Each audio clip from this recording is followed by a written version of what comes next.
Buongiorno a tutti. Penso che possiamo cominciare i lavori nella giornata odierna. Innanzitutto spiego perché sono presente qua io. Il Presidente della Commissione, Alberto Budai, è influenzato, ammalato e quindi gli facciamo gli auguri di pronta guarigione, ma oggi non potrà essere presente. Auspico una giornata dei lavori. Abbiamo molti auditi, quindi chiedo a tutti, per rispetto nei confronti di tutti, di mantenere gli interventi nei tempi più brevi possibili. Buongiorno a tutti, quindi dicevo ai colleghi consiglieri, agli assessori, al Vice Ministro, a tutti i tecnici e a tutti gli auditi. La seduta odierna della quarta commissione è stata convocata quest'oggi per l'audizione per l'illustrazione del documento preliminare all'avvio della progettazione dell'intervento di costruzione di una traversa laminante con luci mobili, apparatoie piane, adiacente al ponte di Dignano per la creazione di un bacino di espansione in linea, in alveo attivo e sul tema della messa in sicurezza del fiume Tagliamento al fine di superare il campanilismo territoriale, ribadire la necessità della compartecipazione dei territori coinvolti da più opere lungo il corso del fiume Tagliamento e garantire minore impatto delle opere di laminazione e al tempo stesso una maggior sicurezza per la popolazione. Per consentire, come dicevo prima, un regolare e utile svolgimento dell'audizione, si chiede per ciascun partecipante un tempo di intervento congruo, non superiore ai 7 minuti, e si chiede, ove possibile, di prevedere un unico intervento per soggetto rappresentato. Ricordo che sono a disposizione i verbali della seduta precedente che, qualora non venisse effettuata nessuna osservazione, saranno considerati approvati. Allora, prima di passare la parola al consigliere Carli per l'illustrazione della richiesta che ha portato a questa audizione, chiedo un attimo di raccoglimento per un videomessaggio del Presidente del Consiglio in ricordo delle vittime e dei fatti accaduti il 4 novembre 1966 a Latisana. Prego. Il 4 novembre 1966 è una data che i latisanesi non dimenticheranno mai, una data tragica, una data che ha visto il territorio di Latisana colpito da una tremenda alluvione che ancora oggi rimane nei pensieri dei tanti latisanesi che quando guardano il Tagliamento si ricordano quello che è successo all'epoca e naturalmente quando un territorio viene colpito così duramente rimangono i ricordi ma rimane anche la paura e questa paura deve trovare una risposta importante, concreta, che vada a dare una sicurezza a chi oggi abita a Latisana. In questi anni sono stati realizzati diversi interventi da parte della Regione Friuli Venezia Giulia, ancora molto è da fare e la Commissione oggi è chiamata proprio ad occuparsi di questo tema. Per questo motivo, oltre a ricordare naturalmente questo evento tragico e ad esprimere la mia solidarietà personale ma anche a nome del Consiglio regionale ai latisanesi, c'è il desiderio di augurare buon lavoro alla quarta commissione, al Presidente Budai e naturalmente all'assessore Scocimarro, all'assessore Mirante e al Vice Ministro Gava. L'augurio è che anche tutti coloro che sono auditi possano partecipare attivamente a questo dibattito, a questo confronto, a questo dialogo che deve comunque portare a decisioni, ad interventi, ad azioni, perché dare risposte in termini di sicurezza e in termini di salvaguardia della vita umana è fondamentale. Quindi vi auguro veramente buon lavoro e vi auguro che questo lavoro possa essere proficuo nell'interesse della Regione e dei nostri territori. Ecco, ringraziando il Presidente Bordin, chiedo di alzarsi in piedi e un momento di raccoglimento in onore delle vittime.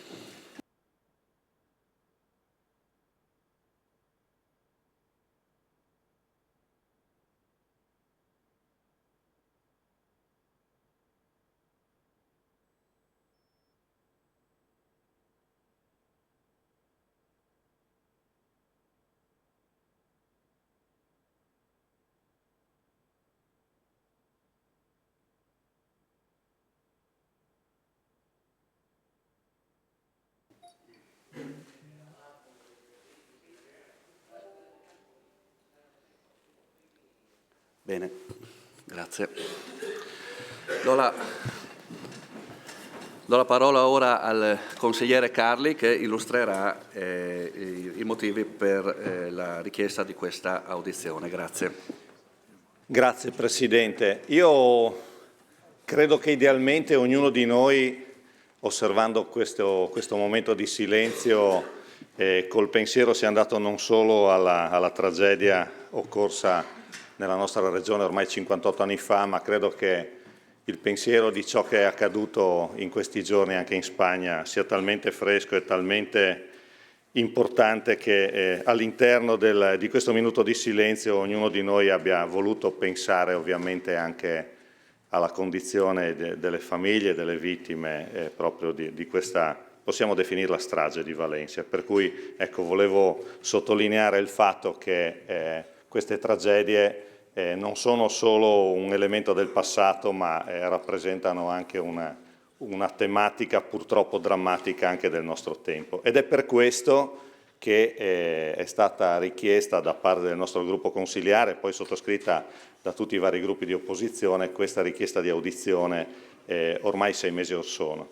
Intanto desidero ringraziare a nome di tutti i presenti che oggi in qualche modo vorranno dare il loro contributo ad una discussione, ad una condivisione su un tema così importante. Anzitutto ringrazio per la sua presenza il Vice Ministro Vania Gava e tutti gli assessori che sono oggi qui presenti, anche ovviamente l'autorità di bacino e tutti coloro i quali in qualche modo facenti parte della comunità scientifica eccetera vorranno dare un loro contributo alla discussione. Saluto e ringrazio anche i numerosissimi sindaci che oggi sono qui e che con la loro presenza intendono dare testimonianza tangibile rispetto all'importanza che ha questo tema per le rispettive comunità del territorio. E ringrazio anche, sono forse collegate, alcuni sono anche presenti qui in sala consiliare, ma credo che molti saranno anche collegati dalle altre sale che sono situate accanto al Consiglio regionale, tutte le associazioni che oggi hanno voluto essere presenti per esprimere i loro punti di vista rispetto alle ipotesi progettuali di cui oggi ci occuperemo. Lo scorso mese di maggio, dicevo, quindi ormai ben 6 mesi fa, all'indomani dell'approvazione della delibera della Giunta regionale numero 530, che apriva il percorso per la progettazione di una traversa laminante a nord dell'attuale ponte tra Spilimbergo e Dignano, il gruppo consiliare del Partito Democratico ha ritenuto importante convocare questa audizione, ovviamente insieme a tutti i gruppi di opposizione, ma al fine di portare in questo luogo istituzionale la condivisione e la valutazione di tutte le migliori ipotesi progettuali finalizzate a garantire la sicurezza idraulica di una parte importante del nostro territorio regionale. Durante questi 6 mesi, in attesa che la Presidenza della Quarta Commissione desse risposta alla richiesta di audizione, in realtà molte cose sono accadute. Tra maggio e giugno si è riscontrata la posizione di netta contrarietà alla delibera 530 da parte di numerosi consigli comunali e comunità, attraverso il voto unanime espresso nelle rispettive assise. A giugno abbiamo assistito alla bocciatura da parte della maggioranza in Consiglio regionale di una mozione proposta dalla consigliera Rosaria Capozzi e sottoscritta e ovviamente votata da tutta l'opposizione. Infine, lo scorso mese di luglio, la Giunta regionale ha approvato una nuova delibera di generalità atta a modificare il progetto della traversa laminante approvato 3 mesi prima per riunire in un'unica opera una traversa laminante con luci mobili, apparatoie piane e insieme un ponte viario. Ora, a distanza di 6 mesi dalla richiesta di audizione e dopo alcuni solleciti, ci troviamo finalmente, e di questo ringrazio, a discutere in quest'Aula di gestione di rischi alluvionali, di valutazione di grandi progetti e di ipotesi alternative o complementari necessarie a garantire la sicurezza delle nostre comunità.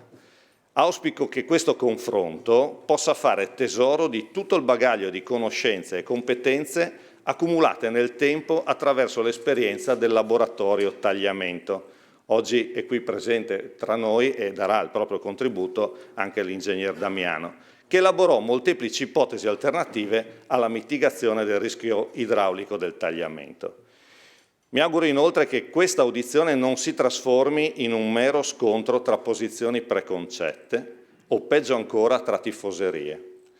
Da un lato non deve prevalere l'atteggiamento non nel mio cortile, ma dall'altro la tensione emotiva legata ai fatti di questi giorni o mesi non deve essere strumentalizzata per imporre senza discussioni il progetto della Giunta asserendo urgenza nell'agire.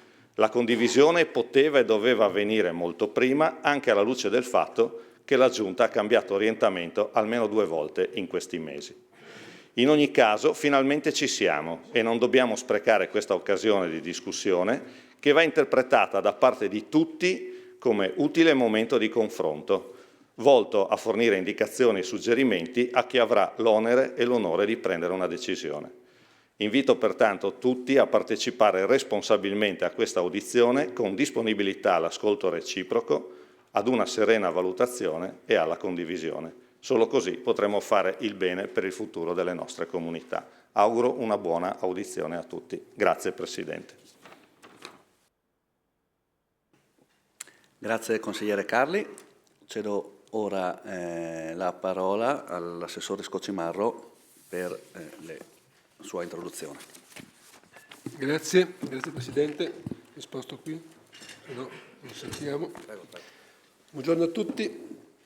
Oggi, il 4 novembre, ricorre una data non trascurabile per questa Regione, con i morti di Latisana e in Carnia ancora di più, e le centinaia di famiglie sgomberate, danni alla viabilità su strade e su rotaia.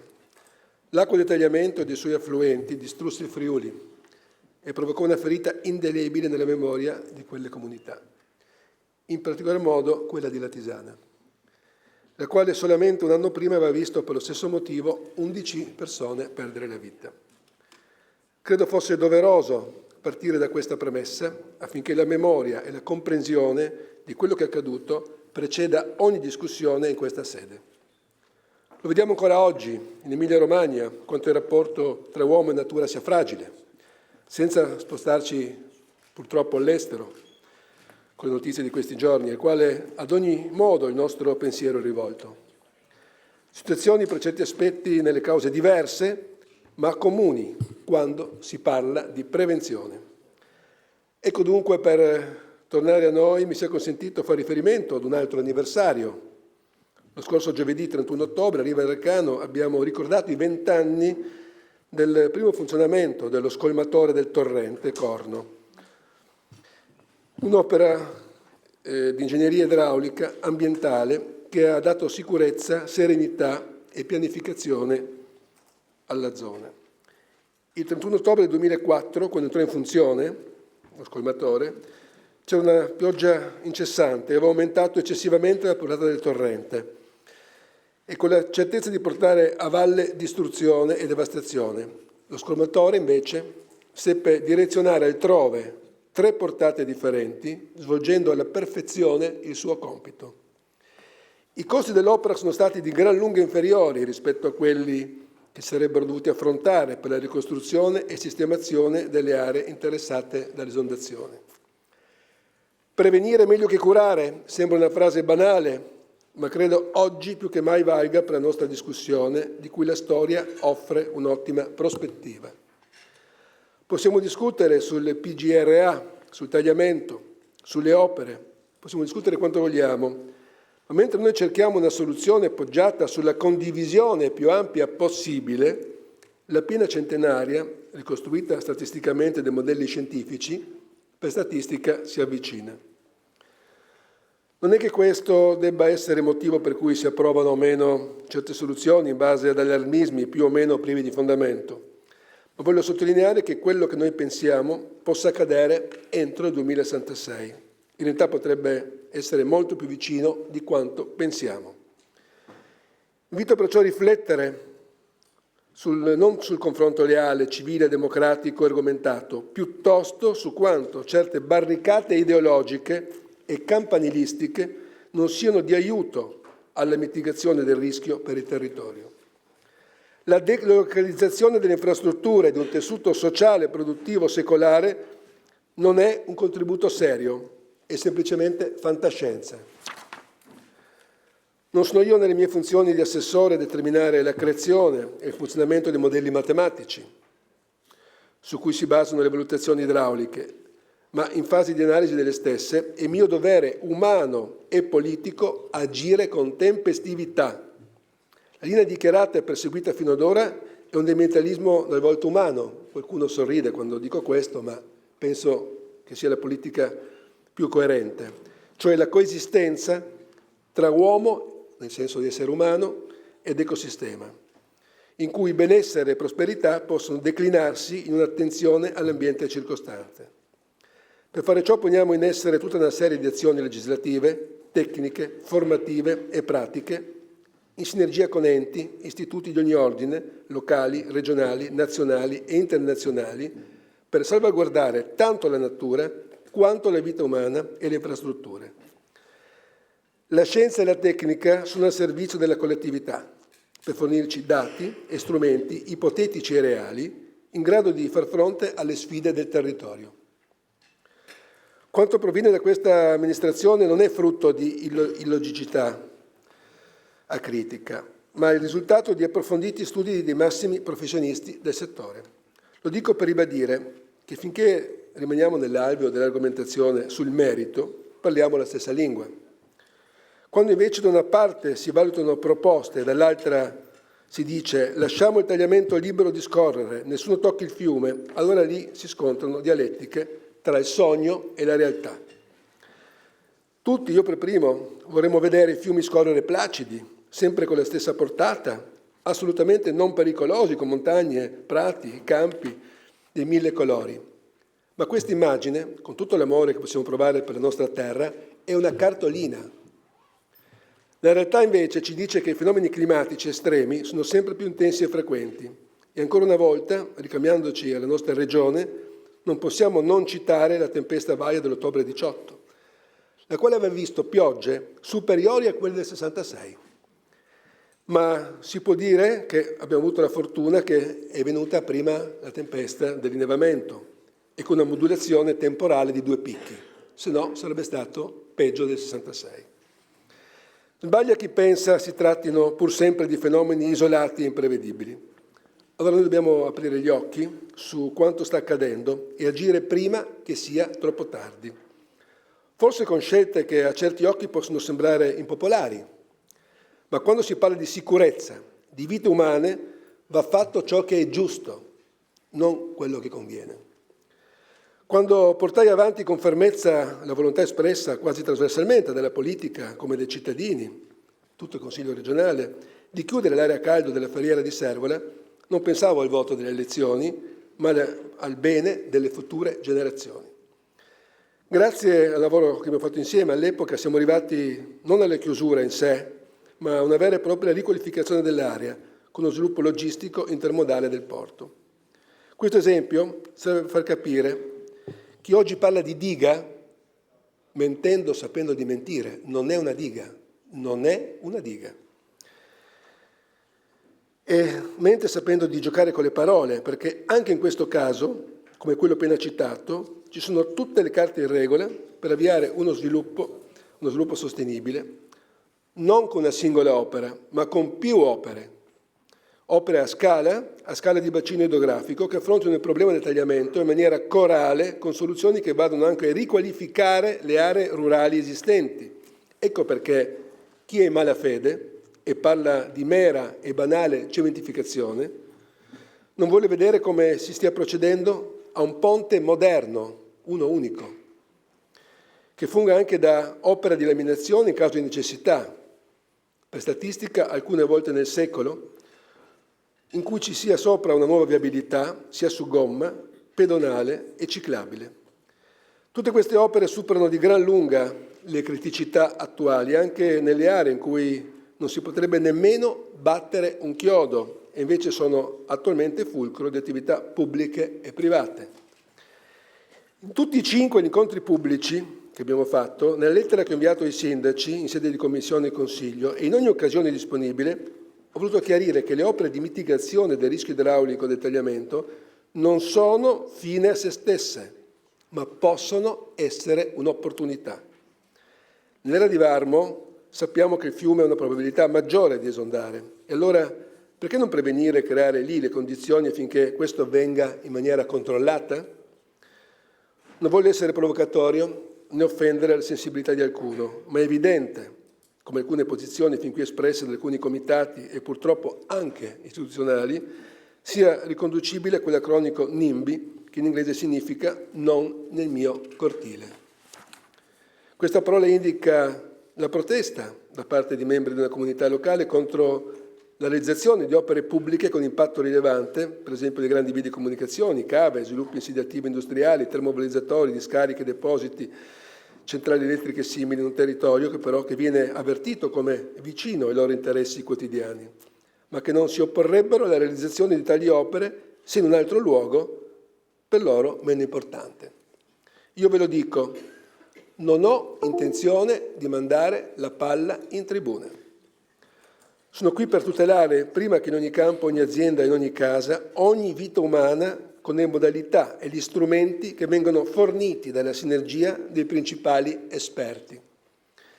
Finora non sono mai mancati l'ascolto e il confronto, ma vorrei sottolineare quanto sia sproporzionato il peso della cosiddetta emergenza della condivisione che ci vuole vedere Regione e Governo ciechi di fronte a un territorio che si oppone, rispetto all'emergenza reale e tangibile di una piena centenaria. L'una si basa su un'impressione, l'altra su dati statistici. Ecco che allora ho voluto fortemente qui tutti gli attori istituzionali quest'oggi, perché fosse chiaro che non con un'opera sola, ma con un sistema di opere integrate a scala di bacino, si trovasse una soluzione soddisfacente. Noi siamo qui a difendere il nostro senso di responsabilità, non verso un progetto, ma verso idee progettuali che ci esortano ad agire adesso. In sostanza, è della finalità che dobbiamo discutere qui, non certo nel confrontare scenari e soluzioni possibili con cose tipo fiume libero, pulizia degli alvei, sistemazione argini. Ma chi dice queste cose ha idea di quanto la Regione spenda ogni anno e abbia speso per la sistemazione degli argini, per la pulizia dei letti di fiumi, per le opere di eliminazione realizzate nel basso corso? Ha idea di quanto la Regione sia virtuosa nella gestione del rischio idraulico ed idrogeologico e pensa che dall'oggi al domani non vi sia nessuna necessità di tutelare l'incolumità dei suoi cittadini? Allora rispondo io. Questa Regione è estremamente sensibile alla manutenzione dei corsi d'acqua e proprio perché è una storia di bellezza unica, ma anche di pericoli, di disastri unici, che si vuole intervenire. Poi si può discutere sulla natura delle opere, ma non si può certo rimandare il dibattito sulla concretezza.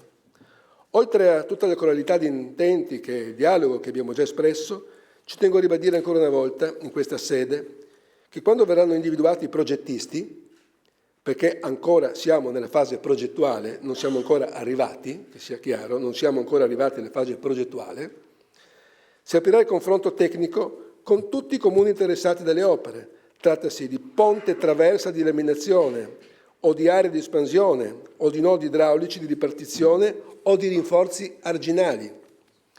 Io mi avvio alla conclusione e voglio sottolineare l'aspetto della condivisione. Arrivato in un momento in cui gli attori governativi presenti in sala siamo capaci di reperire la prima parte dei fondi, senza voler ricordare come le finanze di questa Regione siano tali da poter impegnare anche i fondi su questo tipo di opere, come già fatto con i 22 milioni di euro per il ponte stradale di Lattisana e San Michele Tagliamento. Se c'è qualcuno che vuole dire di no, lo dica, valutiamo, ne parliamo, ma presenti un'alternativa efficace e sostenibile, non parole. Altrimenti, se sulle parole dovessimo rimanere, chi non vuole trovare una soluzione alle opere sul e per il tagliamento deve assumersi le proprie responsabilità. Io come amministratore me le assumo, ma chi oggi si oppone ideologicamente deve essere consapevole dei rischi, anche legali, ma soprattutto morali, che derivano da prese di posizione che mettono a rischio intere comunità, che già in passato hanno contato morti e danni della devastazione della natura. Grazie Presidente.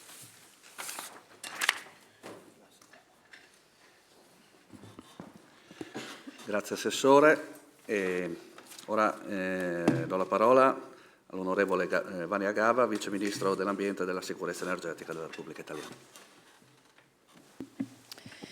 Grazie Presidente, buongiorno a tutti. Grazie all'assessore Scocimarro per l'invito, per il confronto di oggi che ritengo anch'io importante e fondamentale per fare chiarezza. Già ha detto tanto l'assessore Scocimarro per quanto riguarda l'opera. Io dico che un dato di fatto che ci restituisce la scienza è che l'Italia è uno dei paesi più belli ma a maggior rischio idrogeologico, caratterizzato da una specifica conformazione geomorfologica che facilita l'innesco dei fenomeni proprio di questo rischio, le alluvioni e le frane. Secondo il rapporto Rendis 2020 che è elaborato dall'ISPRA, oltre 7.200 comuni italiani, circa il 91% dei comuni, sono esposti a rischio idrogeologico e circa il 17% del territorio nazionale è classificato a maggiore pericolosità per frane ed alluvioni. La realizzazione degli interventi per la mitigazione del rischio idrogeologico rappresenta un tema cruciale, un'emergenza nazionale per la sicurezza dei territori, dei cittadini, oltre che per lo sviluppo del Paese. Ad accentuare la frequenza del verificarsi di queste calamità non incide purtroppo solo la conformazione del territorio, ma anche i profondi cambiamenti climatici a cui stiamo assistendo. Si sono intensificati fenomeni meteorologici estremi che spesso portano con sé piene improvvise, colate rapide di fango e detriti e che compromettono ancora di più la tenuta strutturale del territorio. Solo le grandi opere infrastrutturali di prevenzione e messa in sicurezza del territorio sono in grado di proteggere i territori da alluvioni e portate di piene eccezionali, magari poco probabili come la piena centenaria del tagliamento, ma sicuramente possibili e purtroppo sempre più frequenti su tutto il territorio nazionale.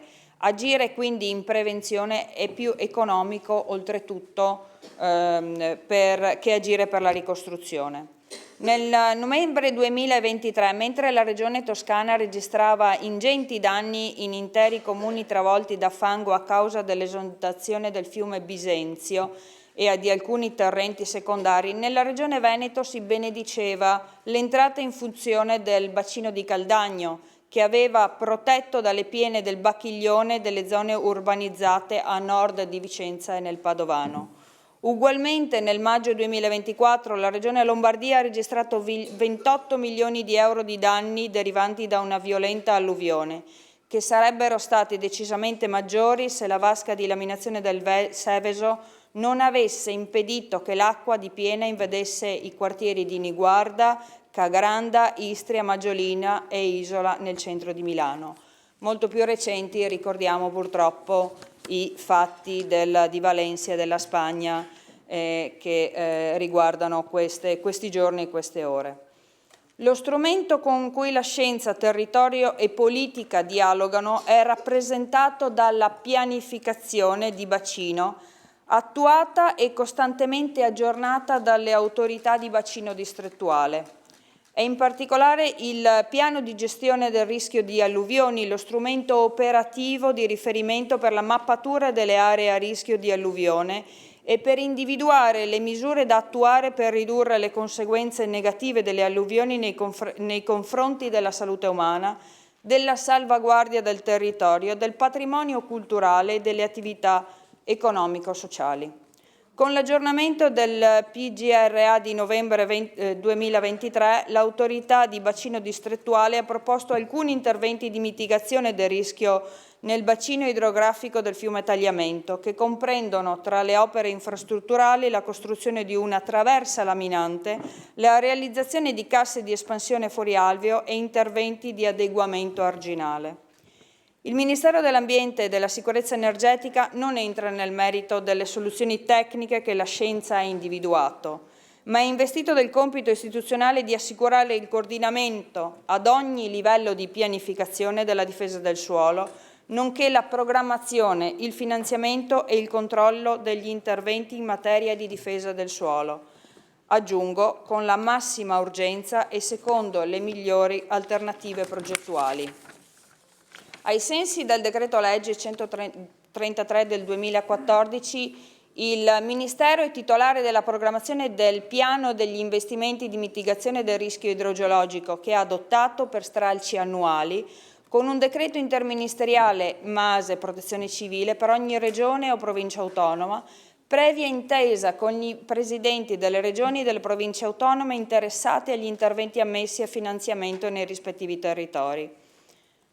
Il meccanismo di individuazione degli interventi è disciplinato dal decreto del Presidente del Consiglio dei Ministri del 27 settembre 2021 che prevede 5 fasi: l'inserimento dei dati e la validazione da parte delle regioni, la valutazione dell'intervento da parte dell'autorità di bacino, la convalida dell'intervento e l'assegnazione del punteggio, il riscontro di classificazione degli interventi presentati e la valutazione economica e appaltistica. In questo procedimento in particolare desidero sottolineare l'origine della proposta da parte della Regione, in cui il Presidente è il commissario di governo contro il dissesto idrogeologico, il ruolo dell'autorità di bacino nel valutare la coerenza dell'intervento rispetto agli strumenti di pianificazione vigenti e ai criteri di classificazione tra cui priorità, e il livello progettuale, riduzione del numero delle persone e del valore dei beni esposti a rischio, solo in ultima fase l'onere in campo al Ministero di verificare eventuali sovrapposizioni degli interventi proposti con altri programmi di finanziamento e di assegnare i fondi sulla base delle risorse disponibili. Con il decreto 361 del 21 ottobre 2024, il Ministero dell'Ambiente e della Sicurezza Energetica ha assegnato alla Regione Autonoma Friuli Venezia Giulia l'importo richiesto di 30,7 milioni per la progettazione e la realizzazione del primo lotto dell'intervento per la costruzione di una traversa laminante con luci mobili e paratoie piane adiacente al ponte di Dignano. Al termine della procedura descritta, riconoscendo la valutazione compiuta dall'autorità di bacino distrettuale sulla priorità e sulla strategicità dell'opera. Con il decreto legge 153 del 17 ottobre 2024, il cosiddetto DL Ambiente, il Ministero ha ulteriormente potenziato i poteri dei commissari di governo e dei soggetti attuatori contro il dissesto idrogeologico, ha reso più efficiente la programmazione delle risorse e implementato i sistemi di monitoraggio per velocizzare la spesa dei cantieri. La scorsa settimana ho partecipato alla celebrazione per i 20 anni dall'entrata in funzione del canale scolmatore in galleria che devia le portate di piena del torrente Corno nel fiume Tagliamento. Solo con la sua prima entrata in funzione l'opera ha consentito di evitare allagamenti di tutto il territorio, compreso tra San Daniele e Codroipo, evitando danni alle persone per oltre 90 miliardi di lire, pari alla metà del costo dell'opera. Anche lo scorso anno a novembre e quest'anno a maggio il canale è entrato in funzione prevenendo sulla pianura friulana i danni che abbiamo visto nelle immagini al telegiornali o nelle alcune regioni d'Italia. L'opera rappresenta un successo anche per la grande collaborazione tra istituzioni e soprattutto per l'opera divulgativa che è stata fatta nel territorio e che è imprescindibile per la comprensione e l'accettazione delle grandi opere, che non creano danni, ma anzi li prevengono. Le grandi opere per la messa in sicurezza del territorio sono fondamentali per assicurare il contenimento dei fenomeni calamitosi sempre più frequenti e sempre più importanti. Che assumano essi la forma di una vasca di laminazione o di un canale scolmatore, forse possono non essere compresi a monte della programmazione, ma anche se entrassero in funzione una sola volta, consentirebbero di evitare danni molto più ingenti su centri abitati, tessuto economico locale e purtroppo sulla sicurezza delle persone. Grazie. Grazie onorevole Gava. Ricordo a tutti i presenti in aula che è vietato fare foto e video con i propri telefoni cellulari. Cedo ora la parola ai rappresentanti dell'autorità di bacino distrettuale delle Alpi Orientali.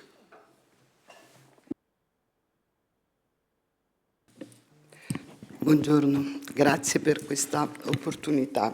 È stato già detto tanto dal Vice Ministro e dall'Assessore Scoccimarro.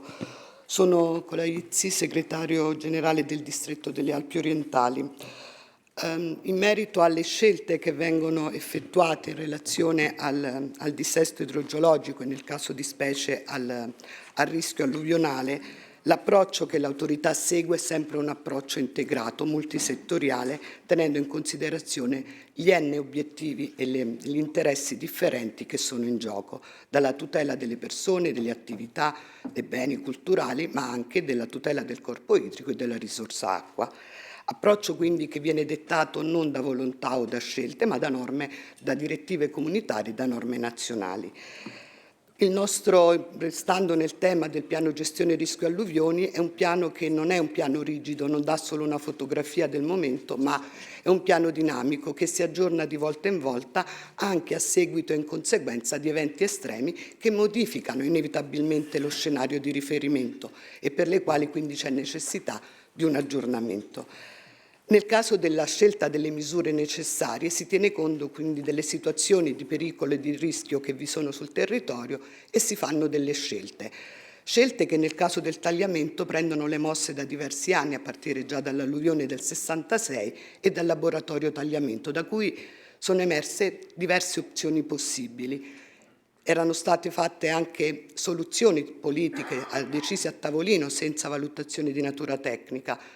E questo però cosa ha portato? Che fintanto che non sono arrivati, e lo dico, soggetti politici ai quali spetta la responsabilità e la scelta, perché in politica si fanno delle scelte, quelle soluzioni erano rimaste comunque in un limbo. Nessuno aveva mai preso in mano, in maniera forte, quale doveva essere la scelta migliore.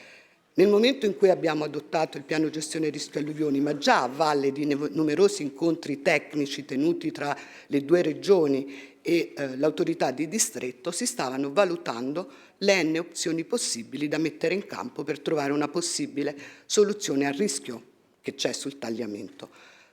E sottolineo ancora, questa scelta va fatta anche, si è parlato appunto, non pensare solo al proprio territorio, ma soprattutto è legittimo che ognuno abbia delle istanze in relazione ai propri interessi.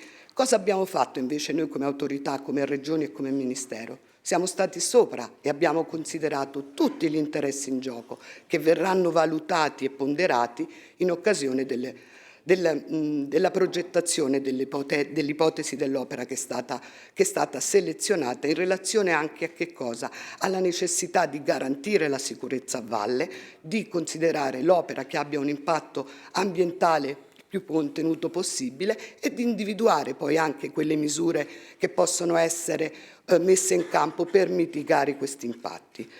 È chiaro che tendere all'ottimo sarebbe, come dire, l'aspirazione di tutti, ma non c'è un ottimo assoluto. Quindi tendiamo a un ottimo paretiano. E cosa significa? Che qualcuno non resterà pienamente soddisfatto.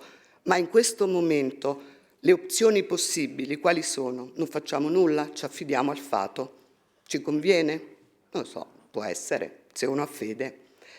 L'altra opzione qual è? Dobbiamo, è chiaro, l'opzione 0 credo che non sia percorribile. Qualcosa c'è da fare, ma non riprenderei in mano il confronto come è stato il laboratorio tagliamento che ha dato origine a 10 anni di confronto. Non ce lo possiamo permettere.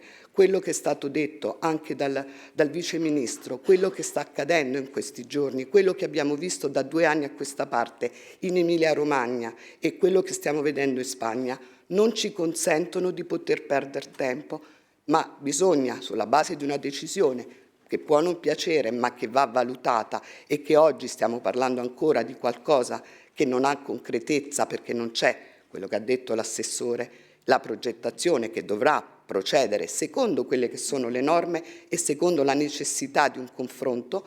In questo momento stiamo ancora parlando di qualcosa di necessario ma non ancora concreto. Quindi dicevo, raggiungiamo un ottimo paretiano, qualcuno sarà scontento, qualcun altro un po' meno, ma nessuno sarà pienamente soddisfatto. E in questa condizione di non soddisfazione, qual è quello che deve prevalere?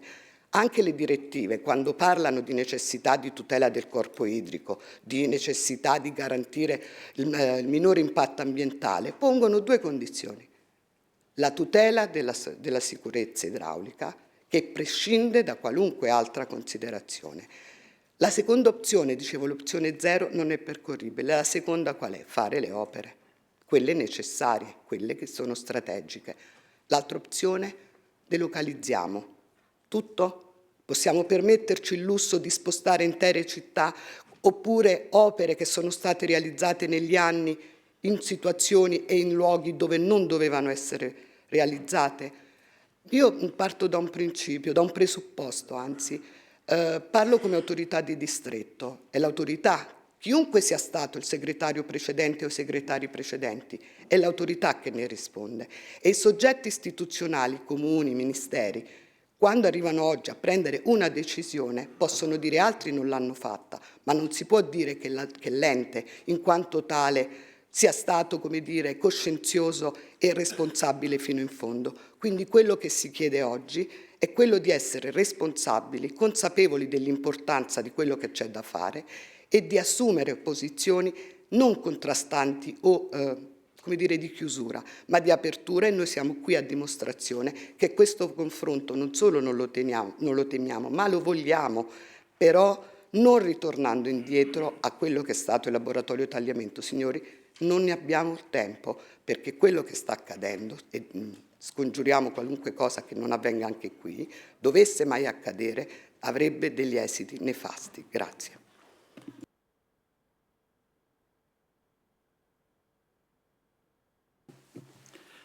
Grazie mille. Le chiedo scusa, adesso dimenticavo la parte tutta tecnica e di spiegazione di quella che è stata la scelta e di come si è arrivati a questa ipotesi di soluzione. C'è l'ingegner Canali della Regione Friuli Venezia Giulia per presentarla.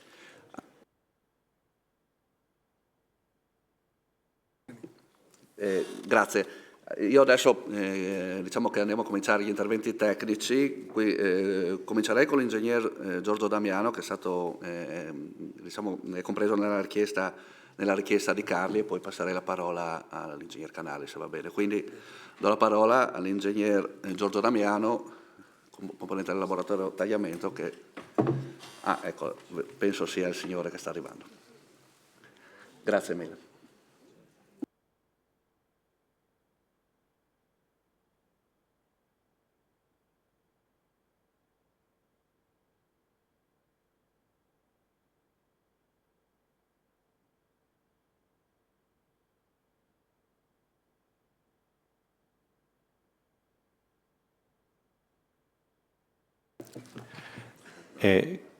Presidente, chiedo scusa.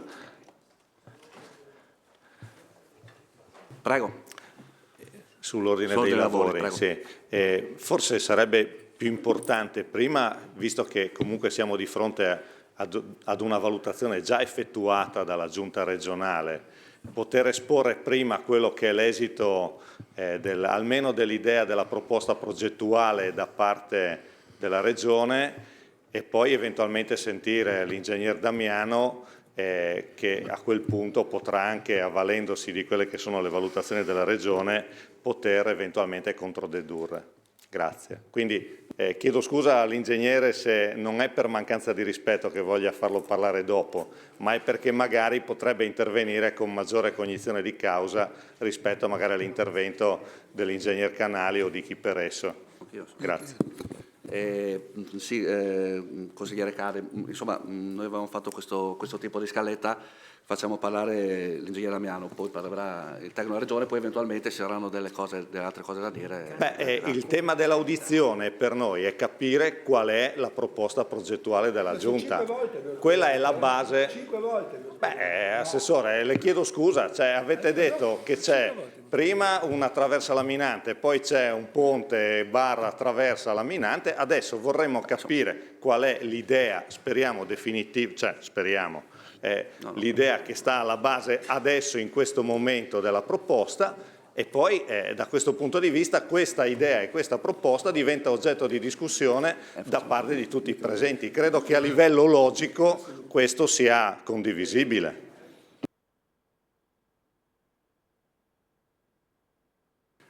Allora, sentito l'assessore, va bene, accogliamo la richiesta di Carli.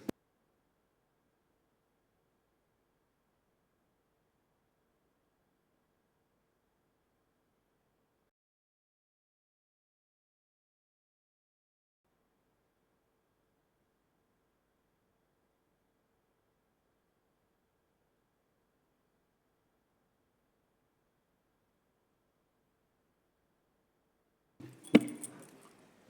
Mi sentite? Sì, ecco. Buongiorno a tutti.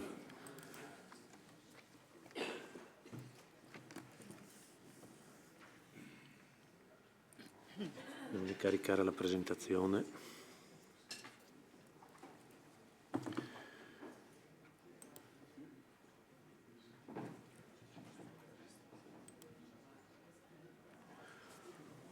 Allora vi chiederò un po' di pazienza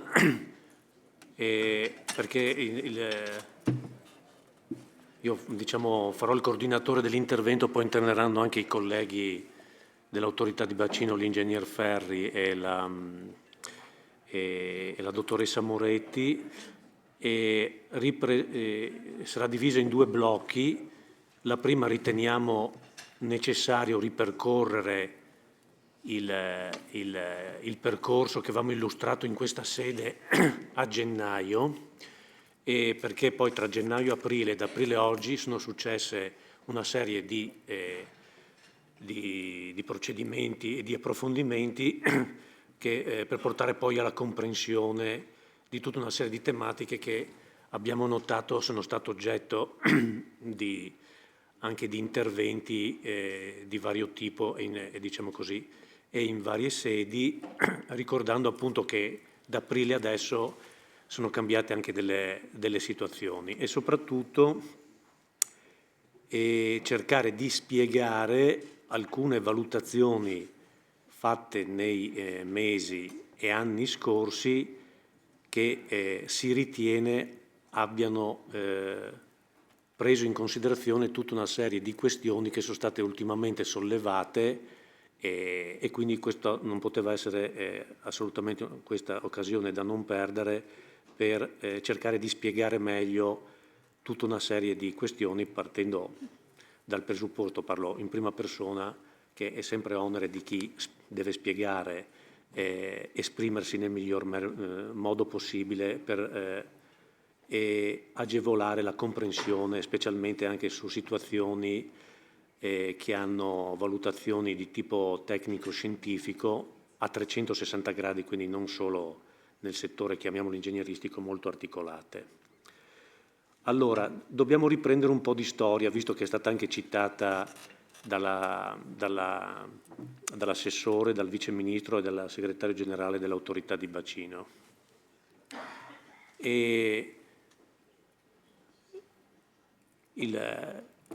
L'autorità di bacino, sapete, vediamo anche dopo, nasce con una legge, la 183 dell'89, che tra l'altro è antinsignana, cioè anticipa in Italia le direttive europee sulle acque.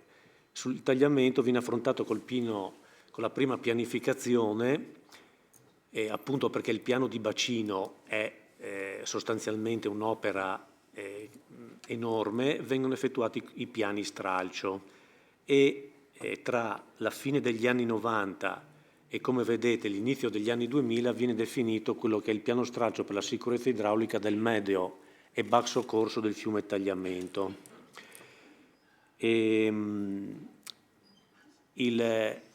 L'idrogramma di riferimento, la famosa onda di piena, quindi l'andamento delle portate nel tempo e in una specifica sezione del fiume che viene considerata la cosiddetta chiusura del bacino montano.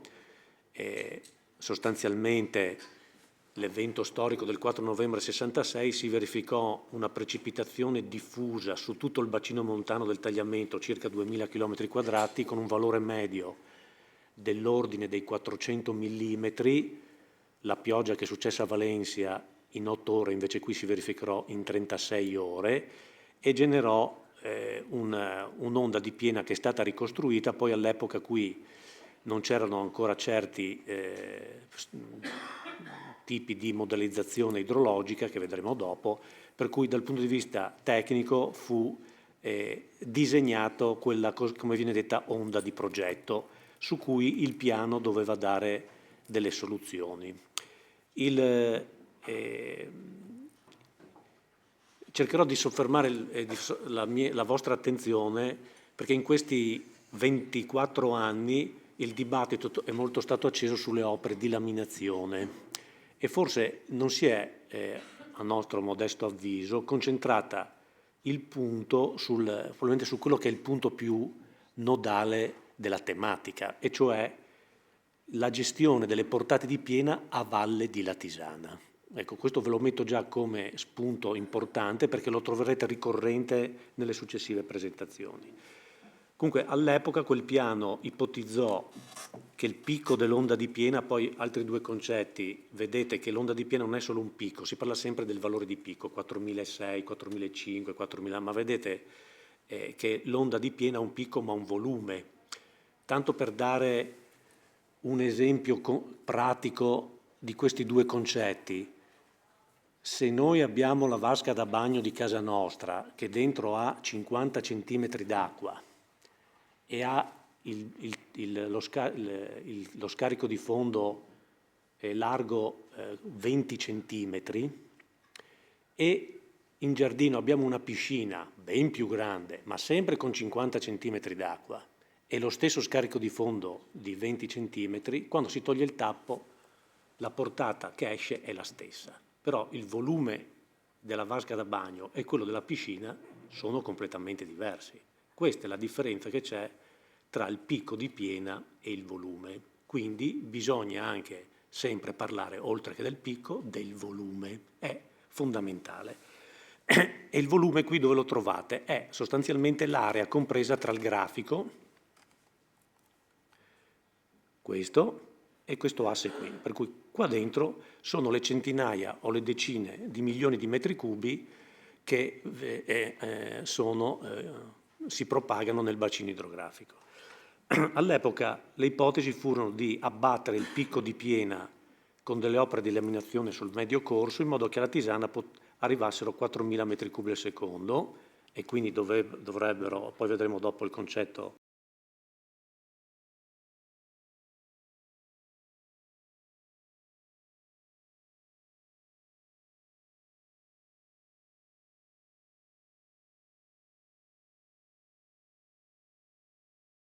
mare tra Lignano e Bibbione 1500 metri cubi, parlo sempre di picco, mentre lo scolmatore Cavrato, un'opera artificiale che poi è diventata tra virgolette naturale, e 2500 metri cubi al secondo, poi sempre per conoscenza del territorio lo scolmatore Cavrato si collega al canale dei Lovi, va poi alla laguna di Baseleghe fino a Foce Baseleghe nei pressi di Bibbione Pineda.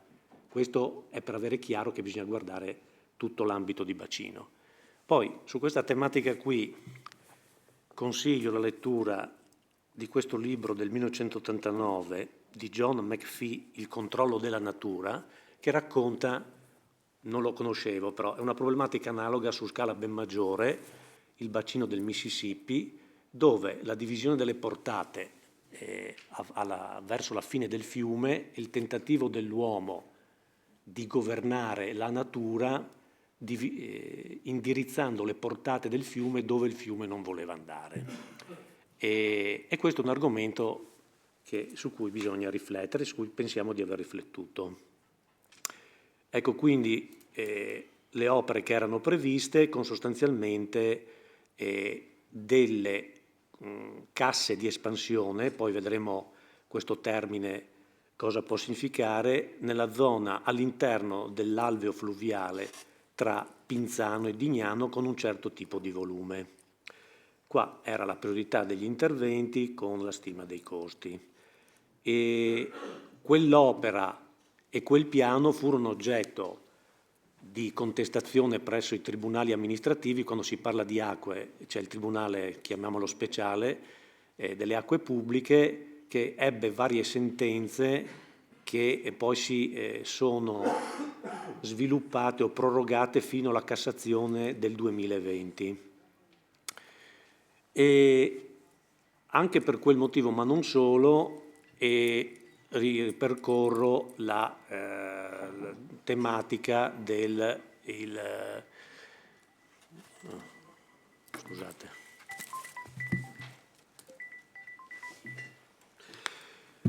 È stato citato appunto il laboratorio tagliamento, lo ripercorro perché all'epoca tra sostanzialmente il 2010 e il 2012 e tutti i soggetti istituzionali, quindi le regioni, l'autorità di bacino, più i rappresentanti anche degli enti locali e delle associazioni ambientaliste, fu scelto questa commissione, questo metodo di concertazione per poter valutare delle ipotesi alternative.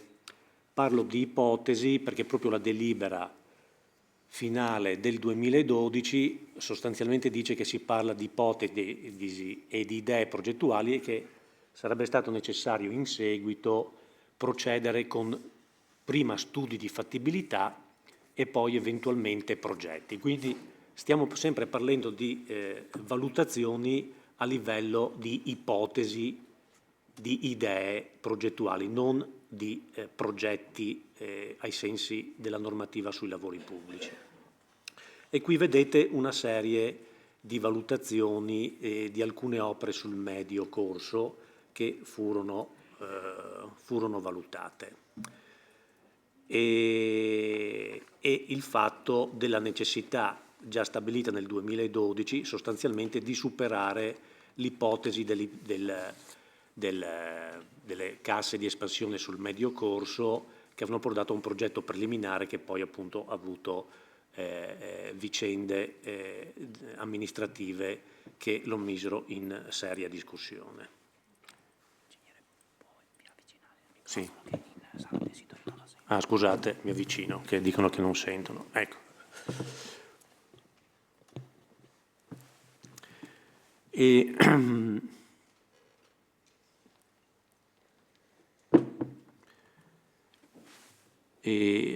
nell'occasione dell'intervento, scusate un attimo, ok, tra gli anni tra il 2013 e il 2014, appunto a seguito degli esiti del laboratorio tagliamento, la Regione Friuli Venezia Giulia e l'autorità di bacino fecero una convenzione per valutare quelle ipotesi con un aggiornamento puntuale dei modelli, prima idrologico e poi idraulico, con una serie di risultati che già ponevano una prima criticità sulla famosa ripartizione delle portate a valle. Queste qui che vedete sono gli scenari dei possibili allagamenti non facendo, tra virgolette, nulla, e l'indicazione dei punti più critici su cui era da intervenire e in cui in parte si è già intervenuto, vedasi quel puntino rosso, gli argini, zona Gorgo, dove, come spieghiamo dopo, si è intervenuti e dove nella piena del 1° novembre dell'anno scorso non ha creato problemi, anche perché quell'intervento è stato realizzato. Ecco, io inviterei un qualche minuto il collega Michele Ferri perché dia due flash, vista che c'è anche la presenza di sicuramente persone esperte nel campo, di due indicazioni tecnico-scientifiche sul modello idrologico e sul modello idraulico approntati allora dall'autorità di bacino, e visto che prende anche il microfono, anche su quello che è stato utilizzato recentemente e tarato con le piene di novembre e utilizzato per le ultime valutazioni sul piano gestione rischio alluvioni aggiornato nel 2021 e i lavori poi che ci sono stati tra il 2022 e il 2024. Grazie Michele.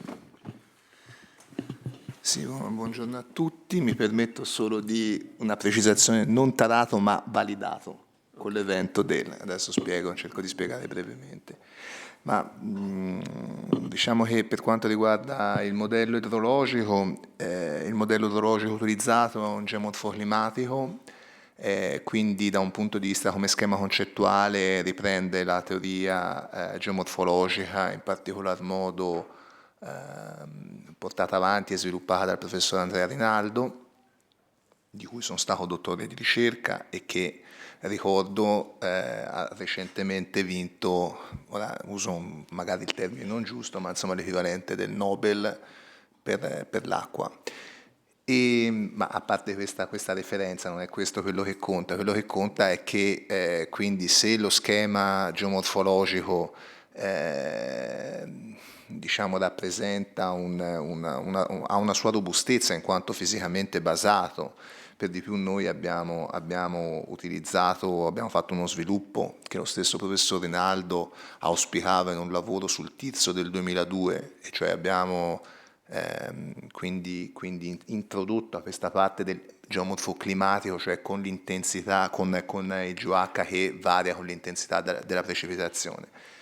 Ma a parte lo schema concettuale, che comunque vi ho riassunto in maniera ovviamente sommaria, perché insomma non è nemmeno forse la platea quella più opportuna per entrare nel dettaglio, se non cercare di darvi un messaggio di robustezza e anche di innovazione, di recente innovazione che è stata utilizzata. Quello che invece mi preme evidenziare anche come dirigente dell'autorità di bacino è che questo modello è stato utilizzato su tutto il distretto, non sul tagliamento. Quindi noi abbiamo un lavoro che parte da lontano, abbiamo fatto una raccolta di tutti i dati disponibili sul territorio, ed è stato un lavoro molto faticoso perché spesso gli enti si tenevano questi dati dentro il cassetto, ma non per cattiveria, ma semplicemente a volte perché non supportati da tecnologie, cioè erano foglietti scritti a mano, insomma, diciamo che è stata un'attività molto molto importante e intensa. Però abbiamo raccolto tutto lo scibile, salvo che qualcuno appunto non si sia tenuto dei dati nel cassetto ulteriormente, che sarebbe gravissimo, ma non mi risulta.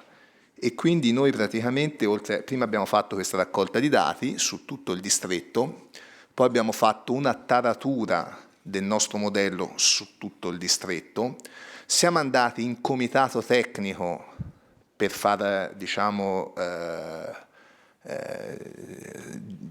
per esporre l'attività svolta, e il comitato tecnico con una seduta, cioè anche con più sedute devo dire, ma insomma quella conclusiva anche molto molto attenta e dettagliata, ha dato il suo parere favorevole. Quindi abbiamo prodotto gli idrogrammi su tutto il distretto, questi idrogrammi sono stati validati in conferenza istituzionale permanente, questi idrogrammi sono stati trasmessi alla Commissione europea, quindi sono dati ufficiali. Ma oltre a questa attività, che è una taratura, la cosa più importante è stata la validazione del modello, cioè fondamentalmente una volta stabiliti i parametri di questo modello siamo andati a vedere se gli eventi che sono accaduti dopo l'operazione di taratura confermavano o meno la bontà del lavoro svolto. Un esempio, che è quello che citava l'ingegner Canali, è avvenuto nell'ottobre del 2023, ottobre-novembre, proprio sul tagliamento. Ma prima era stato fatto con l'alluvione che c'è stata anche sul Bacchiglione nel 2021, in particolar modo sul Retrone. Ora, bacino veneto, senza entrare nel dettaglio, quello che conta in questa seduta però è che l'evento del 2023 sul tagliamento ha confermato la validità del nostro modello. E io lo dico sempre, io non so se abbiamo la verità in tasca, sicuramente fino a prova contraria vale questo modello. Quindi nel momento in cui dovesse verificarsi un evento che smentisce la bontà del lavoro svolto dall'autorità di bacino, non abbiamo nessun tipo di preclusione nel prendere e rivedere le nostre valutazioni. Ma fino a quel momento, a me dispiace dirlo, ma o qualcuno mi presenta dei dati numerici che smentiscono il modello, o altrimenti faccio fatica a andare contro questo tipo di impostazione. Per quanto riguarda invece il modello idraulico, l'autorità di bacino si è affidata invece a un modello e la scelta è stata fatta, lo dico da modellista, è stata fatta anche contro fondamentalmente non è stato scelto nemmeno il modello dentro di me che poi insomma fondamentalmente quello che mi sta anche più simpatico, diciamo così, da modellista, però si è scelto un modello che utilizza tutta la comunità tecnica dei modellisti idraulici, cioè questo il modello è un ECRAS che non appartiene al mondo, fra virgolette, a un mondo sperimentale, a un mondo chiuso, a un mondo, cioè questo è il modello che tutti i professionisti utilizzano, quindi qualunque professionista voi fondamentalmente decidiate di, in senso buono lo dico, ingaggiare per vedere la bontà delle attività fatte dall'autorità di bacino, diciamo, siccome questo qui è un modello scaricabile da internet, lo potete tranquillamente fare e otterrà lo stesso risultato, ovviamente a parità di topografia utilizzata. Anche in questo caso si spera che, diciamo, tutta l'attività ricognitiva che è stata fatta per la ricostruzione della geometria del territorio dovrebbe essere la più recente. Abbiamo chiesto a tutti, abbiamo fatto, insomma, su questo qui c'è anche il volo dati ufficiali della regione, c'è il volo leader della regione, insomma, quindi comunque è facilmente ricostruibile da parte di tutti i professionisti. È stata fatta proprio una scelta di trasparenza massima, cioè, ripeto, quando ho parlato di simpatia, ora permettetemi, tanto cioè non era una simpatia, è semplicemente perché io come modellista quando facevo modelli utilizzavo un altro modello, adesso tanto non ci crede nessuno che l'abbia fatto io questo, l'hanno fatto i miei collaboratori, quindi era soltanto per il fatto che, per questo ho detto simpatico, perché io non lo so usare questo modello, lo dico nel senso che ne usavo un altro, però questo qui è quello che usano tutti i professionisti e quindi non è free download, non richiede, fra virgolette, anche di pagare una licenza, che invece era il modello che usavo io, e quindi fondamentalmente, ripeto, è tutto tracciabile, tutti possono ricostruire le nostre valutazioni. È stata fatta, vedete anche, non c'è bisogno nemmeno di dare numeri, ma se vedete questa fotografia, questa immagine, vedete anche la raffinatezza del numero di sezioni, della qualità della topografia, del grigliato poi della mesh di calcolo è stata utilizzata per simulare gli allagamenti, i potenziali allagamenti durante un evento con i vari tempi di ritorno. Quindi ecco, sono riportati anche numeri, sono numeri mostra, 500.000 maglie attive, cioè, insomma, oggettivamente il lavoro è stato fatto di alto profilo, ma non è che lo dico perché voglio autocelebrare il mio gruppo di lavoro, semplicemente perché se voi, ripeto, affidate un incarico esterno a una società, a un professionista, a chi ritenete più opportuno, vedrete che molto probabilmente se vuole uno standard alto dovrete rispettare nel vostro disciplinare di affidamento questi numeri, cioè non è che gli potete dire che deve fare un modello meno dettagliato di quello fatto dall'autorità di bacino. Ecco, anche in questo caso ovviamente la validazione è avvenuta con dati sul territorio, quindi e anche in questo caso l'evento del recente ottobre ha confermato la bontà del risultato, quindi anche in questo caso, lo dico, va bene tutto fino a prova contraria, quindi io se qualcuno mi porta un risultato con dati osservati differenti rispetto a quelli che abbiamo noi, ci mancherebbe altro, ci mettiamo in gioco, cioè nessuno è perfetto, tutti si sbagliano, eccetera, eccetera, però fino a quel momento, devo essere onesto, faccio fatica a pensare che si debba ancora ragionare su questa parte numerica. Io non so se Massimo vuoi che aggiunga altro. Grazie Michele, casomai ti richiamo durante gli altri passi. Ovviamente sono a disposizione per domande, però insomma, sì. Ovviamente qualunque cosa in più penso rispetto a quello che ho detto è un approfondimento tecnico-scientifico che forse non credo sia questa la sede più idonea, però sono qui insomma, ecco, tanto per essere chiari, cioè, modello, il primo ho fatto sollevazioni, l'ho scritte io, il secondo non l'ho fatto io, ma è classe, penso, è noto a tutti. Grazie Michele, vedo di proseguire il più velocemente possibile perché altrimenti diventa lunga la situazione, però alcuni punti ritengo siano importanti. E contemporaneamente al laboratorio, cioè successivamente agli esiti del laboratorio tagliamento, in cui in ogni caso, pur occupandosi in maniera con un focus principale su alternative alle opere di laminazione nel medio corso, e nei documenti sia dei lavori che della relazione finale viene anche lì posta una forte perplessità da parte della Regione Veneto sul riparto delle portate a valle di Latisana. e la Regione Veneto fece una gara di progettazione, fu coinvolta anche la Regione Friuli, per valutare gli interventi sulla parte del basso corso, che fu affidato alla società Technital, che produsse alcuni risultati nel 2015, e anche qui vedete che la ripartizione delle portate a valle, i numeri continuano a cambiare e le valutazioni a... In ogni caso questa relazione sui due punti fondamentali, uno, qui il manufatto ripartitore delle portate è in questa zona qui parte il canale Cavrato e qua è il fiume che continua fino alla foce, e evidenziò due punti principali in cui riteneva che l'incarico avuto, cioè una progettazione preliminare, non era in grado con quel scarso dettaglio di poter dare delle risposte. Uno, come progettare questo manufatto, rimandava addirittura a un modello idraulico fisico, perché una cosa è certa, era certa ed è ancora certa, che questo nodo influisce sui livelli del fiume Alatisana in caso di piena. Già all'epoca era stato accertato, ma è stato di nuovo confermato, lo ripeto perché è un concetto un po' difficile da capire, che con quell'ordine di portate il livello della piena Alatisana non è influenzato dal livello della marea e del mare, il tema dell'acqua alta, dello scirocco, eccetera. Invece il nodo ripartitore influisce.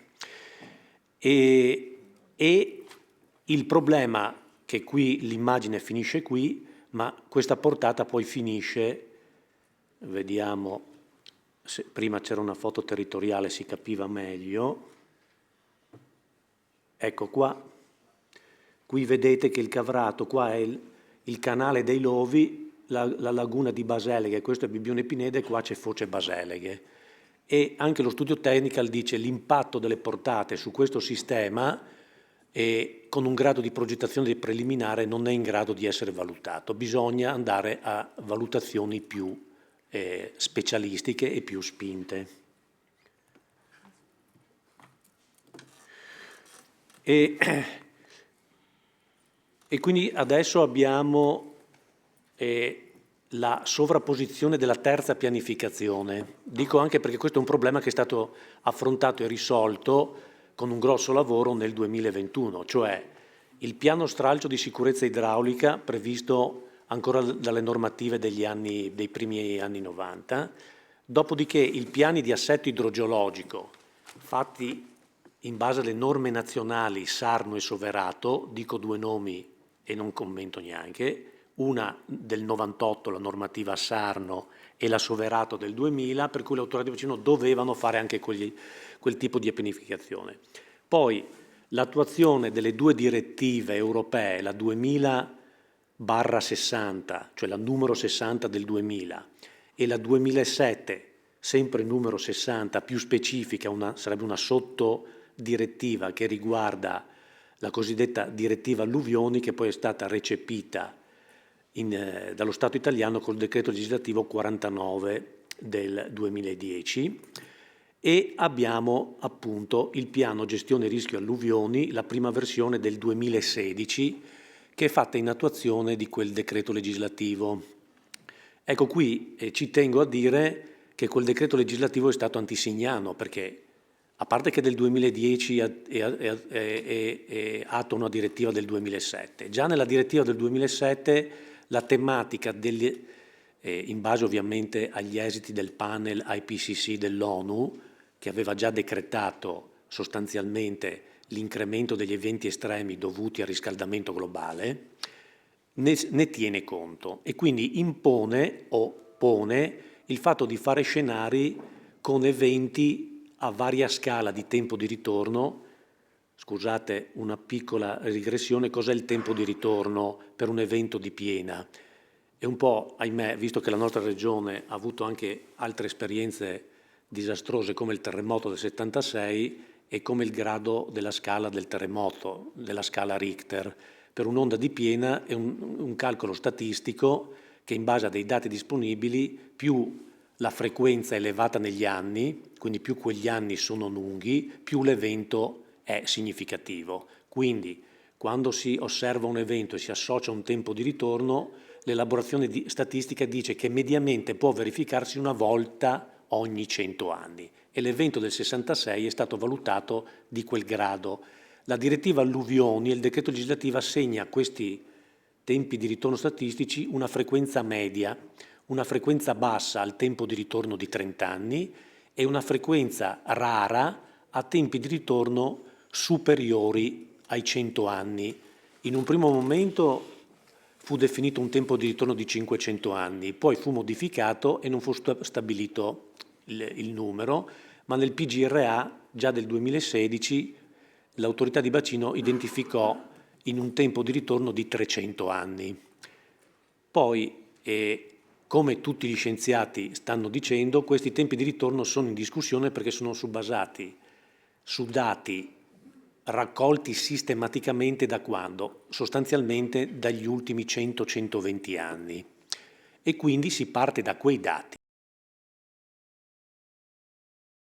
Un clima che non è più quello e non sarà più quello, la tendenza è alla sottostima e di questo dobbiamo tenerne conto. E quindi quel primo piano già prevedeva degli interventi di quelli previsti dal laboratorio tagliamento. E già qui la prima problematica, perché quelli devono essere delle alternative alle casse di espansione, però le casse di espansione erano ancora scritte nel piano stralcio di sicurezza idraulica che era ancora in vigore e anche nel piano di assetto idrogeologico. E cosa successe all'epoca? Che, come ha detto prima il Vice Ministro, il Ministero finanzia le opere pianificate tramite gli strumenti di concertazione interistituzionale che sono gli accordi di programma o gli accordi di programma quadro a seconda.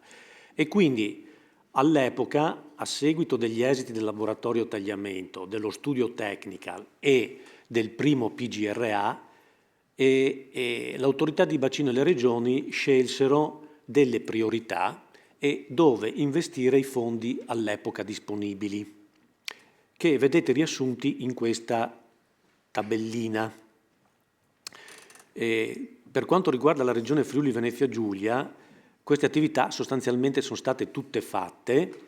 Dopo vedremo la sostituzione del ponte stradale tra San Michele e la Tisana è in uno stato di progettazione molto avanzato, poi farò anche un commento sui recenti atti amministrativi e come ha detto l'assessore Scocimaro, nella nostra regione è un po' un unicum, perché che la regione cofinanzi gli interventi di pianificazione di bacino, la cui fonte principale dovrebbe essere il Ministero, non è che si trova molte volte in Italia. Il nuovo ponte stradale, ecco, all'epoca furono stanziati 10 milioni di euro. Fatte le progettazioni e tutto, chi lavora nel campo sa l'incremento dei prezzi che c'è stato negli ultimi 6 anni, sostanzialmente il quadro economico sfiora i 40 milioni di euro, per cui 18 dallo Stato, 22 dalla Regione, perché quella priorità è rimasta una priorità e le attività sono avanzate.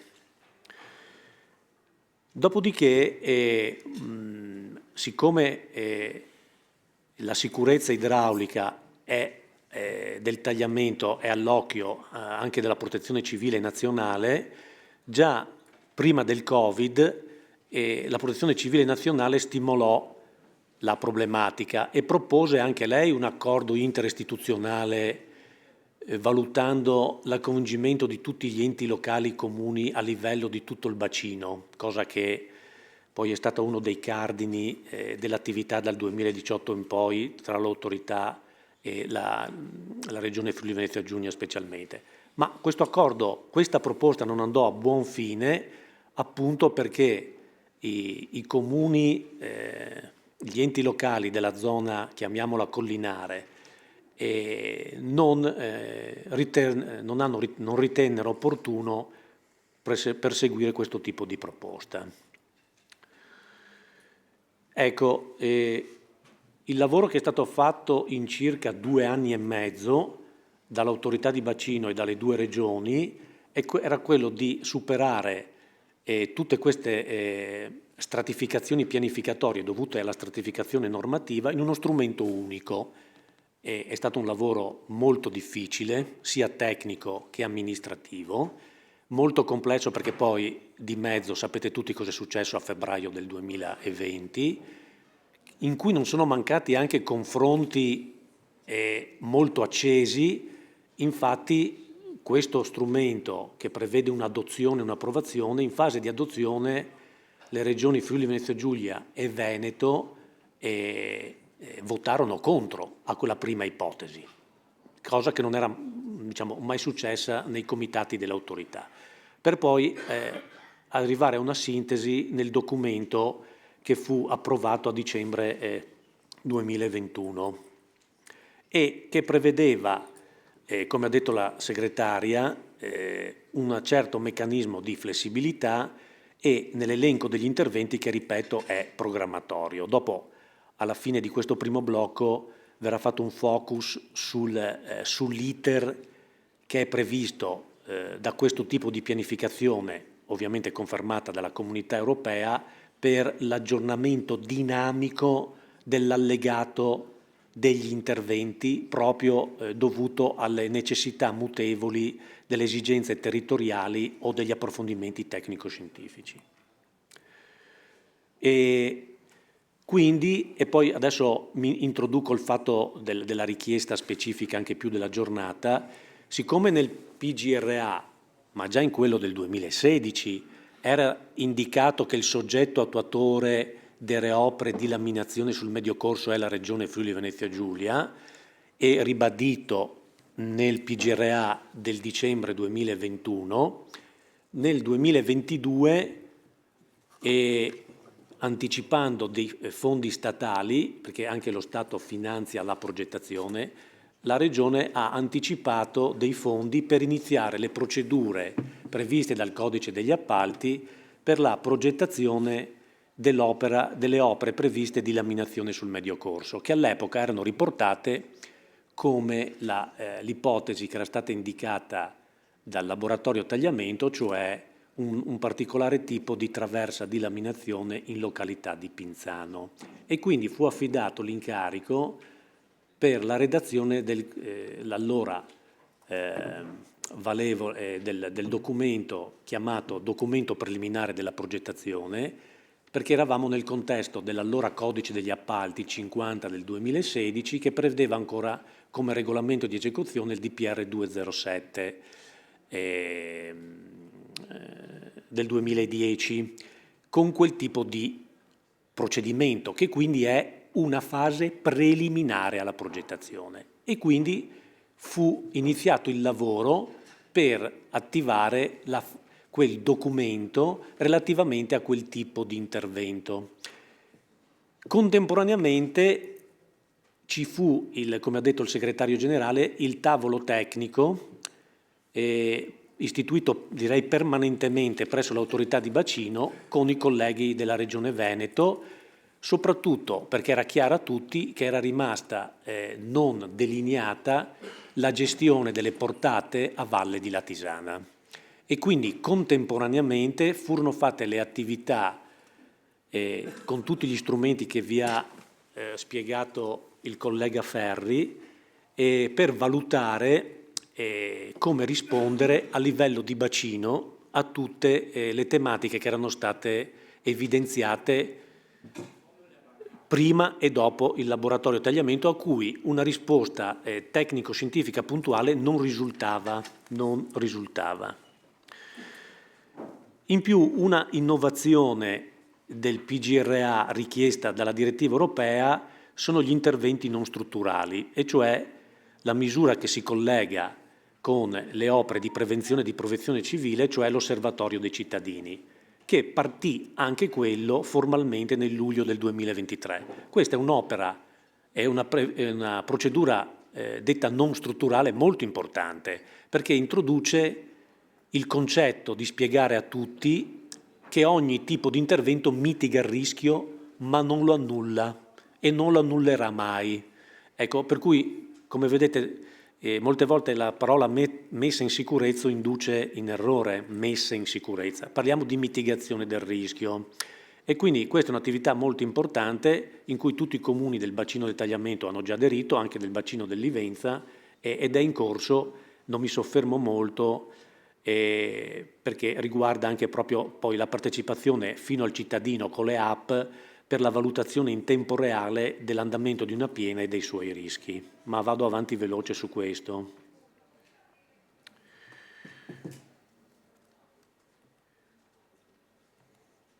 Ecco,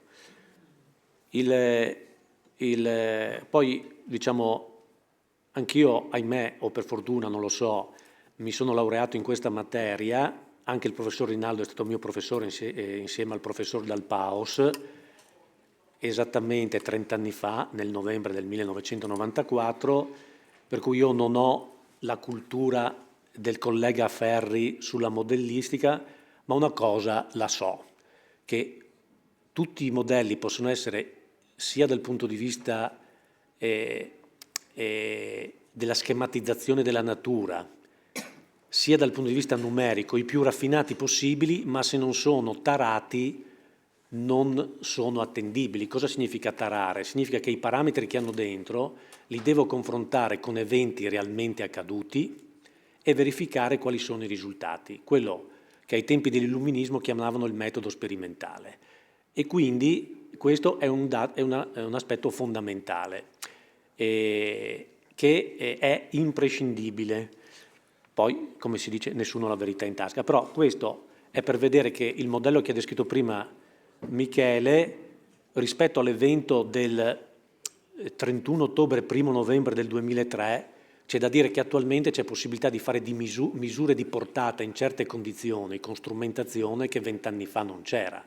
Per cui sia i colleghi della nostra regione che della regione Veneto erano quel giorno 1 novembre sui ponti di Latisana a fare le misure, e quelli sono i numeri che furono misurati e il modello ha risposto. Ecco, qui vi faccio una piccola digressione, ma molto piccola, perché è un concetto che ho visto poco in questi anni, e cioè poi sul tema che le opere, una volta ideate, modellizzate, bisogna anche gestirle e mettersi nei panni di chi poi deve fare la gestione in tempo reale. Perché quando tu sei a gestire in tempo reale e l'onda di piena è qui, hai delle ipotesi, dei modelli, ma non sai esattamente cosa succederà dopo. E quindi bisogna avere degli strumenti per poter avere la possibilità di gestire la situazione. Perché io sono un tecnico, sono un ingegnere, ma dirò sempre che la natura non si può governare. La natura decide lei. Noi possiamo cercare di gestire. E quindi dopo troverete spesso questo concetto. E per gestire bisogna avere alcuni strumenti, alcune ipotesi e alcune situazioni che altrimenti diventa impossibile gestire e si fa l'errore di voler governare. E infatti in quell'evento lì, che poi è stato studiato, e lo sa bene, vedo qua il sindaco di Latisana, avendo già dei modelli molto definiti in protezione civile e quant'altro, fino al giorno prima era previsto un picco di piena Latisana di 8,80 metri. Però quel giorno il picco arrivò a 9,60 metri, perché l'andamento delle precipitazioni in quel periodo lì ha avuto una coda di un certo tipo. Questo per dire che anche oggi, con tutti i modelli più raffinati, un certo grado di sorpresa in tempo reale si può avere, e quindi dobbiamo essere consci che quelle ipotesi di opere che vengono fatte, magari più costose, magari più tradizionali, magari con altre cose, devono porsi il problema che io le devo gestire in tempo reale, quando non so nelle prossime ore cosa potrebbe accadere. Qui vado sempre per dirvi che per fare il metodo sperimentale è stato strumentato un po' tutta la situazione. Ecco, qui vedete l'incile del Cavrato, in quella situazione del 1 novembre, lì manufatti ripartitori non si vedevano più, no? E lì c'erano quasi 3.000 metri cubi al secondo, la situazione di prima del Mississippi, è difficile dire al fiume dove vai e dove non vai. Ecco, quindi questo è un tema non banale, insomma. Infatti andarono più di 1000 metri cubi verso il Cavrato e più di 1500 verso Lignano quel giorno, ma decise il fiume come andare. E qui bisogna intervenire per cercare di gestirlo, perché governarlo diventa molto difficile. Vado avanti velocemente su questi punti.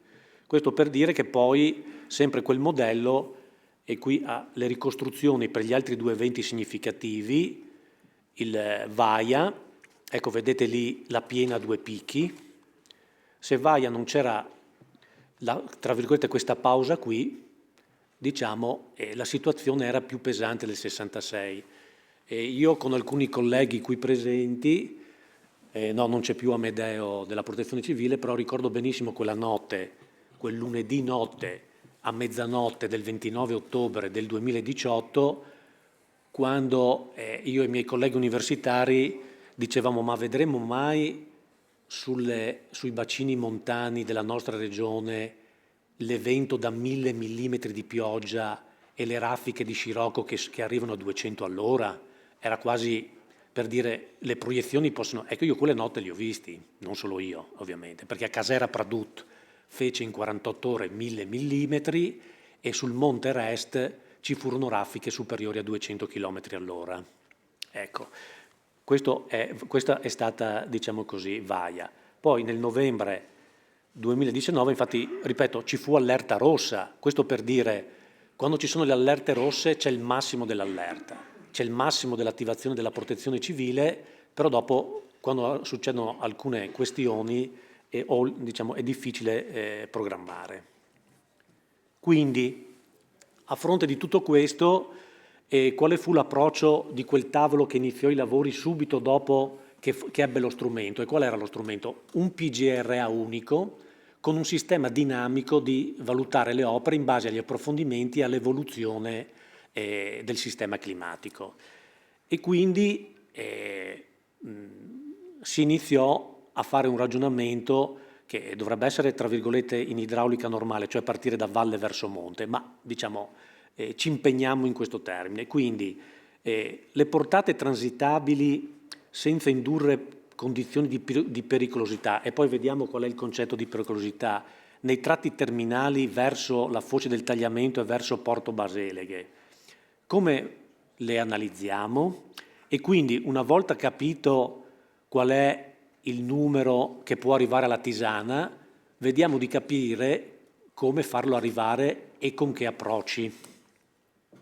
Quindi vado adesso velocemente perché qui sono rappresentate tutte le simulazioni di quel modello di cui vi ha parlato Michele, sia nel tratto terminale del Tagliamento, lo vedete qui, dall'Incile del Cavrato, qua, la Tisana è qua sopra, e tutto il corso del fiume fino alla foce, qui è Lignano Riviera e Bibbione.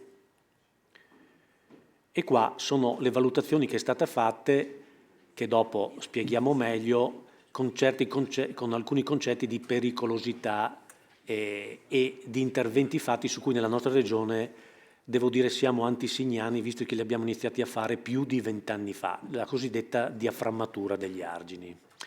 E poi questo è il tratto del Cavrato in cui sono stati fatti gli stessi ragionamenti, ovviamente insieme anche ai colleghi della Regione Veneto, perché, ripeto sempre, la legge della natura è quella del bacino idrografico, che non rispetta quasi mai i confini amministrativi, né dei comuni, né delle province quando esistevano, né delle regioni, né, vedi l'Isonzo, degli stati. E quello è il sistema su cui bisogna ragionare.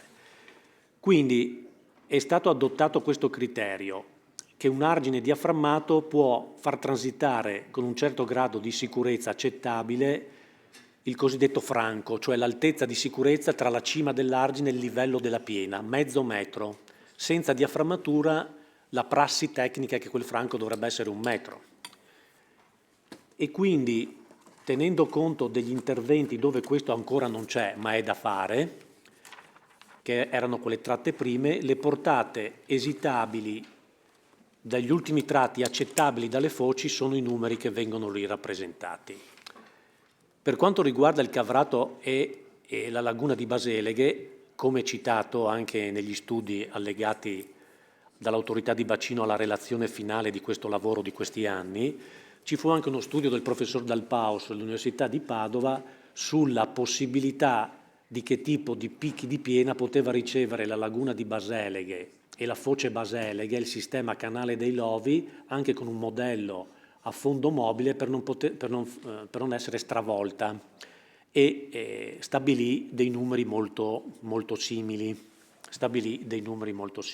Come già anticipo un tema che probabilmente sarà proposto o discusso, due ipotesi del laboratorio di tagliamento erano dei canali scolmatori che recapitassero nella laguna di Grado e Marano. Già all'epoca comunque l'autorità di bacino regionale fece il modello matematico bidimensionale della laguna e fece quelle simulazioni e ravvisò le stesse identiche problematiche che ha ravvisato il professor Dal Paus nella laguna di Baseleghe. Per cui già dal 2011 le problematiche di eventuali nuovi canali scolmatori con picchi di piena nella laguna di Grado e Marano sono state analizzate anche con modelli numerici abbastanza significativi, ma lo anticipo. E questi qui sono i tratti su cui sono necessari gli interventi. Ecco, il nodo di Cesarolo è di fondamentale importanza e dovrà avere delle valutazioni molto dettagliate, perché è quello che influenza il livello alla Tisana. Non è l'andamento della marea in caso di condizione di piena di quell'entità, cioè portate dell'ordine dei 4.000-5.000 metri cubi al secondo. Questo è un concetto importante. Questi sono, ecco, le due opere di laminazione che sono state previste. Uno, diciamo qui parliamo dal punto di vista idraulico, poi cercheremo di capire il concetto di differenza tra la necessità idraulica e poi la necessità o l'opportunità di raggruppare più problematiche infrastrutturali, cioè sia quelle dei trasporti che quelle della laminazione nei successivi elementi progettuali. Allora, sembrerà strano, ma qui devo dire che per individuare queste due aree, come dopo cercheremo di spiegare, qui eravamo in lavorazione in quegli anni, in quel periodo lì che si è concluso, avete visto, a dicembre del 2023. Era già da un po' di tempo che in Comunità Europea erano in corso i lavori di quella che poi avrebbe portato a definire il regolamento per il ripristino della natura, che è stato pubblicato il 24 giugno del 2024. E quindi eravamo a conoscenza anche di quell'approccio e di quei lavori che sono esplicitati nell'articolo 9 del regolamento, di cui invito tutti a leggere tutti e 5 i commi, non solo il primo comma. E proprio nel secondo comma vengono messe vicino sia la direttiva 2000/60 delle acque e la relativa alluvioni e il regolamento europeo del 2013 sui trasporti, tanto a significare che la tematica gestione delle acque in caso di piena e trasporti è attenzionata proprio in quest'ottica. E al di là di tutto quello che era presente in tutti gli studi effettuati, perché come vedrete dopo abbiamo cercato di studiare, analizzare tutto quello che fu fatto dalla Commissione De Marchi del 1970 fino agli studi ultimi dell'autorità di bacino del 2016. Poi, ripeto, nessuno è perfetto, però pensiamo di aver visto veramente tutto. Anche alcuni studi non noti che poi cercherò di ricordarvi brevemente. Però qui il punto principale su cui si è posti è, in sinergia di quell'ottica che poi è stata diventata regolamento, andare a vedere dove le aree fluviali,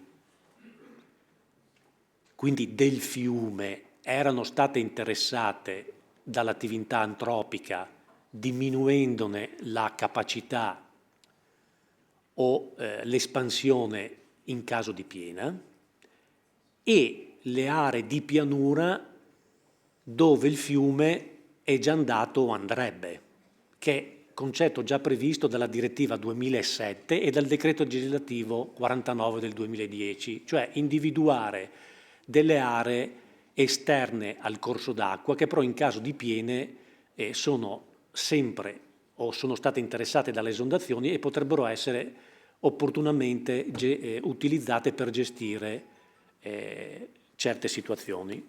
Quindi questi qua sono stati i 2 punti di partenza al di là di tutto. E adesso cerchiamo di spiegare perché hanno portato a individuare quei 2 punti del bacino tra Pinzano e Latisana.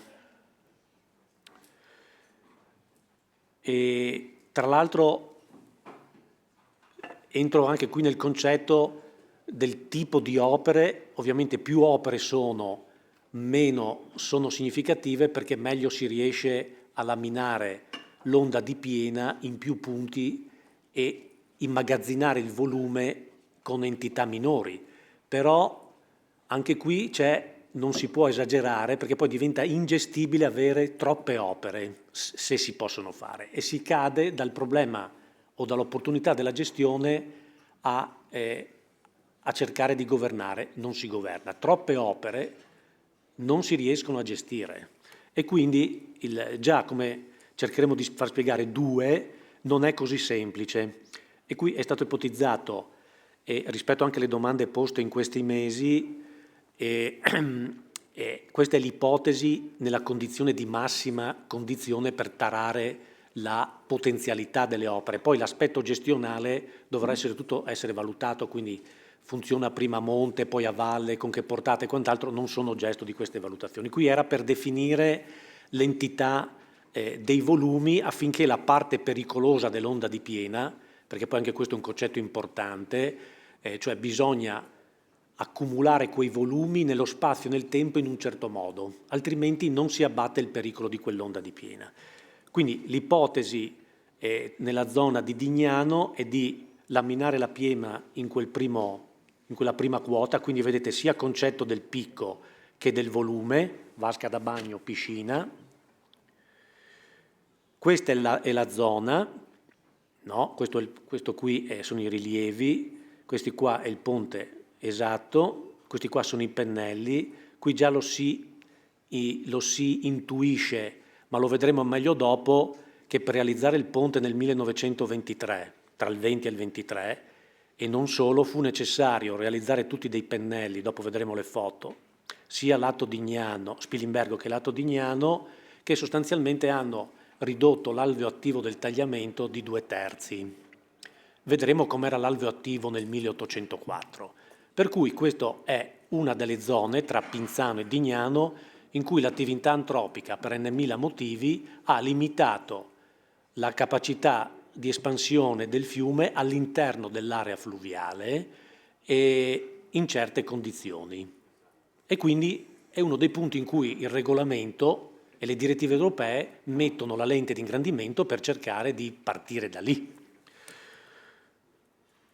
Queste sono le mappe nella nostra regione, una, non so, fortuna o non so come chiamarla, del fatto di essere appartenuti all'impero austro-ungarico, è che il barone Anton von Zach fu incaricato nel 1800, tra il 1802 e il 1804, di mappare a livello militare tutto il nord-est in cui c'era l'impero, e quindi sostanzialmente fece queste mappe molto dettagliate in scala 1/28.800, quindi molto simili alle tavolette militari dell'IGM 1/25.000, che ci restituiscono una situazione molto puntuale del territorio datata 1804.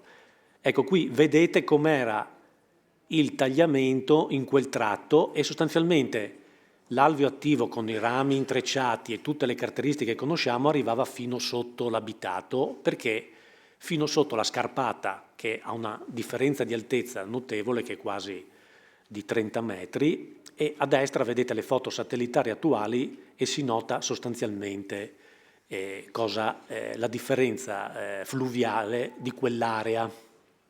Sì. Ok. Un tanto, siccome il PGRA fa anche le simulazioni col tempo di ritorno di 300 anni, vedete che il fiume, quando ci sono le piogge intense, va su tutto il suo, su tutta la sua area, quindi aree anche dove ci sono i pennelli. Dopo sul tema delle altezze e quant'altro possiamo valutare, ma quella è tutta area fluviale. Stesso concetto per la zona Varmo. Qui si utilizzerebbe il ponte di Madrisio per affiancargli un'opera di, non è proprio diciamo, una traversa come quella di Dignano concettualmente, ma è un'opera per regolare i livelli per poter poi farli defluire in un imbocco diciamo così, su un canale. Ecco, questo sì è un canale che era una delle ipotesi di partenza anche di uno di quei canali scolmatori, ma per poi gestire le portate in eccesso sulle aree, ecco l'altro concetto, le aree esterne al fiume che sono già state oggetto di alluvione, quindi sarebbero delle pertinenze alluvionali, con questi numeri che vedete qui per poter poi andare al picco di sicurezza intorno a 3.500 e 3.600, che questo verrebbe gestito in sicurezza, mitigando il rischio tenendo conto dei numeri col tempo di ritorno di 100 anni.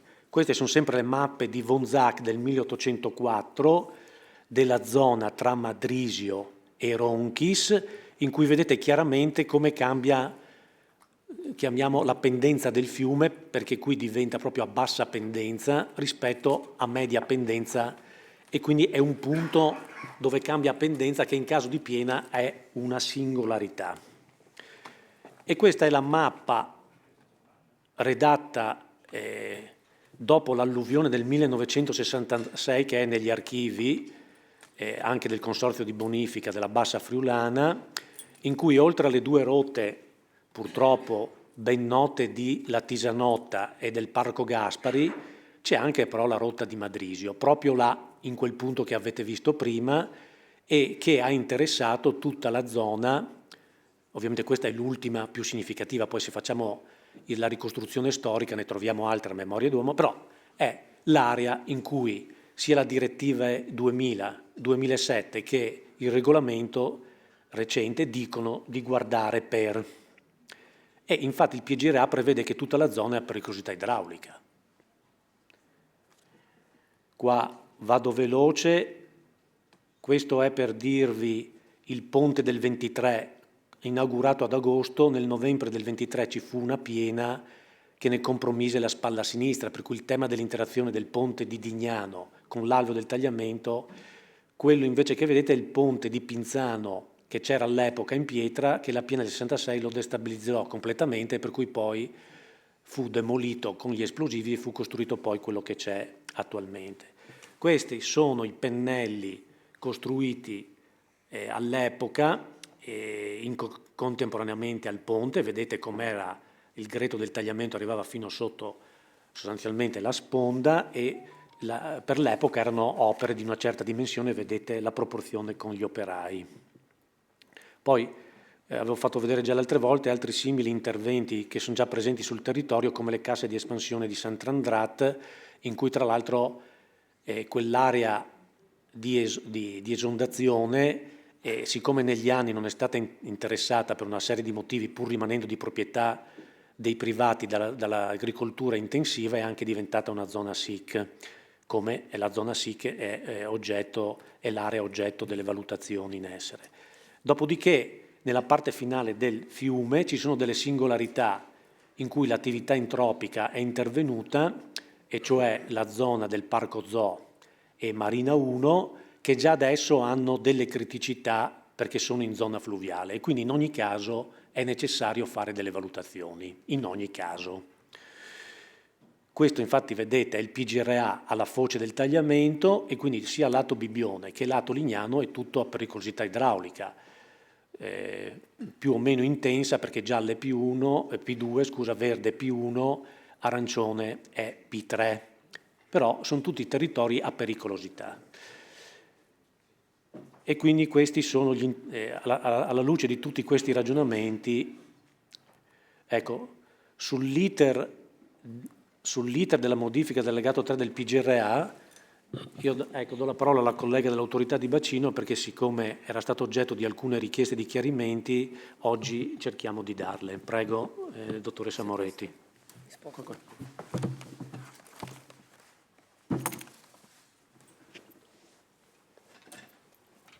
Buongiorno a tutti.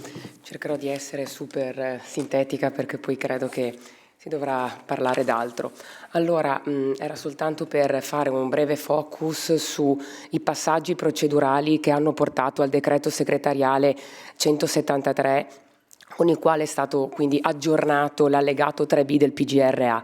Come è stato detto negli interventi precedenti, ma è bene ribadirlo, l'allegato 3 del PGRA è nella sostanza un tabellone all'interno del quale sono contenute delle proposte di interventi, quindi stiamo parlando di previsioni e non di interventi progettati. E questo ha delle ricadute su tutta una serie di possibili dubbi o obiezioni sollevate anche dagli enti territorialmente interessati in merito a eventuali necessità di procedure ambientali che valutino l'impatto ambientale appunto di questa misura. Di conseguenza col decreto segretariale l'autorità di bacino ha aggiornato l'allegato 3B nei termini che poi verranno meglio descritti, andando prima ad esprimere in conferenza operativa un parere favorevole all'unanimità. Questo decreto segretariale con cui è stato aggiornato l'allegato 3B ha rispettato, diciamo, la scansione procedurale che le norme del PGRA prevedono per la modifica dell'allegato 3. Questo perché il comma 7 dell'articolo 6 del PGRA detta una procedura molto snella per arrivare all'aggiornamento dell'allegato 3B. Una procedura che quindi se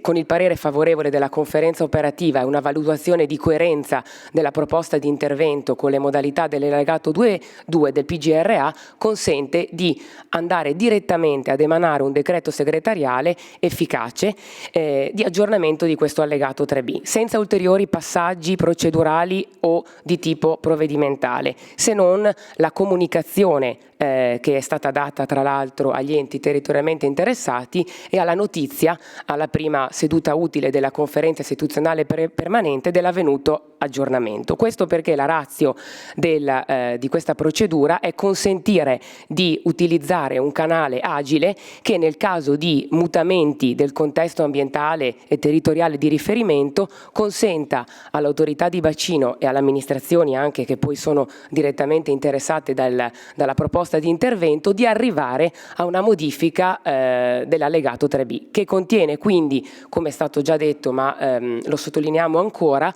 un elenco che non è immutevole di proposte di interventi, non è un elenco che può essere cambiato proprio in ragione delle mutate esigenze attraverso una procedura rapida che nel concreto è stata rispettata, nel senso che ci sono stati svolti numerosi incontri già a partire dal 2022 tra l'autorità di bacino e la regione autonoma Friuli Venezia Giulia, la regione del Veneto, proprio per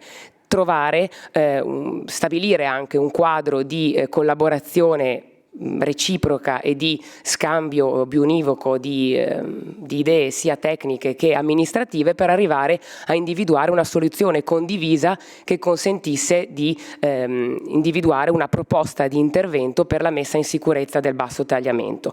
Soprattutto con l'incontro del novembre del 2023 è stata quindi concertata e condivisa la proposta che poi ha portato alla modifica dell'allegato 3B, alla presenza degli assessori delle rispettive regioni e del vice ministro dell'ambiente.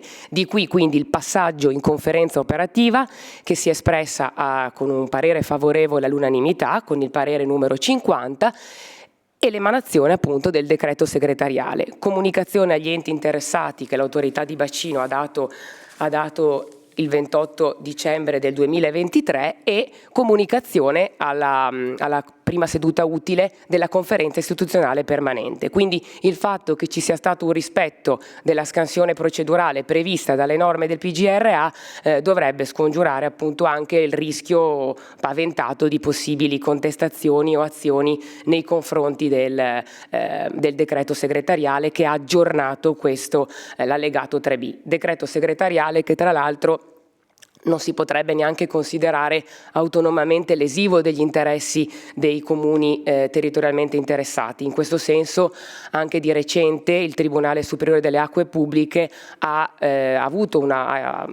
si è espresso nel senso della inammissibilità di un'impugnativa che era stata proposta nei confronti della delibera di adozione del PGRA nella parte in cui all'allegato 3B proprio era previsto l'intervento delle casse di espansione di Ciano. Marzo 2024 Tribunale Superiore delle Acque Pubbliche dichiara inammissibile il ricorso proprio per carenza di interesse ad agire, anche in assenza della sussistenza di un interesse leso da parte dei ricorrenti. Quindi questo è un po' la natura dell'allegato 3B, quindi un elenco che prevede interventi in astratto. Come si modifica l'allegato 3B?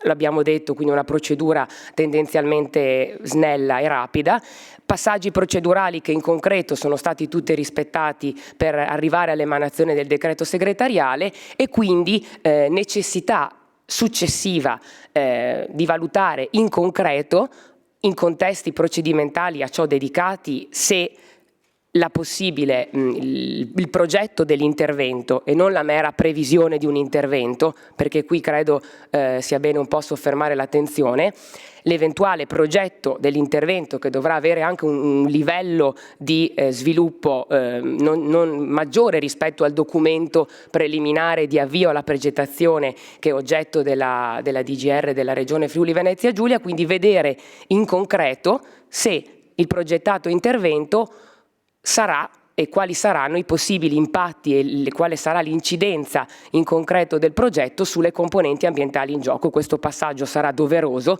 perché ma rinviato in un momento successivo e quindi non è stato come dire, oggetto dei passaggi procedurali che hanno portato al decreto segretariale, perché non ci sarebbe stato neanche un oggetto da valutare, appunto perché è soltanto una previsione di intervento, inserito in un allegato che non muta, cioè non è mutevole nel tempo e quindi sarà doveroso valutare in procedure a ciò dedicate la coerenza del progettato intervento con le componenti ambientali in gioco. Quindi questo rende anche come dire, superflua eventuali deduzioni che sono state svolte circa la necessità di una valutazione ambientale strategica, che quindi è più propria di piani e non di progetti di intervento. Cioè col decreto segretariale è stata aggiornata un intervento all'interno della misura di piano del PGRA M321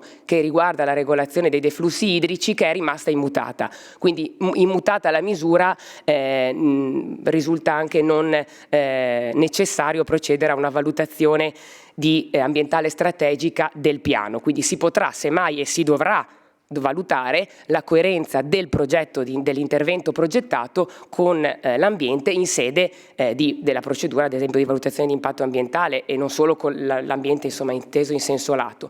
Quindi anche l'eventuale assenza di indicazioni di tempistiche da parte del decreto segretariale con cui è stato aggiornato l'allegato 3B deriva da questo, nel senso che stiamo parlando di una previsione di un intervento astratto e ogni valutazione in concreto poi dipenderà e sarà necessariamente svolta nelle fasi successive.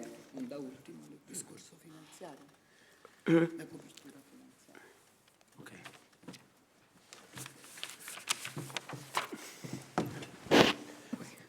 Grazie. So che il tempo è tiranno, però diciamo, le richieste sono state tante, per cui vado anche al passaggio del documento di preliminare di progettazione come avevo prima indicato. Vi porto via ancora al massimo 10 minuti.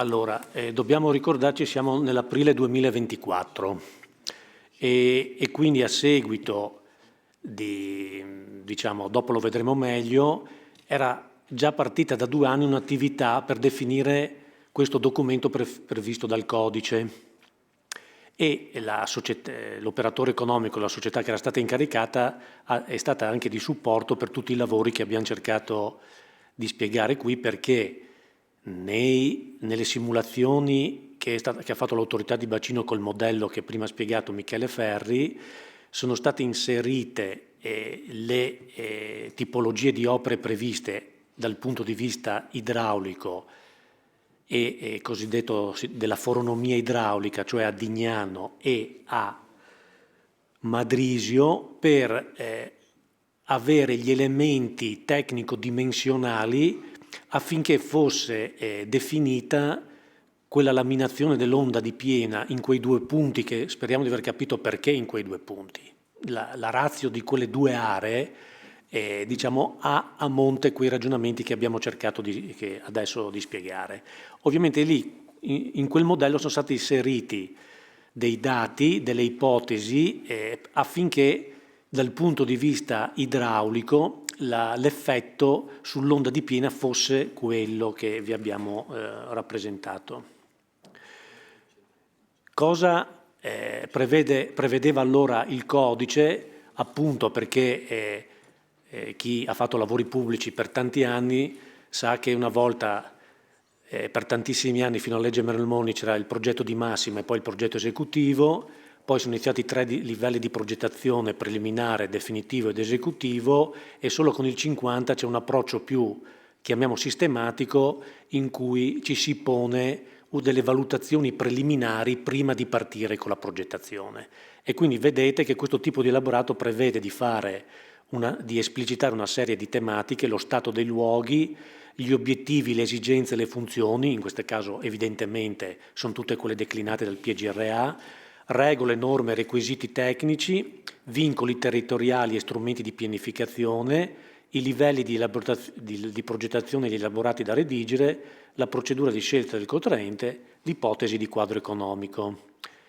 Allora, all'epoca, siccome appunto si parlava delle valutazioni idrauliche e per quanto riguarda l'infrastruttura viaria, la Regione Direzione Infrastruttura e FUG Strade stavano valutando gli interventi di eventuale ristrutturazione del ponte esistente. Per cui all'epoca le valutazioni furono fatte in un quadro che prevedeva un intervento di tipo idraulico e in corrispondenza dell'attuale ponte, no? Su cui dovevano ancora essere fatte delle valutazioni.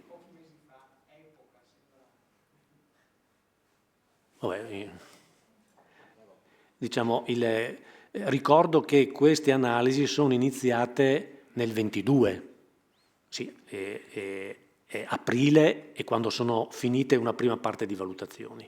Forse poi dopo il concetto dei tempi può essere relativo.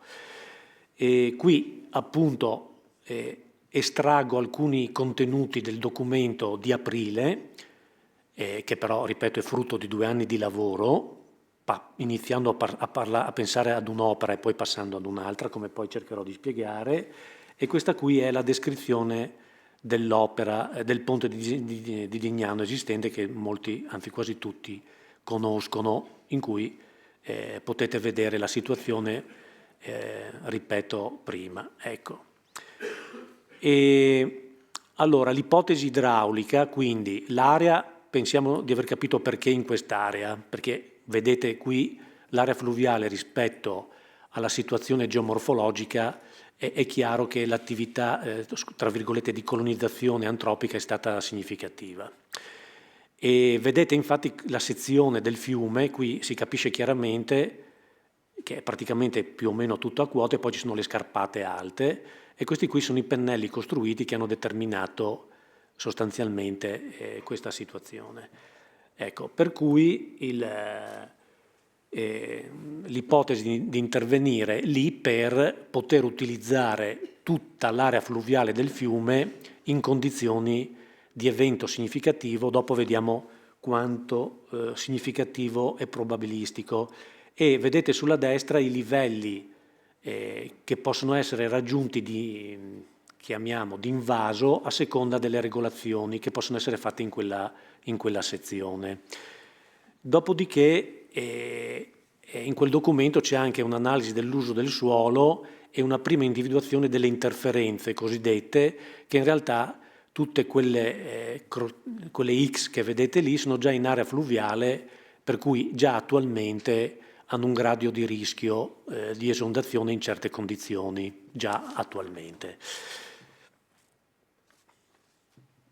Questi studi pregressi li abbiamo già raccontati prima, per cui non mi dilungo. Ecco, qui l'ho detto, tema delle alternative, e ecco perché nel documento preliminare di progettazione c'è un tema delle alternative su cui poi vorrò tornare, ma in realtà c'è un richiamo a tutti gli studi pregressi e le alternative sono di un altro tipo, non a quello che poi è determinato dalla pianificazione sovraordinata, in questo caso quella dell'autorità di bacino. Però in quel documento c'è un richiamo a tutti gli studi pregressi, quindi a tutte le valutazioni che sono state fatte fino a quell'epoca in tutto il bacino idrografico del tagliamento. E appunto quindi obiettivi, esigenze e funzioni, il richiamo ovviamente alla pianificazione sovraordinata e quello che abbiamo descritto prima è il primo punto come ipotesi. Poi sugli obiettivi, le esigenze e le funzioni vediamo il tema della prima laminazione del picco e anche qui siccome appunto è tarato sulla mitigazione del rischio con questo grado di tempo di ritorno e quindi il fatto della frequenza probabile dell'intervento dell'opera mediamente 2 volte in un secolo. Ecco, questa è la valutazione, cosa che qui è indicata ma anche nel documento. Ecco, alcuni argomenti su cui è stato dato l'indirizzo perché tematiche significative. Mitigazione del rischio. Il tema del cambiamento climatico e quindi del fatto dei tempi di ritorno anche del PGRA, la frequenza di utilizzo, l'opera non dovrà interferire negativamente con la morfologia in atto prevedibile del corpo idrico, non dovranno essere indotti a monte e a valle incrementi di pericolosità rispetto alla condizione attuale. Rispetto alla condizione iniziale, per portate inferiori alla soglia di attivazione, come vedremo dopo cerchiamo di far capire, quindi sostanzialmente sempre tranne 2 volte ogni 100 anni, non dovrà essere ridotta la capacità di deflusso complessiva del tratto fluviale posta nell'intorno dell'attraversamento stradale esistente. Al fine di minimizzare l'effetto dell'opera al di progetto, al regime idrodinamico e per sentire l'impronta paesaggistica dell'opera, è richiesto l'allineamento, e qui diciamo era il fatto che era in ombra al ponte esistente, perché all'epoca la valutazione era ponte esistente tra opera idraulica a monte. Poi c'è tutta la questione dell'indirizzo di minimizzare l'effetto delle opere sulle acque sotterranee in modo che siano anche sostanzialmente trasparenti. Questo era un concetto che era già stato in qualche modo portato all'attenzione in alcuni punti dei documenti del laboratorio tagliamento, sia per le opere previste a Pinzano che a Dignano, che erano previste in entrambe le situazioni, e poi il tema delle protezioni delle pile per quello che abbiamo visto prima. Quindi, ripeto, qui le condizioni al contorno, come diciamo, il documento è stato redatto nell'ipotesi di configurazione del mantenimento del ponte esistente e di realizzazione della traversa a monte. E quindi ci sono tutti questi indirizzi su cui fare le valutazioni.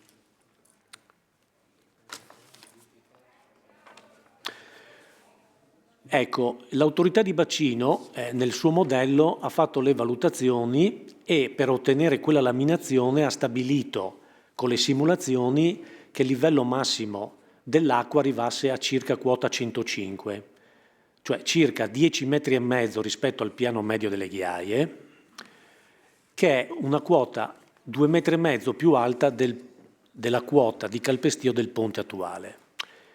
Ricordo che l'ipotesi di Pinzano prevedeva un'altezza dell'acqua di 12 metri. E dopodiché ovviamente rimanda con indirizzo a tutte le fasi successive su come poi dimensionare l'opera che tenga conto di questi parametri alla fine della laminazione e i concetti sulle opere fondazionali. E dopodiché, siccome la quantità vediamo se viene detto dopo, sì, ecco, l'opera idraulica ha un'ipotesi in corrispondenza del ponte con diciamo è a specchio, quindi con lo stesso tipo di aperture, 35, e poi le spalle laterali che sono, come si dice, in ombra di quelle attuali del ponte, sempre con quelle ipotesi che prima vi abbiamo illustrato. E qui sono il numero di opere di regolazione che vengono, diciamo così, riassunte. Alcune di queste opere, quando devono essere monumentate mediamente 2 volte ogni 100 anni, andranno a chiusura della sezione, altre a parzializzazione. Ecco, qui accenno solo brevemente al tema di gestire e non governare. C'è il tema del doppio, cioè io devo essere in grado, in queste condizioni, che l'opera che mi serve 2 volte ogni 100 anni funzioni sempre, che se non c'è l'energia elettrica di rete, se i gruppi elettrogeni non funzionano, le manovre si possono fare in ogni caso, quindi se anche qualche opera o qualche componente non funziona, ce ne sia un'altra che funziona, e quindi la ridondanza, cosa che in altre situazioni come a Pinzano con questo grado di sicurezza e di ridondanza non sono possibili. Anche queste prime valutazioni sono state fatte. Dopodiché nel documento sono stati indicati tutte le norme e i vincoli di cui, come diceva prima la dottoressa Moretti, nella fase di progetto sarà da tenere conto anche per tutto l'iter autorizzativo di tipo anche e non solo ambientale. Dopodiché, durante questo lavoro che è durato 2 anni, di cui nella zona di Dignano 1 anno, ha consentito un primo approfondimento ed evidenziato alcune tematiche che la realizzazione della traversa laminante potrebbero comportare, considerata la prossimità per il ponte. Da queste prime evidenze, quindi circa 1 anno fa, sono state avviate una serie di interlocuzioni con i colleghi delle infrastrutture, con FVG Strade, ma anche con la soprintendenza, perché il ponte di Dignano, sappiamo tutti, ha il vincolo. E quindi successivamente è stata valutata la possibilità di riunire in un'unica opera, cioè la traversa laminante, che avesse anche la possibilità di fare da supporto per un ponte viario nuovo, per poter contemperare una serie di esigenze, considerando l'attuale situazione sia della viabilistica lato Dignano che quella lato Barbeano, dove è praticamente chiuso il progetto esecutivo della cosiddetta variante di Barbeano. E quindi qui in linea di massima è un rendering di un'ipotesi di un'opera unica, in cui sostanzialmente vedete che in questa zona qui sarebbero, tra virgolette, parcheggiate, scusate, le paratoie, che dovrebbero essere azionate 2 volte ogni 100 anni per laminare il tagliamento, di cui quest'opera qui poi dovrebbe essere in sostanza sempre trasparente a tutti gli effetti che vi ho detto prima, e dovrebbe invasare per 48 ore quella quantità d'acqua qui a monte nelle stesse aree che sarebbero lo stesso oggetto di esondazione da parte del fiume, con quei tempi di ritorno o superiori, con un andamento dei livelli un po' differente, e quindi utilizzare le aree che l'attività antropica ha parzialmente tolto al fiume in quelle condizioni e ridargliele. Veloce, perché sull'iter procedurale può essere nata un po' di confusione, posso capire. Quindi nel 2022 l'incarico per la progettazione per fare il DPP era relativo alla traversa di Pinzano, perché quello era scritto nel PGRA. Ma già all'epoca era stato messo un focus su analizzare tutti gli studi e le progettazioni già disponibili, quel grosso lavoro che vi ho detto prima, e eventuali anche alternative progettuali. E in contemporanea è partito quel lavoro che vi ho detto che è durato 2 anni fino a dicembre dell'anno scorso sul tema soprattutto della ripartizione delle portate a valle. E poi è già stata citata la generalità di giunta del luglio 2024 dove vengono dati gli indirizzi a cercare di contemperare, come anche indica il regolamento sul ripristino della natura, le esigenze di gestione degli eventi alluvionali con quello della viabilità. Il codice degli appalti è cambiato e quindi il percorso futuro prevede, in base agli indirizzi della Giunta, che di tutte le opere, quindi dell'ipotesi del ponte traversa di Dignano e di tutte le altre opere che vi abbiamo detto, e venga fatto quello che prevede il nuovo codice, il quadro esigenziale che deriva dal PGRA, il documento di fattibilità che dopo diciamo in cosa consisterà, delle alternative progettuali, ma vediamo in che senso, il DIP e il PFTE. Un esempio di cosa significa le alternative progettuali. Il quadro pianificatorio è il PGRA, per cui se io vado tra Dignano e Pinzano, cosa devo valutare? Un ponte traversa unico, a monte e a valle del ponte esistente, di quanto a monte e a valle del ponte esistente, il ponte esistente rimarrà oppure no? Deve essere fatta la valutazione di tutte queste alternative per convergere alla soluzione. Un esempio è il lavoro che è stato fatto, anche se la normativa non lo prevedeva, ma è stato fatto per la definizione del rifacimento del ponte stradale di Latisana, che è una delle priorità del piano gestione rischi alluvioni già in versioni precedenti, perché è un ostacolo al deflusso delle acque, sia a monte che a valle. E quindi qui vedete un'ipotesi era un ponte strallato nuovo, l'altra ipotesi un altro ponte con una pila in alveo con questo tipo di conformazione, un'altra ipotesi ancora un ponte più tradizionale con 2 pile. La procedura deve portare a definire quale delle soluzioni andare a convergere per procedere con la progettazione vera e propria. Ecco, io poi avevo un'altra cosa, ma lascerò alla fine della giornata, perché ad agosto è comparsa sulla stampa nazionale un articolo che faceva un paragone tra il tagliamento e l'ISAR, su cui abbiamo fatto uno studio con i colleghi tedeschi che però volevamo illustrare a onor di cronaca, ma lo lascio successivamente. Ringrazio l'ingegner Canali tecnici, chiedo all'ingegner Giorgio Damiano di poter prendere posto. Come era stato deciso in ufficio di presidenza,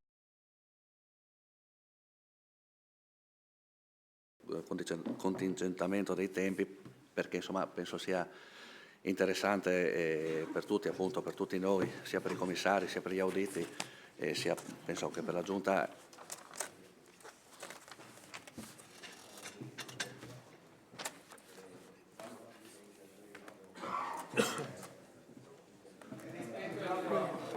Chiedo scusa, quando avrà finito l'intervento l'ingegner Damiano, vedremo come, insomma, chiaramente cercheremo di partire subito, se non ci sono altre cose con i sindaci, vedremo come gestire, chiedendo e ringraziando per la pazienza anche coloro che sono presenti e dovranno parlare.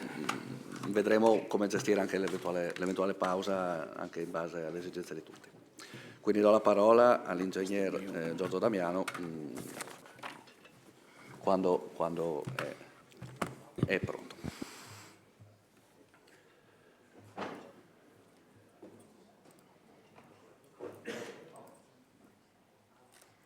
Come funziona qua?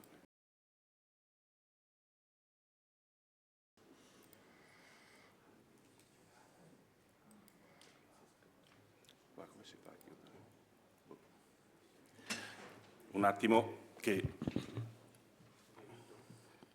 Allora, innanzitutto vorrei dire che io mi atterrò a quello che è l'ordine del giorno cioè l'illustrazione del documento preliminare all'avvio della progettazione dell'intervento di costruzione di una traversa.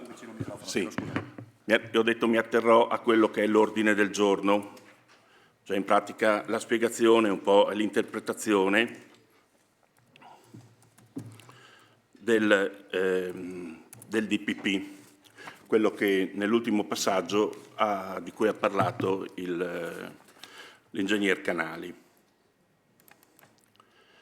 È stato, diciamo, il discorso è stato esteso anche all'autorità di bacino, che ha spiegato accuratamente quella che è stata la procedura che ha fatto cambiare il piano, il PGRA. Vorrei comunque premettere che siamo tutti coscienti della necessità di mitigare il rischio idraulico del tagliamento, al fine di preservare dalle esondazioni le popolazioni del basso tagliamento. L'autorità di bacino distrettuale delle Alpi Orientali, autorità di bacino, con decreto segretariale numero 173, come abbiamo sentito, ha aggiornato la proposta per i nuovi interventi riguardanti il tagliamento.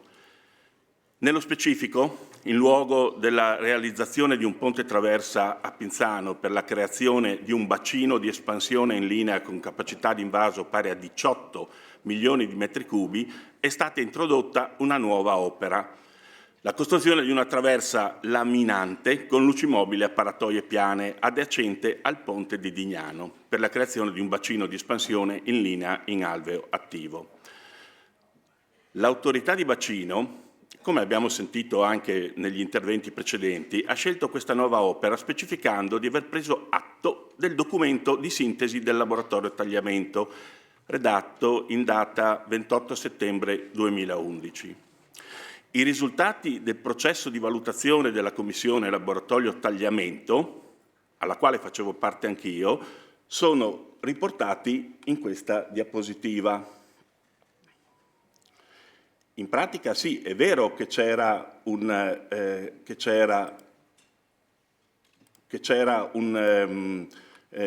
un'ipotesi di traversa laminante a Dignano, però la traversa laminante a Dignano si è classificata in penultima posizione, con un punteggio anche negativo. Il motivo di questa classificazione è derivato dal fatto che la Commissione ha avuto grosse perplessità sulle paratoie mobili. Inoltre, anche sull'interferenza dei diaframmi in alveo sul regime idrodinamico delle acque sotterranee e inoltre anche per le ripercussioni sotto il profilo ambientale sia a monte che a valle dell'opera in condizioni di regime idrologico ordinario. Problemi di natura costruttiva e di cantiere per l'attacco della traversa all'argine in sinistra idrografica. Nonostante questo, l'autorità di bacino ha fatto questa scelta. L'11 aprile la Giunta regionale, dopo aver preso atto dell'aggiornamento del PGRA, con delibera 530, ha decretato gli interventi per la prevenzione e mitigazione del rischio idrogeologico lungo il corso del fiume Tagliamento, allegando la delibera al documento preliminare dell'avvio alla progettazione, in pratica redatto dal RUP, ingegner Massimo Canali, che ci permette di ricavare tutti i dati per definire l'opera di sbarramento tra Dignano e Spilimbergo. In pratica questa diapositiva l'abbiamo già vista ed è allegata proprio al DPP e riguarda l'area, è tracciata la diga di laminazione, o meglio la traversa di laminazione, che è a monte della strada regionale 464. L'opera sarà costruita in adiacenza al ponte stradale, dove la distanza tra sponda destra e sinistra è di circa 2.350 metri. Lo sbarramento che verrà costruito sarà a paratoie mobili e entrerà in funzione con eventi di portata superiori a 4.000 metri cubi al secondo. La portata in eccesso verrà trattenuta nel bacino di espansione che si creerà a monte della traversa. L'opera in pratica, come potete vedere, la diapositiva l'avete già vista perché è stata passata prima. La capacità comunque massima del bacino prevista nel progetto è di 29 milioni di metri cubi. Se noi consideriamo i 29 milioni di metri cubi di questa di quest'opera, più i 22 milioni di metri cubi previsti per la traversa più a valle di Varmo, noi arriviamo a 51 milioni di metri cubi. Bene, le casse di espansione previste nella zona di Spilimbergo, tra Pinzano e il Ponte, degli anni passati, arrivavano al massimo a 42 milioni di metri cubi. Pertanto abbiamo avuto un incremento di una decina di milioni di metri cubi.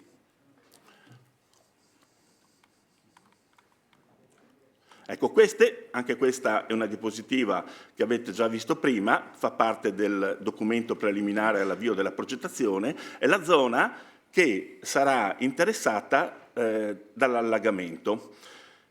Beh, sì, forse è vero che queste zone sia della scuola, la superficie che verrà allagata a nord del ponte è tutta compresa nell'area fluviale. All'interno però di quest'area sono presenti insediamenti come l'Istituto di Istruzione Superiore, il Tagliamento, il centro ricreativo parrocchiale dell'Aquila, che attualmente è utilizzato dall'Istituto Agrario, lo stadio comunale, aziende agricole, fabbricati residenziali nel comune di Spilimbergo e aree ricreative nel comune di Dignano. Ecco, questa è una sezione, perché fino adesso non abbiamo mai visto nessuna immagine di come verrà quest'opera. Questa sezione è stata costruita analizzando accuratamente quello che è il DPP. Nel DPP c'è scritto tutto. In pratica, le misure più o meno rispetto a quelle che prima ha elencato l'ingegner Canali coincidono. Dico più o meno perché abbiamo l'acqua che raggiunge i 105 metri sul livello del mare. Abbiamo il piano stradale del ponte che raggiunge i 102 metri sul livello stradale, perciò già qui siamo a 3 metri sopra il livello stradale. Più abbiamo il franco idraulico di 1 metro, la quota massima della traversa raggiungerà i 106 metri sul livello stradale. Se consideriamo la quota del piano stradale e la quota media delle ghiaie dell'alveo, che è pari a 96 metri sul livello del mare, la sommità dello sbarramento sarà a 10 metri più 10 metri rispetto alle ghiaie e a più 4 metri rispetto al piano stradale del ponte.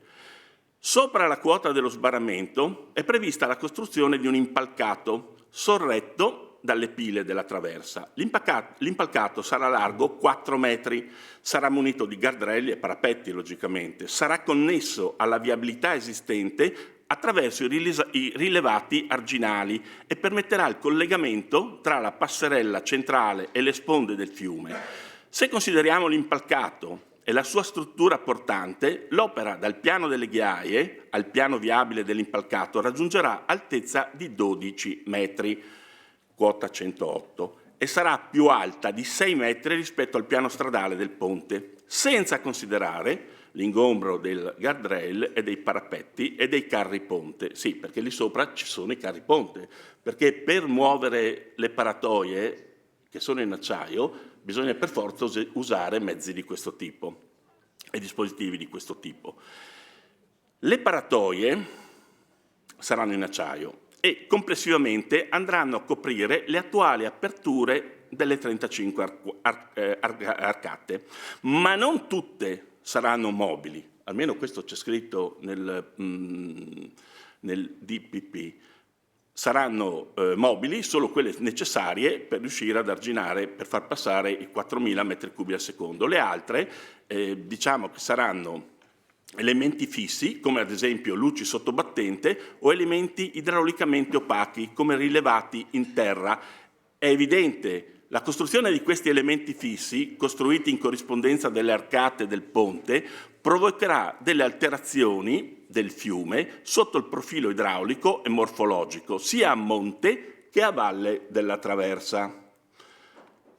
Nella immagine precedente, cioè i diaframmi, che saranno dell'ordine dei 20-25 metri, bisognerà capire poi, facendo il calcolo preciso per evitare il sifonamento dell'opera, quanto dovranno andare in profondità, però abbiamo quasi certezza che la platea che dovrà coinvolgere le fondazioni del ponte, se unica misura che non è presente nel documento, che però si deduce da quello che c'è scritto, cioè nel senso che la traversa sarà posta a monte del ponte in zona probabilmente tra i 30 e i 40 metri, e in questa zona dovremo prevedere la congiunzione tra i plinti del ponte e quelle che sono le fondazioni della traversa. Pertanto avremo una platea, soglia di fondo, in calcestruzzo, che avrà dimensioni dell'ordine dei 50-60 metri, una profondità più o meno, bisognerà calcolarla, dell'ordine dei 2 metri, dico un po' le cifre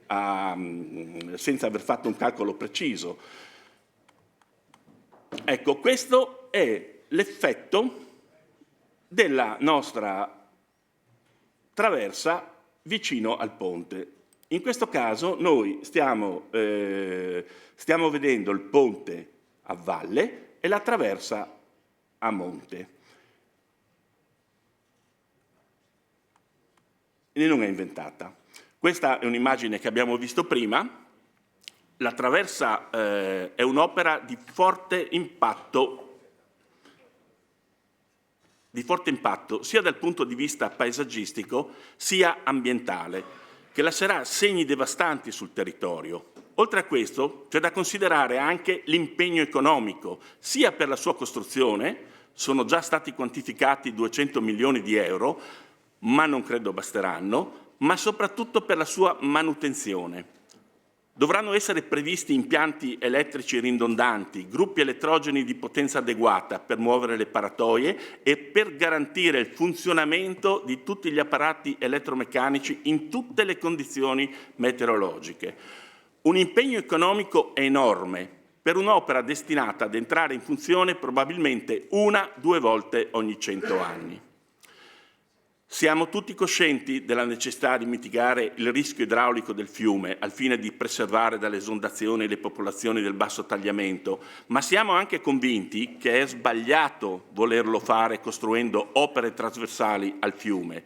Le opere trasversali di questo tipo, oltre a non darci la sicurezza che funzionino quando serve, hanno un impatto altamente negativo nel corso naturale del fiume. Il laboratorio tagliamento, come è stato prima ricordato, oltre alla traversa tra Pinzano e Spilimbergo, classificata al 9° posto, aveva proposto una serie di soluzioni che suggerivano la creazione di canali scolmatori in sinistra tagliamento, destinati a portare una certa quantità di acqua in laguna di Grado e Marano, una volta ogni 100 anni. Sicuramente queste soluzioni non avrebbero stravolto l'ecosistema della laguna. Inoltre, il laboratorio tagliamento aveva proposto varie sistemazioni di argini e la sistemazione del canale Cavarato al fine di adeguarlo al transito di una portata di 2500 m3 al secondo. Proposta che non è entrata in graduatoria solo perché non era finalizzata alla laminazione delle piene in senso stretto. All'epoca non avevo dato troppo peso a questa esclusione, ma di fronte al fatto che oggi l'autorità di bacino ha deciso che il Cavrato non può essere impegnato con portate superiori a 1200 m3 al secondo e il tagliamento deve essere adeguato per portate dell'ordine del 2500 m al secondo, mentre, come abbiamo visto prima, il piano stralcio per la sicurezza idraulica del medio e basso corso del tagliamento nell'anno 2000 prevedeva il contrario, mi viene il dubbio che in questo caso non si tratti più di una questione tecnica o solo tecnica, ma di una questione meramente politica. Nel 2012, a novembre del 2012, un professionista friulano che ha effettuato la misurazione della piena nel tagliamento, sono transitati a Monte di Latisana circa 3.600 m3. Il professionista ha calcolato dopo la piena che nel Cavrato erano transitati più di 2.300 m3 e il rimanente era transitato nel tagliamento e nessuno si era accorto di questo.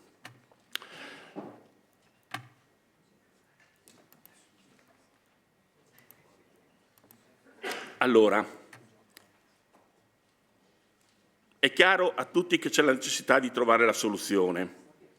Dobbiamo assolutamente ridare spazio al tagliamento.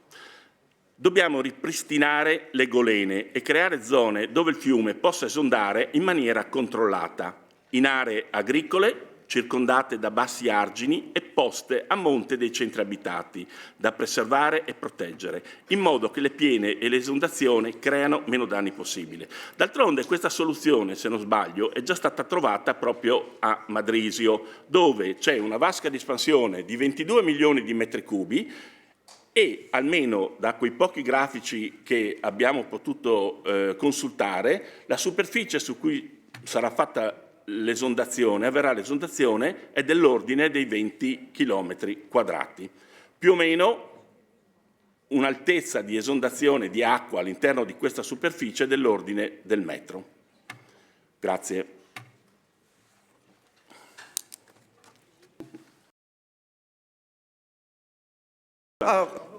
No, sì. Volevo, se riesco, farvi vedere quello che è il rendering che è stato 4 minuti.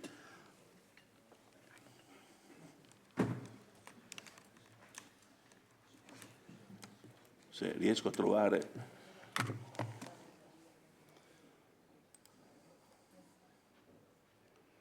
Ecco, questo è il rendering che abbiamo preparato senza stravolgere assolutamente quello che è il documento di avvio alla progettazione. Le misure di questo rendering sono quelle previste dal DPP, allegato alla delibera.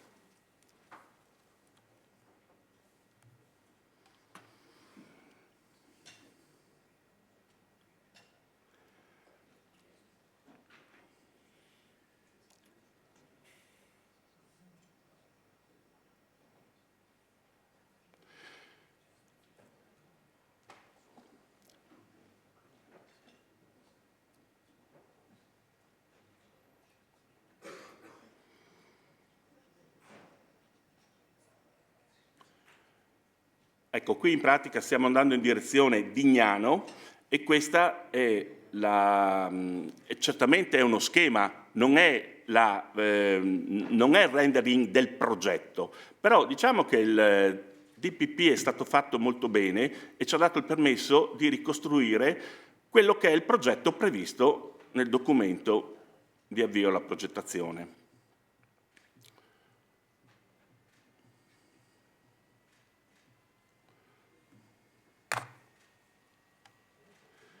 Posso andare anche un po' più veloce per non togliere troppo tempo. Al di sopra c'è l'impacchettamento, certamente schematizzato, delle paratoie che possono essere 1, 2, 3, ma sicuramente avranno un'altezza almeno di 10 metri, perché nel momento in cui devono scendere devono chiudere il bacino per quell'altezza.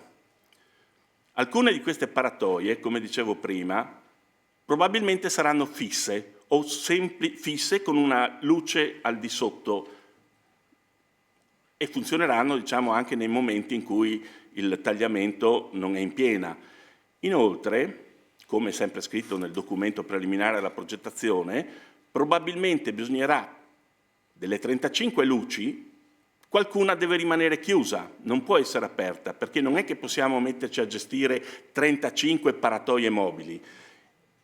Il lavoro diventa impossibile con il rischio di avere malfunzionamenti elevatissimo.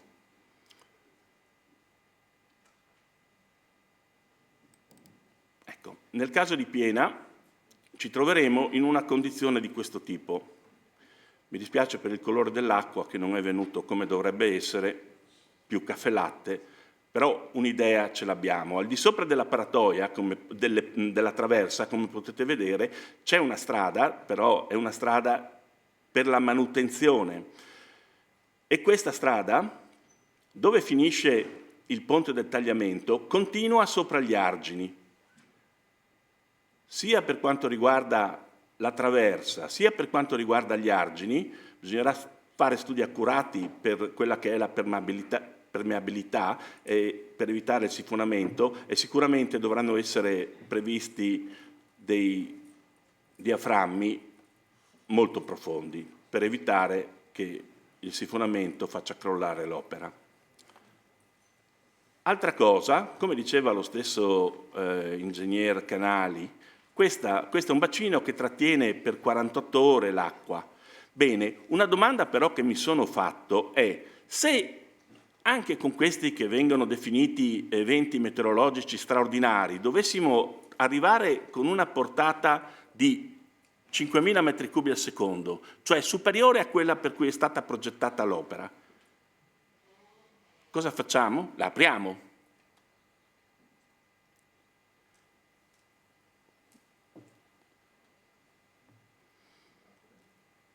Ecco, da questa parte, sempre schematicamente, abbiamo delle paratoie chiuse, perciò anche il fatto di dire che comunque l'intervento non deve causare variazioni in quella che è l'idrologia a monte e a valle della traversa, lascia un po' il tempo che trova, anche perché se io ho delle paratoie che restano chiuse è chiaro che poi faccio variare quella che è l'idrologia a monte e anche a valle del tagliamento in questa zona. E poi c'è l'effetto paesaggistico che è incredibile. Io che ci passo 2 volte al giorno su questo ponte non posso immaginarmi di vedere a monte un'opera, un eco mostro di questo tipo.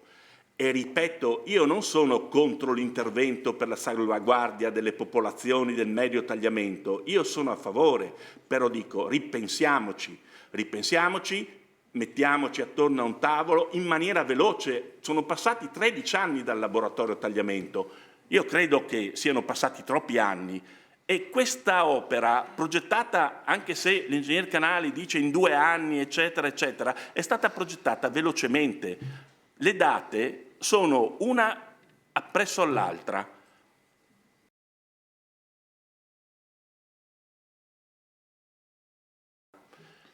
Ed evitare poi di fare supposizioni con un'opera che magari abbia anche un ponte sopra, perché se gli mettiamo anche un ponte sopra o anche in adiacenza, beh, direi che il mostro diventa ancora più grande. Grazie. Bene. Ringrazio l'ingegner Damiano. Prima di cedere la parola all'assessore che me l'ha chiesta un momentino, voglio solo ricordare che comunque i rendering e i video che abbiamo visto nell'ultimo intervento non derivano da uffici o dell'amministrazione regionale, ma sono ufficiali, ma sono comunque arrivati, diciamo, esternamente, abbiamo fatti vedere, però non arrivano dagli uffici o progettisti dell'amministrazione regionale. Assessore, prego. Oh, grazie Presidente. Allora, una precisazione che vorrei fare e poi magari dare la parola all'ingegner Canali, se d'accordo, premesso che io non ho nessun titolo accademico per fare un discorso tecnico, però una risposta all'ingegnere Giorgio Damiano la do, e dice che da parte nostra non è una questione tecnica ma politica. La politica sceglie in base a quello che i tecnici, gli scienziati, gli ingegneri idraulici propongono. Fosse per me, l'ho detto nell'intervento, mi piacerebbe avere una bella cartolina con un paesaggio bucolico e non far nulla. Tra l'altro Sprague dove mettere quei soldi, la Riviera di Barcola li aspetta, quindi non sarebbe neanche un problema dal punto di vista economico. Quindi non è una questione politica, ma l'ho spiegato penso nel mio lungo intervento iniziale che ce lo impone la nostra coscienza. Poi, ripeto, se l'ingegnere Damiano ha delle modellistiche, degli studi che confutano quello che hanno fatto gli altri ingegneri, gli altri scienziati, ben venga, nessuno infallibile. Anche il Papa del Concilio Vaticano II è stato dichiarato che anche lui può sbagliare e quindi gli esseri umani possono sbagliare. Ad oggi ci risulta la soluzione migliore per salvaguardare il territorio e le persone. Vedendo poi quel filmato, che è un filmato di fantasia del proponente, ricordo che lui può anche aver fatto un'ipotesi in base alla delibera 530, eccetera, però ha dimenticato di dire che quella delibera ne è seguita un'altra, perché noi ascoltiamo il territorio, in cui l'ipotesi e la progettualità andranno su un unico ponte e non su quell'opera che sembra Davide con Golia, sembra una roba enorme. Certo che quando uno viene a dire diga e vede quella roba ci può anche credere, però nessuno a favore di nessun ecomostro, anzi, nel quel rendering risulta evidente la sproporzione fra le due opere E comunque, ripeto, 2 opere non è l'indirizzo politico di questa Giunta. 2 opere non sono l'indirizzo politico di questa Giunta. Si va avanti per atti, l'atto è la delibera di Generalità che si va verso un ponte unico, un ponte traverso, non una diga. Quindi chi dice diga dice una cosa falsa. Poi ovviamente, certo, vedendo quel rendering, quel filmato in quella maniera, se non mi parli di ecomostro posso anche essere d'accordo a vedere quel filmato, ma non mi risulta che sia così. Io per primo ero, come ho detto in premessa, favorevole alla chiusura dell'ecomostro della Ferriera. Immaginiamoci quando prima un altro ecomostro dall'altra parte, inquinante diversamente, da parte delle regioni. Quindi da parte mia, ripeto, la più ampia voglia di condividere l'ipotesi. Se c'è un'ipotesi alternativa che ci mettano la coscienza a posto, non solo, e anche dal punto di vista legale, che non è un dettaglio, il fatto di fare il bene nel nostro territorio, ben venga. Però ad oggi abbiamo questo progetto con delle modellistiche e su questo ci basiamo. Ripeto, siamo in attesa, se qualcuno ha la soluzione ai problemi e poi alla fine lasciamo il fiume com'è, ben venga, ma dubito questo si possa fare se non si vuole prendere la tisana e portarla da un'altra parte e trasferire tutta la popolazione. Grazie. Se io magari, questo è il mio intervento politico, poi tecnicamente mi piacerebbe che l'ingegner Canali dia una risposta, perché, ripeto, si parlava tutto, si faranno queste opere, si farà questo, non si farà un bel niente, perché quell'opera non è prevista, tutto qua. Prego, ingegner Canali. Sì, allora ovviamente riconfermo tutto quello che ho cercato di spiegare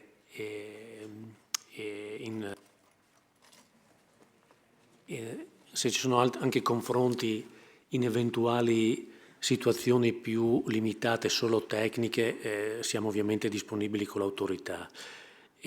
Alcune tematiche che ha posto l'ingegner Damiano sono ovviamente quelle previste con la progettazione.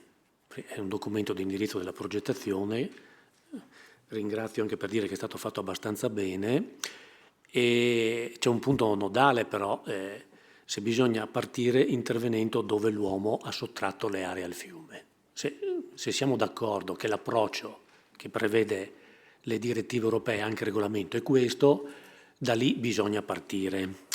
Dopodiché appunto tutte le tematiche che devono essere svolte a livello progettuale, però con una serie di modellistiche anche dal punto di vista geotecnico, poi dal punto di vista del deflusso di subalvea e quant'altro, del trasporto solido, devono essere valutate. Tutte le tematiche che lui ha posto ci sono e sono da valutare a livello della progettazione, che non è ancora iniziata. Sono state date le indicazioni. Ovviamente le valutazioni geometriche danno delle situazioni. Poi sul tema della gestione e manutenzione sfonda non una porta aperta, ma un portone aperto. L'esempio dello scolmatore del Corno lo si può anche vedere, ma anche di tante altre opere. Diciamo, io racconto alcune testimonianze di anni di lavoro, non voglio dare nessun merito, però ci sono qui dei testimoni, perché vedo il già sindaco Martinez, il già sindaco Mauro Di Bert e il già sindaco Igor Treleani, che negli ultimi 25 anni tematiche analoghe ma in scala diversa si sono poste. Il canale scolmatore del Sasseto troppo grande, troppo piccolo, le paratoie non funzionano, è troppo vicino alle case o non vicino alle case. Però io e alcuni miei collaboratori eravamo con Mauro Di Bert con gli stivali quella domenica del maggio 2007, ero con Martinez il gennaio del 2014 al nodo di Almicco, ero con Igor Treleani a Tissano nel 2007 quando ero sotto acqua, per cui posso assicurare che la tematica di interventi che devono funzionare poche volte, ma quelle volte devono funzionare sempre, è ritenuta fondamentale. Come anche l'esempio, lo devo dire però, della diga di Ravedis, che è l'unica opera di laminazione a monte fatta prevista dalla Commissione De Marchi, in cui la Regione assicura ogni anno quasi 1 milione di euro di oneri per mantenere l'efficienza del sistema, e che diciamo, se andate in quella zona lì, questa è la storia, a poche centinaia di metri c'è la diga di Ravedis, il ponte vecchio sul Cellina e il ponte Giulio nuovo. A valle c'era anche il ponte vecchio Giulio che doveva essere chiuso ogni volta che c'era una piena. Hanno un certo impatto, è logico, però anche con alcuni colleghi e collaboratori che sono qui presenti, il 28 novembre del 2002 a Pordenone è successo quello che era successo in Emilia-Romagna. Il Noncello è andato sopra il livello dell'argine a Ponte Amman, argine alto 4,5 metri, quando l'acqua è andata sopra, l'argine non era diaframmato, è partito l'argine e tutta la zona delle Grazie e della Santissima di Pordenone è passata da 0 a 4,5 metri in 20 minuti. Per fortuna nessuno si è fatto male. Ecco. E 2 eventi ancora più forti sono successi a Pordenone, nel Cellina Meduna, Vaia, allerta rossa, e cosa che si sono tutti dimenticati, dicembre 2020, allerta rossa. Eventi di piena superiori a quelli del novembre 2002, ma da Pordenone in giù non se ne è accorto nessuno, per fortuna, perché l'onda di piena è stata laminata in maniera significativa dal funzionamento della diga di Ravedis. Con questo però sul Cellina Meduna sappiamo che non basta, e sul tagliamento la storia, diciamolo così, è diversa, però questa è solo delle luci per dire che il lavoro qui ce n'è tanto di lavoro da fare, perché siamo ancora in fase, diciamo, preliminare, perché progetti veri e propri dovranno essere, diciamo così, affrontati, e numero delle opere da gestire. No, poi in questi 30 anni di storia di idraulica, su cui proprio il 9 novembre del 94 mi sono laureato col professor Dal Pauso proprio sulle piene del Cellina Meduna,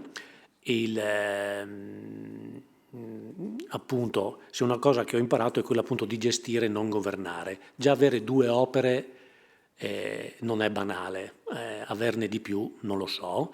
Per quanto riguarda gli effetti di canali scolmatori 1 o 2 volte ogni 100 anni sulla laguna di Grado e Marano, vedo l'amico e professor Marco Petti, quando interverrà, era anche lui parte sia del laboratorio tagliamento che del comitato tecnico dell'autorità di bacino regionale, che allora valutò come molto problematiche quelle eventuali soluzioni di canali scolmatori che recapitassero nella laguna di Grado e Marano.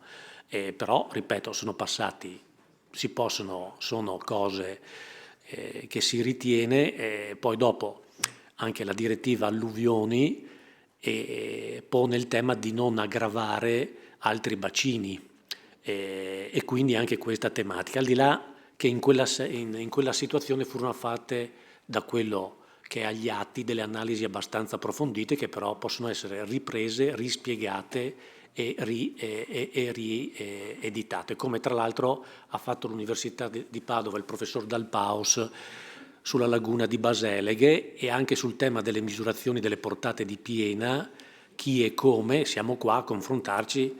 Se il collega Damiano ha posto quell'esempio di quella data, siamo molto, diciamo così, vogliosi di fare un confronto su quelle misurazioni rispetto a quelle fatte al 1° novembre. Grazie. Grazie. Adesso procediamo con i sindaci.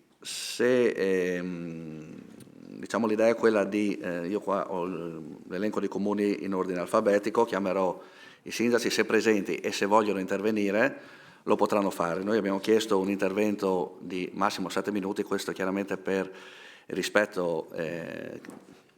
Prego. Sì, grazie Presidente. Io volevo solo sapere se era possibile fare 3 domande secche in 30 secondi in relazione agli interventi che sono stati fatti. I consiglieri le domande insomma, le possono fare chiaramente. Io volevo andare avanti per Però non vorrei che dopo ci fosse uno stacco tra quello che si vuole chiedere e quello che... Ci metto 30 secondi, guardi. Ma se sono domande puntuali e non... Facciamo una settimana. Io domando se è possibile chiedere, altrimenti lo farò dopo i sindaci. Io lo farei dopo i sindaci, andrei avanti con i sindaci. Prego, sull'ordine dei lavori. Credo che sia una preoccupazione da parte del consigliere Conficoni, che è probabilmente quella che abbiamo tutti quanti, che abbiamo tutti noi delle domande da fare ai tecnici, anche alla sottosegretaria Vagnagava. Insomma, ci sono una serie di domande e io volevo rassicurare magari i consiglieri se loro si fermano anche successivamente, perché assieme a lei, Presidente, abbiamo detto che molto probabilmente entro l'1:30 sarà praticamente impossibile riuscire ad ascoltare, dopo questi lunghi interventi tecnici, i sindaci e poi i consiglieri che vogliono fare delle domande sia ai sindaci sia ai tecnici. In 25 minuti la vedo un po' improbabile. Allora, il Vice Ministro aveva già avvertito prima, già si è fermato di più di quello che aveva detto che poteva fermarsi e sta andando. Ci aveva già avvertito prima, infatti l'abbiamo fatto intervenire subito e la ringrazio appunto per questo e approfitto anche per salutarla. L'assessore si fermerà, l'assessore e gli altri tecnici si fermeranno fino alla fine, quindi le domande tecniche potremo farle tranquillamente dopo. Insomma. Scusi Presidente, una sola nota, se mi consente solamente di dire, salutando il Vice Ministro, che grazie della presenza al Vice Ministro, e poi ringrazierò anche gli altri ovviamente, volevo rimarcare che ha sentito una parte molto articolata e lunga di una parte, cioè dell'ingegnere che ha parlato prima. Magari la invitiamo fin d'ora a un incontro alla Tisana per i dettagli, così sentirà anche la nostra, diciamo così, posizione. Grazie. Faremo avere comunque al sottosegretario tutte le memorie. E comunque la disponibilità massima, insomma, il confronto, solo che non pensavo che andasse così lunga e io devo scappare. Grazie. Allora, io comincerei, andiamo avanti fino all'1:30 intanto con i sindaci e poi decideremo in base a quanti avranno già parlato se fare una pausa, che penso siamo tutti disponibili, parlo con i colleghi a ridurre, se continuare con i sindaci e poi fare la pausa e poi continuare, perché abbiamo molte audizioni anche nel pomeriggio. Come dicevo prima, io lo chiamerò tutti per ordine alfabetico. Penso che già in qualche territorio, diciamo così, omogeneo c'è stato un accordo fra i sindaci e non tutti interverranno. È chiaro che è salvaguardato il diritto a tutti di intervenire. Abbiamo messo un termine di tempo di 7 minuti, chiaramente non saremo qui col cronometro a 7 minuti e un secondo a togliere la parola, però se andremo oltre, sempre nel rispetto di tutti coloro che dovranno parlare dopo, anche nel pomeriggio, mi permetterò di chiedere di andare alle conclusioni. Comincio con l'appello, se sono i sindaci, io aspetto un momentino, se non sento risposte vado avanti, sono in ordine alfabetico, quindi poi tutti sapete più o meno quando arriverà il vostro turno. Sono 42 comuni. Amaro,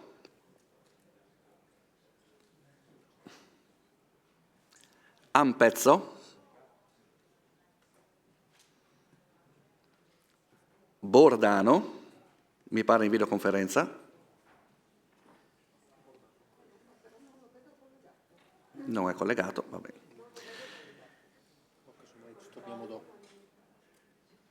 Cammino al Tagliamento, dovrebbe essere in videoconferenza il sindaco, è qui presente l'assessore Meneguzzi.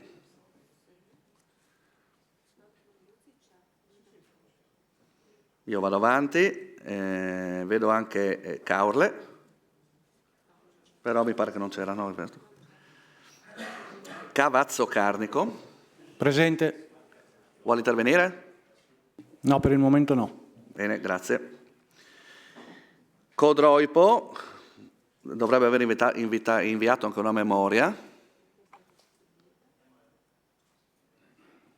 Procedo. Qui penso l'intervento ci sarà Dignano. Vuole intervenire il sindaco Turidano Giambattista. A lei la parola. Buongiorno a tutti. Ringrazio ovviamente il Presidente della Commissione per aver convocato e per averci dato la possibilità di intervenire quest'oggi. Ho ascoltato fino adesso con molta attenzione i vari interventi, sia politici, da parte in modo particolare dell'assessore, sia dei tecnici. Io non mi soffermo sull'ordine del giorno che i consigli comunali hanno approvato, in modo particolare di Dignano e Spilimbergo, in seduta congiunta, perché lo farà il mio collega di Spilimbergo, l'avvocato Sarcinelli. Il mio intervento in parte sarà in risposta anche ad una parte dell'intervento dell'assessore Scocimarro e dei chiarimenti in merito a quelli che potrebbero essere gli aspetti futuri di questa vicenda. Allora, ho ascoltato ovviamente il Comune di Dignano in questo momento conferma quanto appunto ha deliberato nell'ordine del giorno di cui ha accennato un attimo fa. Ho ascoltato con particolare attenzione l'intervento dell'assessore Scocimarro, anche perché gli interventi tecnici, in modo particolare quello dell'ingegner Canali, lo avevo già ascoltato più volte, è sicuramente sempre interessante. E per quanto riguarda il finale dell'intervento, posso affermare tranquillamente in questa sala che non ho paura delle minacce di denunce, non ho paura di minacce di responsabilità penali, se è questo che si riferiva l'assessore.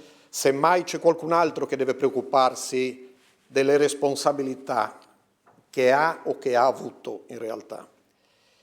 Sono 58 anni, l'abbiamo ricordato oggi e mi associo anch'io ovviamente a quello che è il pensiero del rispetto delle vittime, perché quelle vengono sempre prima di tutto. Dicevo, ci sono voluti 58 anni per arrivare ad oggi e non avere ancora niente di concreto per quanto riguarda la messa in sicurezza del basso corso del tagliamento. Quindi se ci sono responsabilità dobbiamo andare indietro per 58 anni e capire come mai in tutti questi anni, sono quasi 6 decenni, non è stata presentata una proposta, cioè sono state presentate tante proposte, ma una proposta che coincidesse con l'aspetto tecnico a quello sociopolitico, una proposta che desse la sicurezza alla basso corso del fiume Tagliamento, che fosse innanzitutto fattibile, che fosse condivisa e che desse la sicurezza appunto della messa in sicurezza, la ripetizione di quella zona. Quindi adesso trovo strano che esca subito questa posizione di minaccia, no? Attenzione che chi è contro va in galera, perché allora a questo punto mi chiedo se discutere ancora qualche mese su possibili soluzioni sia così pericoloso rispetto a 58 anni persi qua dentro per trovare una soluzione, torno a dire, condivisa e che possa essere dal punto di vista tecnico fattibile. Quindi perché dico questo? Perché sono 30 anni che faccio politica all'amministratore. Dal 2004 al 2014 ero sindaco a Dignano, ho vissuto in prima persona la vicenda delle casse di espansione. Allora sentivo anche in quarta commissione, perché siamo stati convocati anche quella volta, i tecnici di allora dire che quella era la soluzione migliore.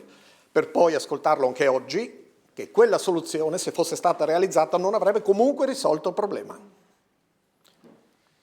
Poi abbiamo sentito parlare della laminazione a Pinzano. Anche quella doveva essere la soluzione, la panacea di tutti i mali. Oggi sentiamo di nuovo che comunque la quantità d'acqua laminata a Pinzano non sarebbe stata sufficiente per mettere in sicurezza a basso corso. Tra 10 anni probabilmente io non più, perché dovrò scontare la pena siccome mi sono opposto a... Probabilmente sentiremo dire che se fosse stata fatta la laminazione a Dignano, l'acqua probabilmente non sarebbe laminata, non sarebbe stata sufficiente. Allora, non mi va di essere preso in giro e non mi va nemmeno di prendere in giro gli altri, perché torno a dire il rispetto per le persone c'è sempre, però anche chi si aspetta una soluzione perché veramente ne ha bisogno, io questo lo capisco, voglio dirglielo al sindaco Sette, che lo capisco, lui forse non mi crederà, ma è così. Io mi aspetto che venga proposta una soluzione fattibile, mi aspetto che venga proposta una soluzione che possa essere realizzata, non un obbrobrio, non un ecomostro come quello previsto, perché tuttora è previsto dalla delibera 530, che ne dica l'assessore, è previsto quello. Non mi risulta ci siano soluzioni alternative. Che poi un esponente di un partito di maggioranza venga a dirmi ho accettato qualcosa, il ponte a Dignano non lo fate, io mi sono messo a ridere e gli ho detto ma scusa un attimo, io non l'ho chiesto il ponte a Dignano, se lo fanno magari sarebbe utile certo, Ma non vorrei che passasse adesso il messaggio che siccome abbiamo bisogno noi no, ma la viabilità regionale ha bisogno di un ponte nuovo di Gnano, lo collegano apposta con un sistema di laminazione per poi non fare né quello né l'altro. Allora, se qualcuno oggi mi chiede, perché me l'hanno chiesto in tanti, ma tu saresti d'accordo a un ponte laminante? Io non posso dire né di sì né di no, semplicemente per un motivo, perché io non posso permettermi, io rappresento una comunità, sono un sindaco, non posso permettermi di dare un parere su un'opera della quale c'è solo scritto su una delibera di generalità, ma sì, quasi quasi, invece di fare una terza opera, perché quella era prevista inizialmente, facciamo un ponte laminante. Può darsi anche che salti fuori una soluzione che non crei un disastro, che non crei grossi problemi ambientali e che magari in qualche modo vada incontro anche alle richieste legittime dei cittadini e della popolazione. Quindi anche qua dobbiamo essere molto chiari, perché poi c'è il rischio, come è successo qualche mese fa, che ci sentiamo dire ma tu in quella riunione eri d'accordo. No, fermi tutti, qua è registrato, per fortuna, nessuno potrà più smentirmi. Io non do un parere né sì né no ad un intervento che prevede la laminazione. Qua il servizio viabilità regionale deve dire una cosa sola: o serve un ponte a Dignano per collegare la variante sud con la Pretella e Barbeano, o non serve. Se serve si fa a prescindere da tutto il resto, se non serve si lascia il Ponte Vecchio, che abbiamo celebrato l'anno scorso i 100 anni, gode di buona salute ancora, contrariamente a quanto dice qualcun altro, ma perlomeno sta su e le macchine passano e i camion continuano a passare. Perché se così non fosse, perché se fosse vero quello che ho letto, e cioè che il ponte di Dignano in caso di piena viene giù, ditemelo perché lo faccio chiudere a Dignano la prossima piena. Ma se non è vero, questo potrebbe essere anche procurato l'allarme. Allora, se succede qualcosa, chi si prende la responsabilità?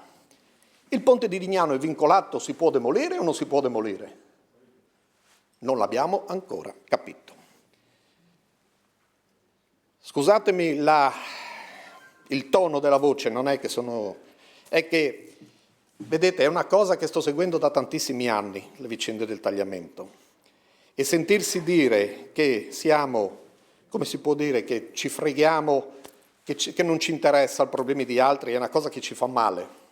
Anche perché, torno a dire, se fossimo nelle condizioni di poter con i nostri tecnici, e qua vengo alla proposta dell'assessore, cioè insieme di trovare delle soluzioni alternative in pochissimo tempo, in breve tempo, perché ci rendiamo conto ovviamente che c'è questa necessità, che i tempi sono stretti e che potrebbe accadere qualcosa da un momento all'altro. Quindi questo è il messaggio che voglio lanciare. Prima di tutto però la condivisione col territorio. Ingegner Canali, assessore Scocimmarro, all'autorità di bacino, io vi invito a Dignano. Voi venite a Dignano, probabilmente lo faranno anche altri comuni, e là alla gente gli venite a spiegare queste cose, perché capite benissimo che la nostra posizione, oltre che essere una posizione di rappresentanza per il ruolo che abbiamo anche il compito e il dovere di rappresentare i nostri cittadini, che sono il massimo della democrazia, sono il massimo dell'espressione della democrazia, della gente che vive in un fiume, che vuole essere tutelato, sapendo benissimo che qualcosa da qualche parte bisogna fare, e questo lo sappiamo. Dipende solo dal metodo. Ci sono due modi di fare grandi opere per risolvere i problemi. Uno è quello che è stato adottato con la delibera 530, cioè si decide solo dal punto di vista tecnico, qua si fa questo e si dà delle linee, non del progetto, non è fatto progetto, è vero, sono delle linee e si danno delle linee su cosa fare, senza preoccuparsi dell'aspetto socio-politico e ambientale. E cosa succede? La prima cosa, ti trovi davanti ovviamente la sommossa popolare che dicono ok, poi vengono fuori versioni, dighe, non dighe, eccetera, eccetera, non entro nel merito. Ma c'è un altro modo anche di operare, e cioè quello di far coincidere l'aspetto tecnico con l'aspetto socio-politico ambientale. Noi siamo disponibili a sederci ad un tavolo e discutere di queste cose. Siamo disponibili, noi non abbiamo sbattuto la porta a nessuno. Questo è. Chiedo di andare alla conclusione però. Arrivo alla conclusione, finisco subito, anzi diciamo che con questo auspicio che ci sia un confronto tra la popolazione che vive sul nostro territorio, gli amministratori e l'amministrazione regionale porti a delle soluzioni che risolvano veramente una volta per sempre, senza prendere in giro nessuno, questo problema. Grazie, scusate. Grazie Sindaco. Chiedo se è presente o vuole intervenire il Sindaco di Enemonzo. Chiedo se è presente o vuole intervenire il Sindaco di Flaibano.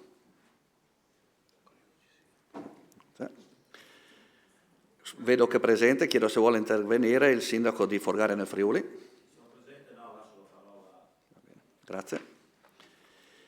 E il Sindaco di Forni di Sopra.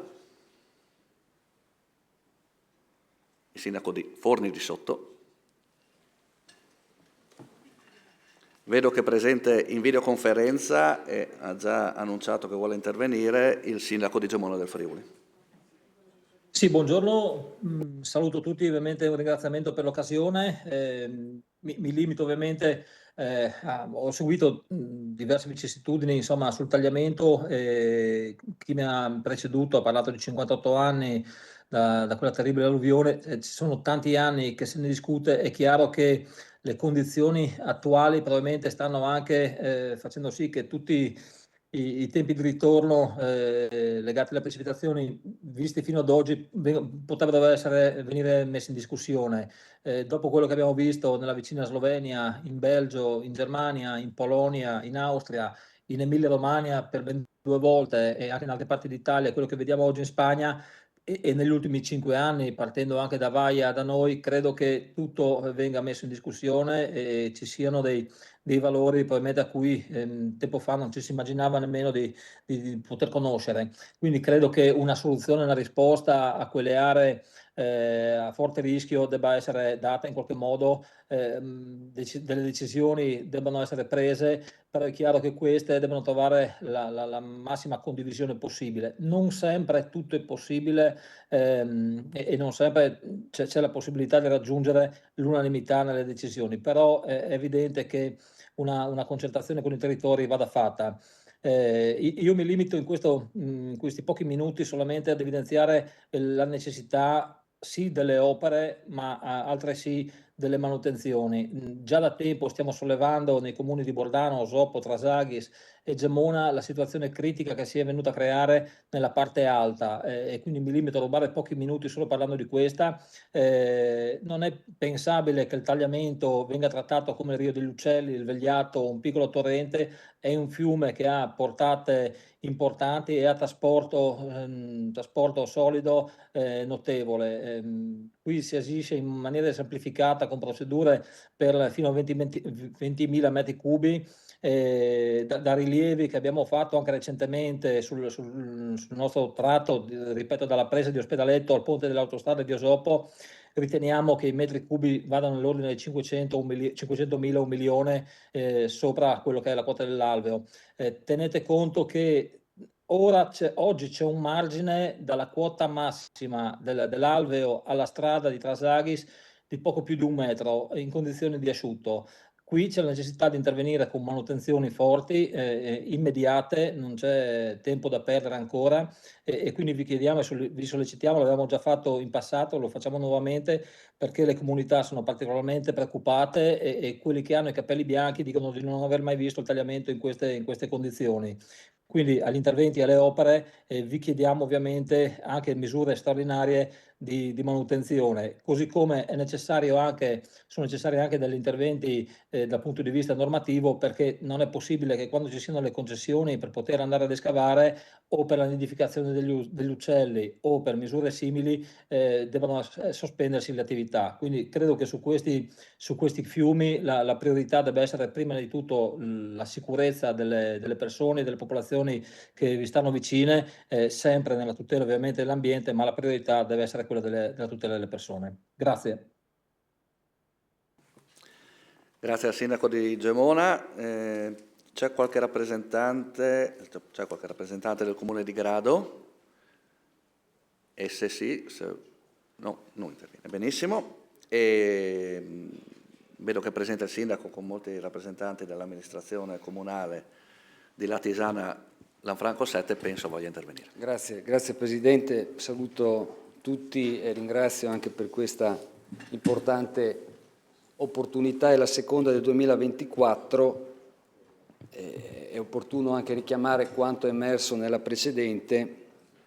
Dobbiamo, se siamo persone serie, capire l'evoluzione in atto, se sta portando qualche risultato. La premessa ulteriore da fare è: oggi è il 4 novembre, festa nazionale dell'Unità d'Italia e delle Forze Armate, legge di marzo scorso del 2024.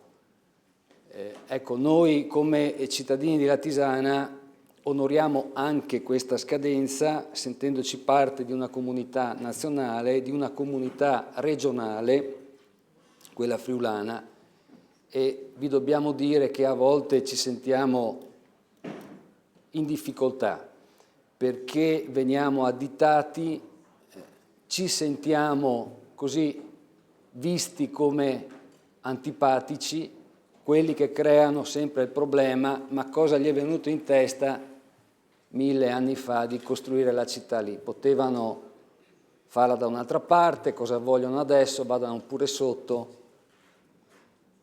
Oppure leggiamo la stampa oggi e ci viene così posto un invito più o meno ironico di andarcene ora. Se questo è un approccio, è chiaro che noi ci sentiamo respinti per certi versi, quasi non voluti, forse non voluti neanche in questa ragione. Siamo veramente molto afflitti da questa situazione. Mancanza di solidarietà assoluta, al di là di qualche parola così di circostanza. Allora, ieri eravamo al Duomo di Latisana per celebrare la festa dell'Unità Nazionale e delle Forze Armate. Il Monsignore, che lo dico, Monsignore Carlo Fant, così mi assumo le responsabilità, ha richiamato la data del 4 novembre 66, 58 anni oggi dalla seconda alluvione che fece seguito a quella del 2 settembre 65.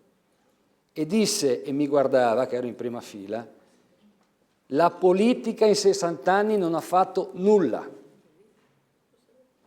E fuori dal Duomo ho incrociato qualche sguardo non proprio di affetto di qualche concittadino che giustamente ci accusa di immobilismo.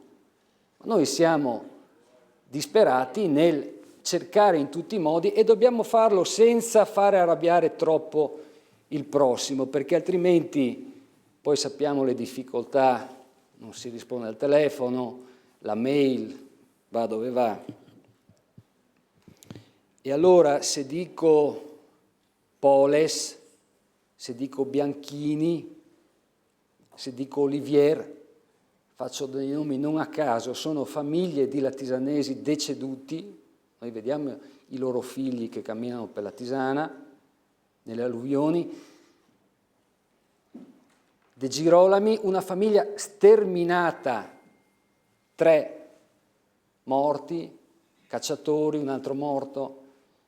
Questi sono fatti umani, vicende umane che noi viviamo sulla nostra pelle da decenni.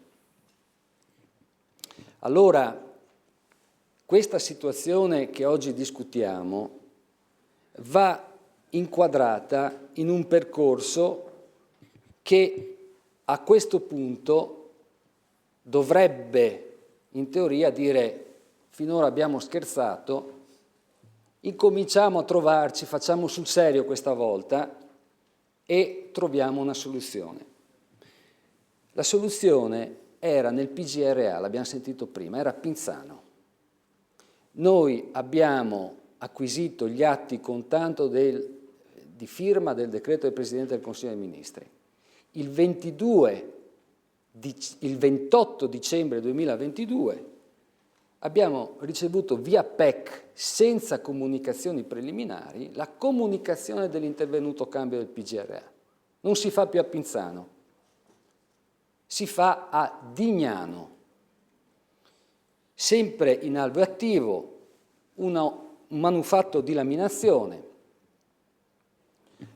Allora è chiaro che immaginate la frustrazione di una comunità e anche degli amministratori nel vederci così disorientare da un susseguirsi di proposte. Ora, oggi, per essere precisi e sinceri, abbiamo sentito qualche elemento di novità, che può essere anche incoraggiante. Un approccio in cui, posso dire, finalmente ci si assume la responsabilità al di là di quello che è l'aspetto prettamente politico che finora ha prevalso su quello tecnico. Il laboratorio tagliamento con 10-12 proposte in cui ha illustrato delle soluzioni tecniche il movimento degli ambientalisti, quello di sinistra, quello di destra, e aveva individuato Pinzano. Se ora c'è questa situazione di Dignano, noi non possiamo altro che dire, attenzione, abbiamo delle perplessità, le abbiamo avute, ma il percorso che sta facendo la Regione, il procedimento anzi che sta facendo la Regione, a questo punto ha definito una soluzione. Abbiamo visto e sentito anche prima il Vice Ministro dire che i 30 e rotti milioni stanziati dal Governo centrale servono alla progettazione di quell'intervento. È un iter che noi non possiamo non considerare irreversibile. Il tema che sarà adesso nella conclusione, lo rappresenterò, è quello dei tempi. 2 precisazioni. Qualche battuta ironica, forse oggi non è proprio il caso. Quando si parla di responsabilità giuridiche e quando si fa riferimento a responsabilità penali, nessuno minaccia nulla. Consideriamo che l'omicidio colposo plurimo è quanto è stato imputato e ha portato a una condanna del sindaco di Genova, che in primo grado per questo motivo ha avuto una condanna a 5 anni e mezzo, con un patteggiamento in grado di appello a 3 anni e mezzo per evitare il carcere, la galera. Ora, l'evoluzione della conoscenza tecnica della fenomenologia di questi eventi disastrosi dal punto di vista climatico, di queste inondazioni, fa sì che noi non possiamo più invocare la negligenza, l'imprudenza e l'imperizia, ossia quei profili che sorreggono l'elemento soggettivo della colpa. Qui noi sappiamo cosa può accadere con una inondazione. Abbiamo visto i 2 picchi di Vaia. Se non c'era quel miracolo di mezzo, noi avevamo 6-7 mila cubi alla Tisana. E l'autorità di bacino ha detto che c'è un pericolo di morte e si è fatto riferimento a fino a 100 vittime. Io a Colloredo ho chiesto se ho capito male, c'era l'ingegner Ferri, ho detto se ho sentito male e parliamo di possibili 100 vittime, correggetemi, ma non sono stato smentito, non è corretto. Allora quello che dico ora è questo, attenzione, conoscendo il rischio, il pericolo e questi dati, non siamo più nella colpa, ma accettiamo il rischio morte, siamo nel dolo eventuale.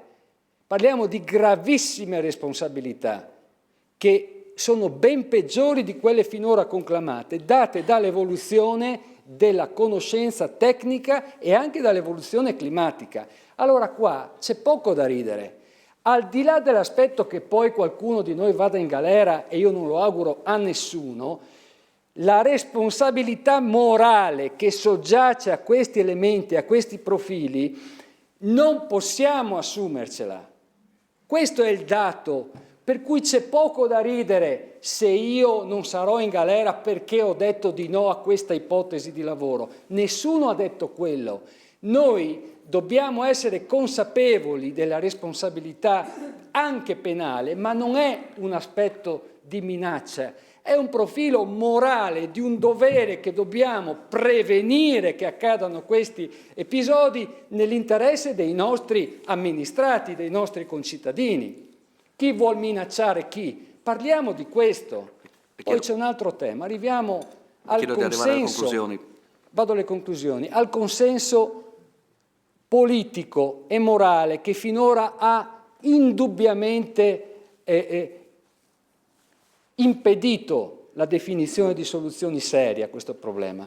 Arriviamo, comitati, la raccolta delle firme, 10.000 firme. Noi dobbiamo smettere, 15.000, 20.000, quello che fossero. Allora, visto che c'è un richiamo con orgoglio di questo fatto, noi politici abbiamo un mandato, qualche anno esercitiamo la funzione, poi torniamo alle nostre professioni, chi ce l'ha e chi non vive di questo. Bene, non dobbiamo farci inquinare dal momento di una raccolta di firme di persone che sulla consapevolezza di cosa firmano e sull'informazione che hanno, che garanzie abbiamo noi e che garanzie abbiamo dato loro di firmare una cosa consapevolmente. Cosa si sta facendo? Attenzione! Si stanno contrapponendo le comunità, la comunità dell'alta contro la comunità della bassa, spingendo per queste raccolte di firme, e questa è una responsabilità che ci stiamo assumendo e che porta alla spaccatura di questa comunità regionale. Per questo i latisanesi si sentono apolidi, cacciati, ricacciati, non voluti, antipatici. Ecco, questo è l'aspetto. Allora, per concludere, nella bassa, forse qualcuno non ha vissuto quel periodo del 76 terremoto, noi abbiamo aiutato, ci siamo recati nelle zone del terremoto, i nostri alpini, e abbiamo ospitato a migliaia i profughi terremotati nelle nostre zone, a Lignano, nelle zone limitrofe, e lo faremo altrettante volte pregando il Dio che non sia necessario farlo. Sempre lo faremo. Ai nostri confratelli, ai nostri corregionali, sappiano che i latisanesi daranno il cuore come hanno sempre fatto. Chiediamo quantomeno di non essere relegati a dei commedianti e a delle vittime sacrificali. Noi abbiamo diritto della sicurezza, e la conclusione che diciamo è questa: per cortesia, la soluzione delibera 530 è quella della traversa Laminante a Dignano. Abbiamo assistito oggi a dei cartoni animati, è un render su un progetto, farci vedere delle immagini di fantasia non è stato un bel gesto. C'è un progetto, lo facciamo, abbiamo bisogno dei tempi, perché abbiamo estrema urgenza. Ogni volta che c'è un acquazzone, avvenzone, andiamo fuori scala, parte il servizio di piena. Per noi è un'agitazione, un'apprensione continua. Allora abbiamo estremamente bisogno di una tempistica chiara e siamo a disposizione per dare modo di poter arrivare in tempi urgentissimi, speriamo entro la fine dell'anno, con un cronoprogramma da poter riferire ai nostri concittadini. Grazie. Grazie Sindaco. Allora, adesso sono le 13:30 passate. Dobbiamo decidere, sarebbe prevista la pausa, dobbiamo decidere se andare avanti con i sindaci, per la questione, visto che sono arrivati qua, e poi possiamo... mi scusi, gli altri interventi previsti nella mattinata? Sono nella mattinata. Anche per capire chi ci sarà ad ascoltare poi. Compresi i rappresentanti delle comunità, penso possono essere...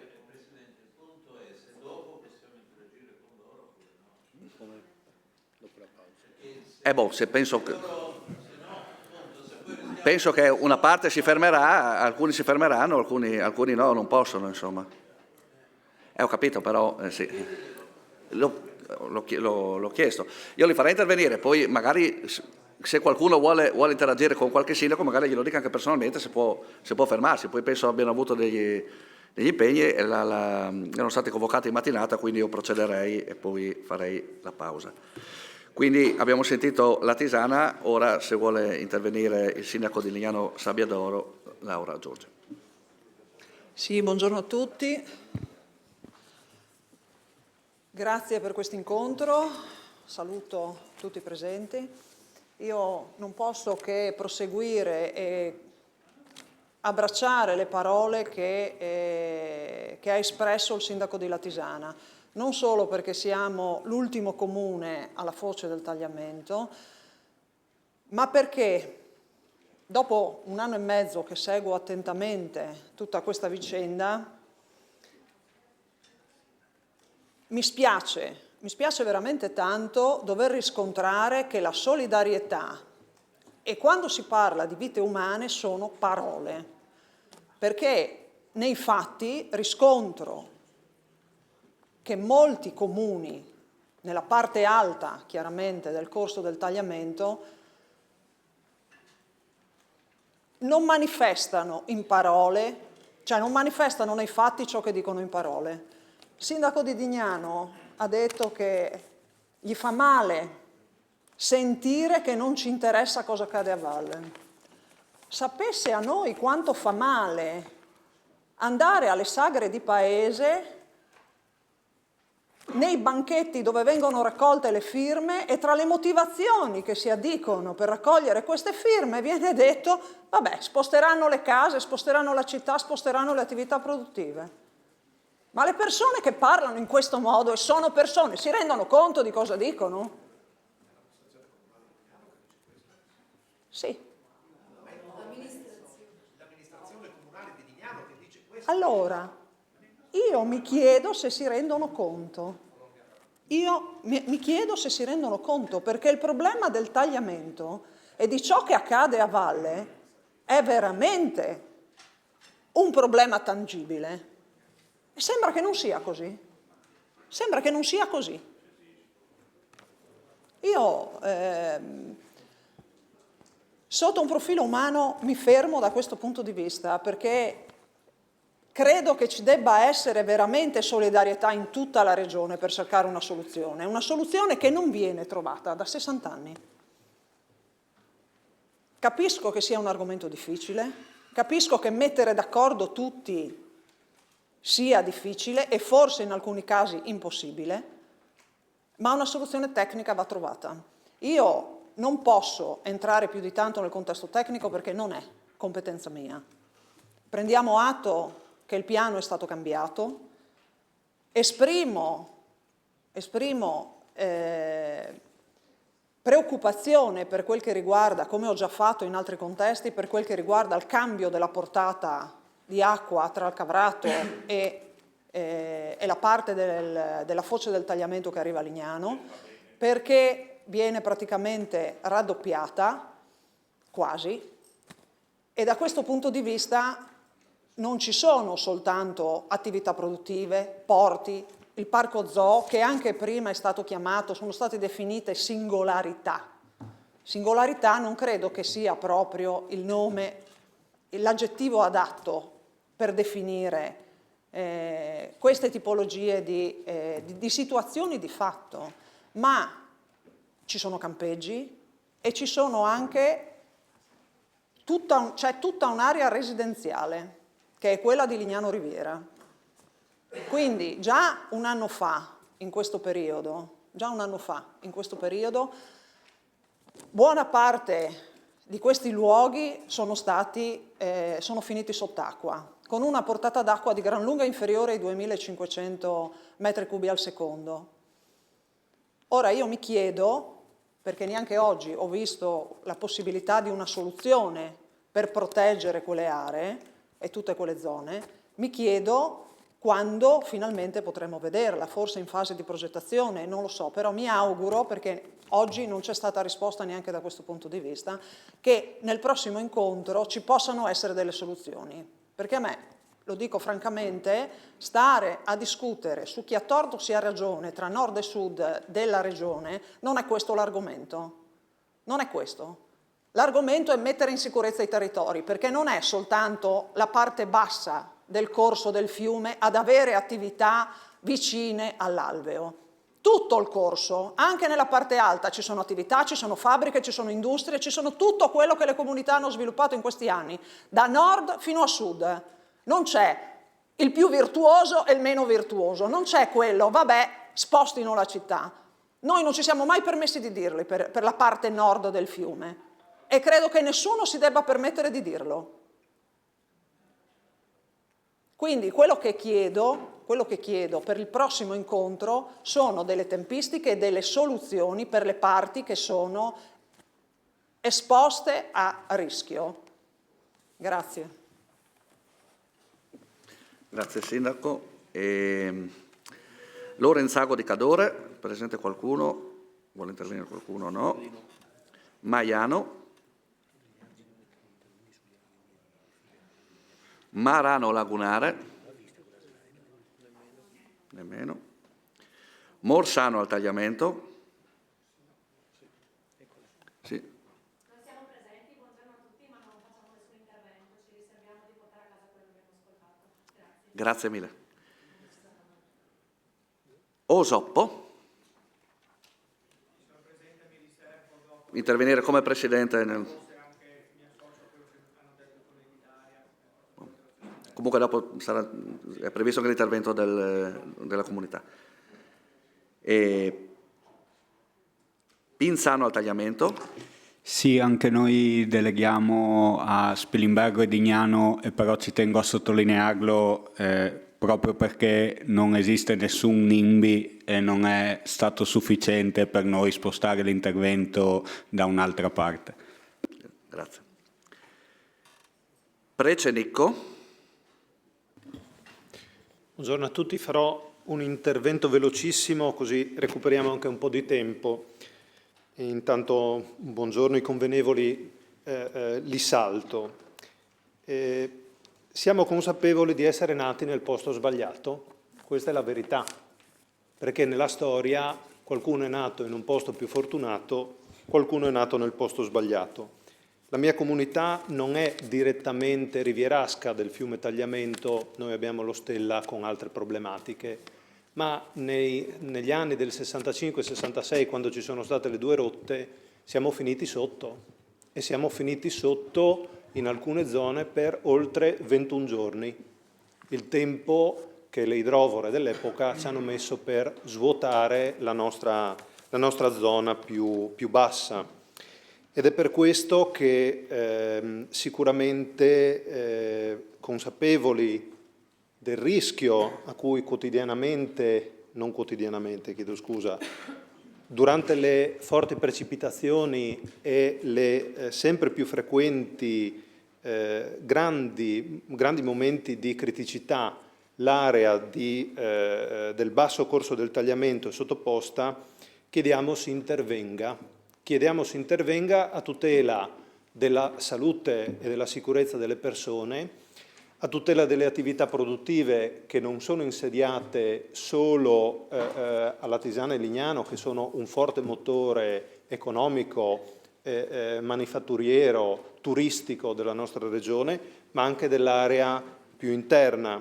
E sicuramente se qui si parla più fortemente del ponte traversa di Dignano, sicuramente ci sono anche le opere a valle, che non sono opere che noi, diciamo così, accettiamo così allegramente, no? Perché sembra che le opere a valle invece si possano fare in assoluta libertà, mentre le opere a monte invece devono avere approfondimenti, bisogna approfondire anche le opere a valle, come devono essere fatte, le modalità della tutela del territorio, ma sicuramente in un territorio unito sarebbe auspicabile che questo tipo di opere fosse coordinato, ossia non che vengano proposte solo le opere a valle o che vengano poi realizzate in fin dei conti le opere a valle, perché questo è il rischio che noi sentiamo, quello che le opere a valle siano sacrificabili, anzi le opere a monte siano sacrificabili,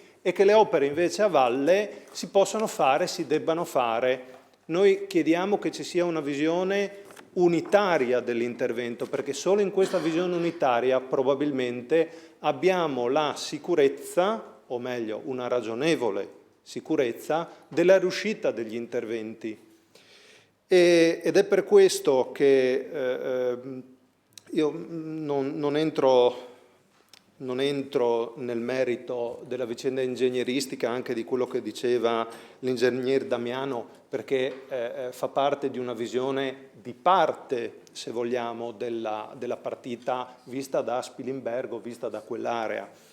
ma e che alcune perplessità può lasciare, perché altrimenti, e vado alla conclusione, dovremo ricominciare a ripensare anche a tutti gli interventi che sono stati fatti nel corso di questi decenni o anche più indietro. Si citava, l'assessore regionale citava lo scolmatore sul torrente Corno, altri scolmatori che sono stati fatti per non allagare comunità. Allora, con la stessa logica, provocatoriamente è ovvio, io chiedo di togliere tutto. Togliamo tutto. Andiamo ad eliminare tutte quelle opere infrastrutturali che nel corso degli ultimi 50 anni sono state realizzate in Regione, comprese le prese di attingimento per l'irrigo, comprese idroelettrico, compreso tutto. Dobbiamo togliere tutto e lasciare che la natura faccia il suo corso. Ma abbiamo da amministratori locali e chi è più diciamo, titolato come gli amministratori regionali e l'autorità di bacino prendere delle decisioni di tipo politico, supportate giustamente in questo caso soprattutto dalla parte tecnica, affinché i nostri territori e il bacino idrografico del fiume Tagliamento siano messi in sicurezza il prima possibile. Grazie. Grazie Sindaco. Comune di Preone, Comune di Ragogna. Sì, presente. Lascio la parola al Sindaco di Spilimbergo dopo. No, va bene.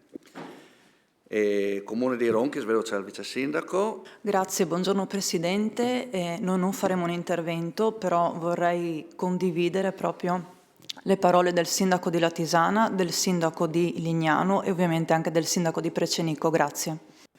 Grazie mille. San Daniele del Friuli, dovrebbe essere in videoconferenza.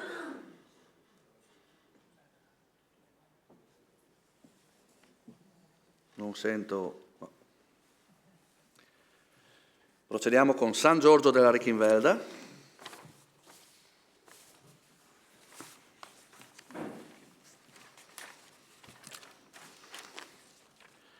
San Martino al Tagliamento. Sì, presente. Qua. Prego, scusi. Non farò un intervento, siccome rimango anche poi il pomeriggio, casomai mi riservo poi di fare alcune osservazioni. Grazie. San Michele al Tagliamento. Sì, buongiorno. Ah, ecco, chiedo scusa. Prego. Sì, buongiorno e grazie di questa possibilità che viene riservata anche a noi che siamo comune di fatto veneto. Ringrazio tutti per la disponibilità. Ecco, io scorso stamattina alle immagini presentate anche dai tecnici e vorrei fare alcune piccole precisazioni, nel senso che le preoccupazioni che sono presenti nel comune di San Michele del Tagliamento sono tantissime e le preoccupazioni sono altrettanto tantissime. Questo comune è costeggiato dal fiume Tagliamento per circa 40 chilometri e scorrendo stamattina i display che avevate mostrato si parlava anche di un rafforzamento degli argini che in qualche modo tutelava, se con quello che era previsto, lo stralcio delle dighe di Pinzano che dovevano essere destinate appunto a mettere in sicurezza il fiume Tagliamento. Ad oggi questo non vale per il comune di San Michele del Tagliamento, nel senso che questi 14 milioni e 4 sono ancora in fase di progettazione e pertanto con un'asta così lunga del fiume Tagliamento per circa 40 chilometri credo di poter dire che le preoccupazioni e anche l'angoscia che mi prende ogni tanto su questo versante credo sia notevolissima, nel senso che ad ogni piccola piena, ad ogni piccola pioggia, ad ogni piccolo fenomeno, diciamo, da questo punto di vista, credo che diventare meteoropatici credo sia veramente facile ed è per un sindaco di grande angoscia vivere il problema in questo modo. Aggiungo che dalla coloritura di alcune mappe che sono state mostrate, le zone azzurre, quelle che dovrebbero essere allagate, ricadono gran parte sul comune di San Michele, dopo l'incide di Cesarolo. Tutta quella parte mi sembra sia la più preoccupante sotto questo profilo.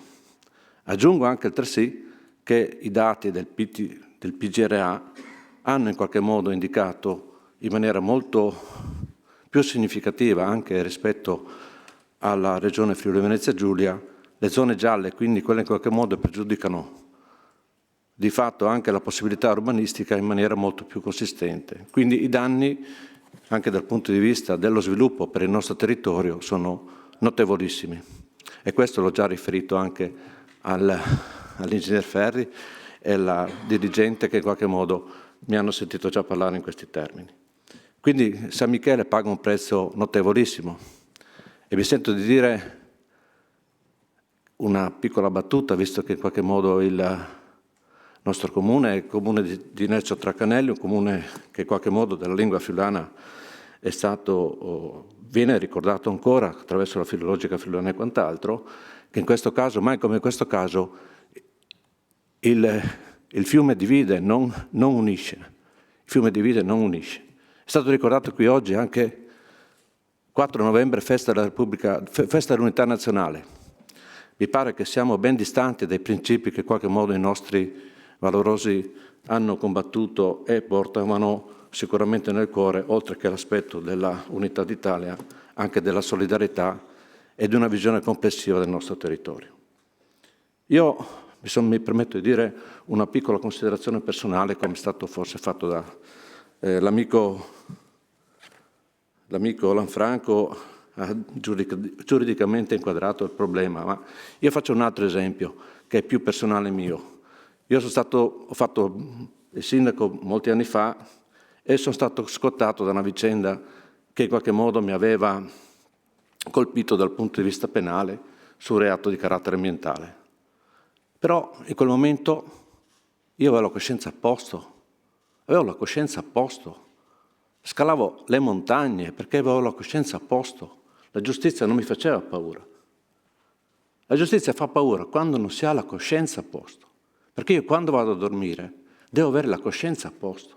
E questo è un principio per me che vale come amministratore, come cristiano, e credo che dovrebbe essere un principio che in qualche modo vale anche per noi amministratori, che superano anche, come dire, le piccole negatività delle persone, che in qualche modo, se si pretende di metterle tutte d'accordo, io credo che questo non potrà mai avvenire. E questo, dal punto di vista della coscienza mia personale, questa è la mia opinione, significa che in qualche modo non ho fatto bene il mio compito di amministratore locale.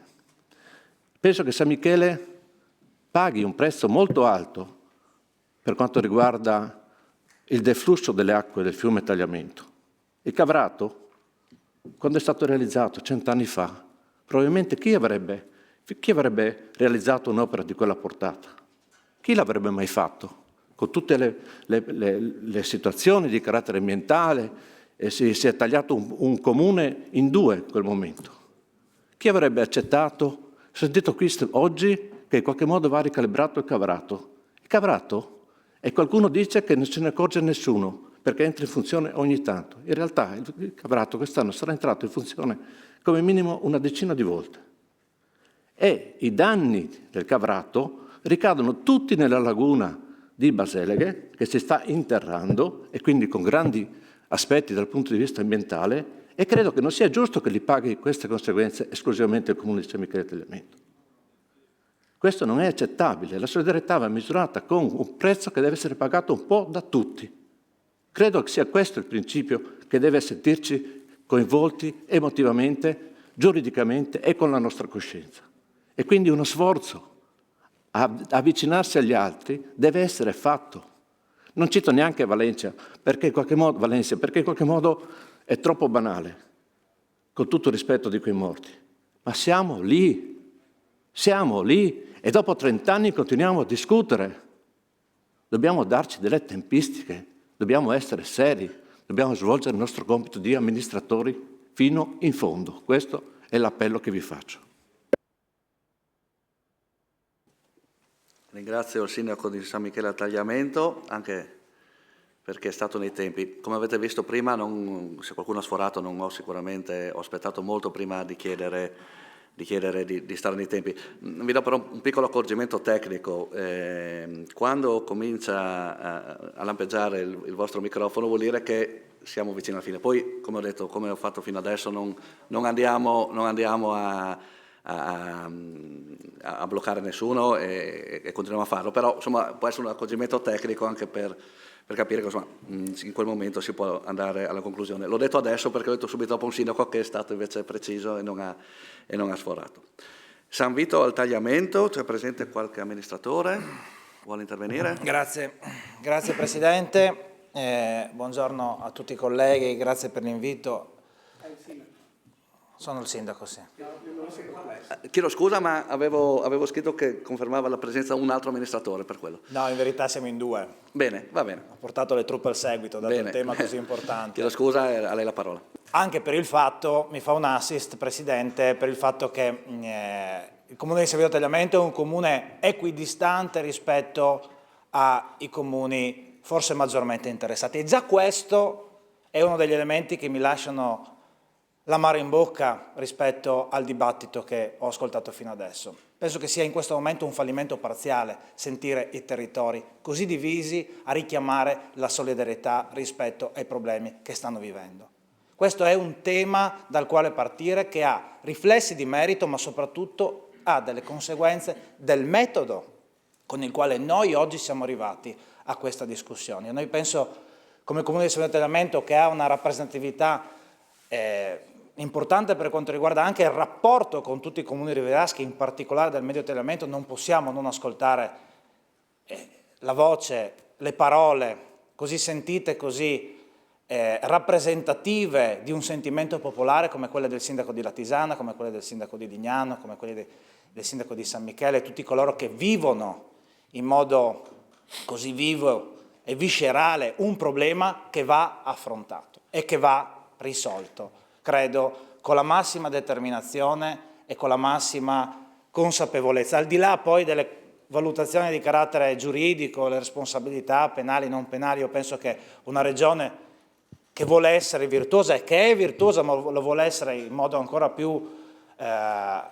importante e significativo in un panorama nazionale non solo, non possa permettere da una parte di far vivere questo sentimento di insicurezza percepita così importante, ma dall'altra parte non può permettersi una non coesione territoriale di una comunità così, crediamo, unita come quella del Friuli Venezia Giulia, che è così piccola ma che vive elementi culturali che uniscono. Il tagliamento deve essere un tema che unisce e questo è un impegno da parte di tutti quanti. Io penso che a monte di questa situazione e questo sentiment che viviamo ci sono dei vizi, credo, di natura metodologica. Oggi io in una situazione quasi kafkiana ho assistito a una relazione dell'ingegner Canali, che ringrazio e saluto, e dall'altra parte non mi sento neanche di dire controrelazione, ma una relazione di un'altra natura, di un altro progetto. Cioè, capiamoci, è un unico ponte o non è un unico ponte? Io che non sono manco ingegnere dico, ma prima mi dicono che è un unico ponte e quindi con delle ricadute, dopo ne abbiamo due, è chiaro che lo scenario è diverso. Inorridisco anch'io a vedere il ponte e questo manufatto così impattante a pochi passi da casa. E di conseguenza è evidente che anche senza essere un ingegnere idraulico mi prendo una posizione che è contrastante con questa soluzione. Però è evidente che non possiamo arrivare a un dibattito tra sindaci, quindi le massime autorità dei territori, con i governatori regionali e con i rappresentanti del popolo del Friuli Venezia Giulia, della comunità di Friuli Venezia Giulia, a parlare di progetti diversi. Io penso che ci sia una profonda confusione, c'è un indirizzo di generalità che non è un progetto, che dà delle indicazioni, poi cos'è successo? È stato sostituito, non è stato sostituito? Io penso che manchi chiarezza da questo punto di vista e questa assenza di chiarezza porta poi a delle divisioni tra territori che io credo siano inaccettabili. Penso che in questo contesto, in un contesto complessivo dove deve portare una sintesi che possa ovviamente rispondere a quanto ha espresso il sindaco di Pinzano, in termini di metodo soprattutto, e di capacità di arrivare a una soluzione condivisa, ma soprattutto l'obiettivo politico, che è quello di mettere in sicurezza i territori della bassa, della nostra regione, che è l'obiettivo che penso sia inderogabile rispetto a tutti i ragionamenti che vengono fatti, ecco, si possa arrivare con un alto grado di responsabilità, quel grado di responsabilità che richiamava il sindaco di San Michele, a una sintesi che possa mettere insieme tutte le alternative possibili. A questo punto forse, dopo 58 anni, possiamo investire ancora qualche mese per individuare quella miglior soluzione, quella soluzione ottimale. Io ho sentito anche le proposte degli ingegneri Damiani alternative, che francamente non mi sentirei da non tecnico di escludere a priori, e arrivare a una sintesi che abbia l'obiettivo di risolvere un problema serio, di risolvere un problema annoso, di risolvere un problema che ha delle evidenti riconducibilità a un contesto di cambiamento climatico, e quindi quando pensiamo alla prospettiva dei 100 anni mi viene da sorridere. Io credo che si ridurranno di molto questi rischi, e parla un sindaco che in un anno portava i sacchetti d'acqua quando non c'era l'acqua nelle case, e l'anno dopo andava in giro con gli stivali fino alla cinta nelle abitazioni dei nostri cittadini e negli scantinati. Quindi so benissimo e viviamo benissimo quali sono i cambiamenti in corso, quindi con responsabilità noi dobbiamo arrivare a una soluzione tecnica che possa mettere insieme questi elementi. Il tagliamento non deve dividere ma deve unire, ma soprattutto aggiungo che il Consiglio Comunale di Singolo Tagliamento all'unanimità insieme ad altri consigli comunali ha anche avanzato la richiesta che il nostro tagliamento sia patrimonio dell'UNESCO, con tutte le ricadute materiali e immateriali, ma allo stesso tempo non è solo un simbolo, vuol dire anche quanto io posso intervenire nell'alveo. Non possiamo non considerare questo aspetto che molte comunità chiedono, per le ricadute, per la ricchezza del fiume nei territori, ma a questo punto in uno scenario di un fiume tagliamento che è patrimonio UNESCO vuol dire anche avere la massima consapevolezza di come lì si deve intervenire e trovare delle soluzioni che possono mettere insieme in chiave di sostenibilità gli elementi di carattere economico, ambientale, sociale, politico e istituzionale. Assessore Scocimarro, lei ha una grande responsabilità, non solo realizzare e risolvere un problema storico, ma evitare di dividere la nostra regione, mettere insieme le comunità, evitare che il tagliamento divida, ma in verità debba unire. Grazie. Bene, ringrazio il sindaco Bernava e adesso chiedo se c'è qualcuno di Sedegliano che vuole intervenire. Socchieve.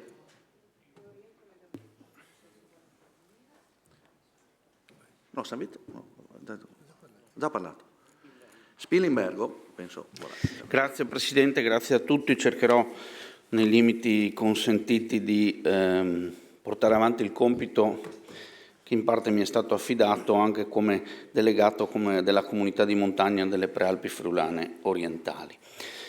Una premessa in questa giornata significativa è quella di esprimere la vicinanza più assoluta nel ricordo di una tragedia, e lo faccio con l'assoluta convinzione.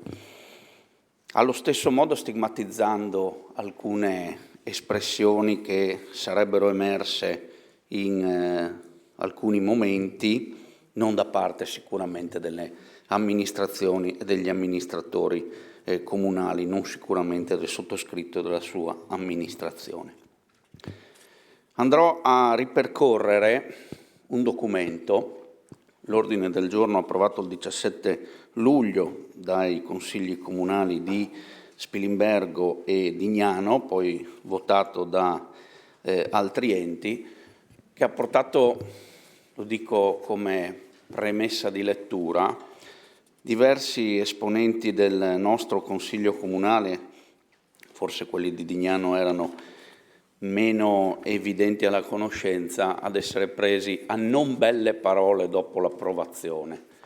Questo perché il contenuto di questo ordine del giorno, mi riferisco a diverse dichiarazioni che ho letto nei giornali, forse andava letto con maggiore attenzione da alcuni. Primo, c'è un excursus su quello che è il passaggio dal novembre 2022 i 40 milioni di euro previsti nel decreto 23.467 a quelli successivi che portano ai 134, al passaggio che abbiamo sentito a dicembre 2022 da Pinzano a Dignano, fino alla delibera 530, il cui allegato, il DPP Idrostudi, parla di 200 milioni e spiccioli. Diverse riunioni, diversi incontri in cui abbiamo sentito parlare di modelli concettuali, ribadendo come, e lo abbiamo sentito però anche oggi, fosse di là da venire un vero e proprio progetto, nemmeno in fase preliminare. In quella sede, il riferimento questa volta è squisitamente per il sottoscritto, avevo chiesto in che modo venisse affrontata o potesse essere affrontata la questione del cosiddetto secondo ponte. Alla specifica domanda vi è stato un rimando alla direzione infrastrutture. Nel documento, con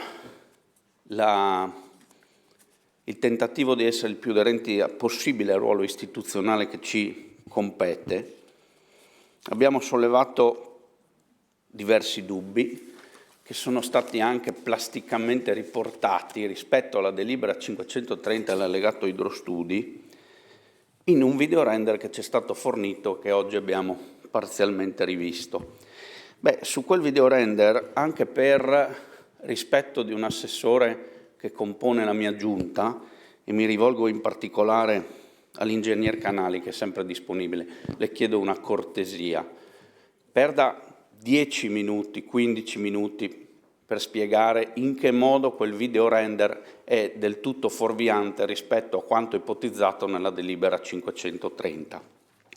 L'avevo chiesto all'amministrazione il 17 maggio 2024, non prendendo nulla per oro colato, pur provenendo da un mio assessore che ha dedicato giorni e notti sul punto. Giungiamo, dicevo, alla delibera 530, nella quale si legge: nelle successive fasi il progettista dovrà proporre configurazioni di progetto coerenti con quanto riportato nel presente documento preliminare. Tale elaborato costituisce, riferendosi al quanto redatto dall'autorità di bacino nel marzo 2024, risulta dal documento in mio possesso, evidentemente c'è stato detto studio per diversi incontri, costituisce la base, una delle principali basi conoscitive a supporto del presente DPP e della futura progettazione. Quindi torniamo al laboratorio tagliamento. Due considerazioni delle quali non posso non dar lettura proprio per dimostrare il contenuto e la valenza istituzionale di questo documento. Fermo l'apprezzamento per la volontà espressa dall'amministrazione regionale di risolvere l'atavica questione della messa in sicurezza del tagliamento, visto quale bacino idrografico unitario, e senza escludere a priori qualsivoglia intervento o opera in qualsivoglia punto del fiume, ferma al momento da parte del Consiglio Comunale di Spilimbergo la necessità di collegare la bretella di Barbeano alla variante di Dignano, un tanto nel rispetto, lo ribadisco anche a conclusione dell'intervento, delle tematiche relative all'incolumità della vita umana. L'impegno al Sindaco e alla Giunta è a ribadire la contrarietà all'opera di cui è la delibera 530, così come descritta nella delibera 530. Ritengo di dire che, se non altro nella generalità, non vado a sindacare su quale sia la valenza giuridica tra una delibera 530 e la generalità, la questione parrebbe superata. Ciò detto, giungiamo alle slide proposte dall'ingegner Canali su quella che sarà il percorso con la 36 e non più con la 50, anche in questo senso l'ordine del giorno pare superato, coinvolgimento dei comuni interessati, ma soprattutto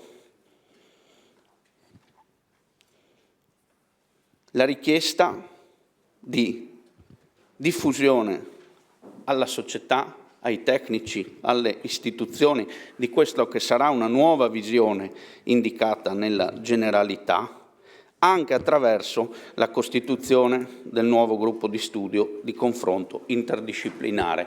Comitato tecnico dell'autorità bacino che sia, ben venga per cercare, come ha detto qualche collega che mi ha preceduto, la massima condivisione con un sentimento di unione e non di divisione. Grazie. Grazie Sindaco.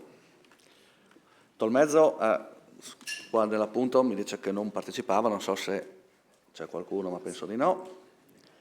Trasaghis, Valvasone Arzene,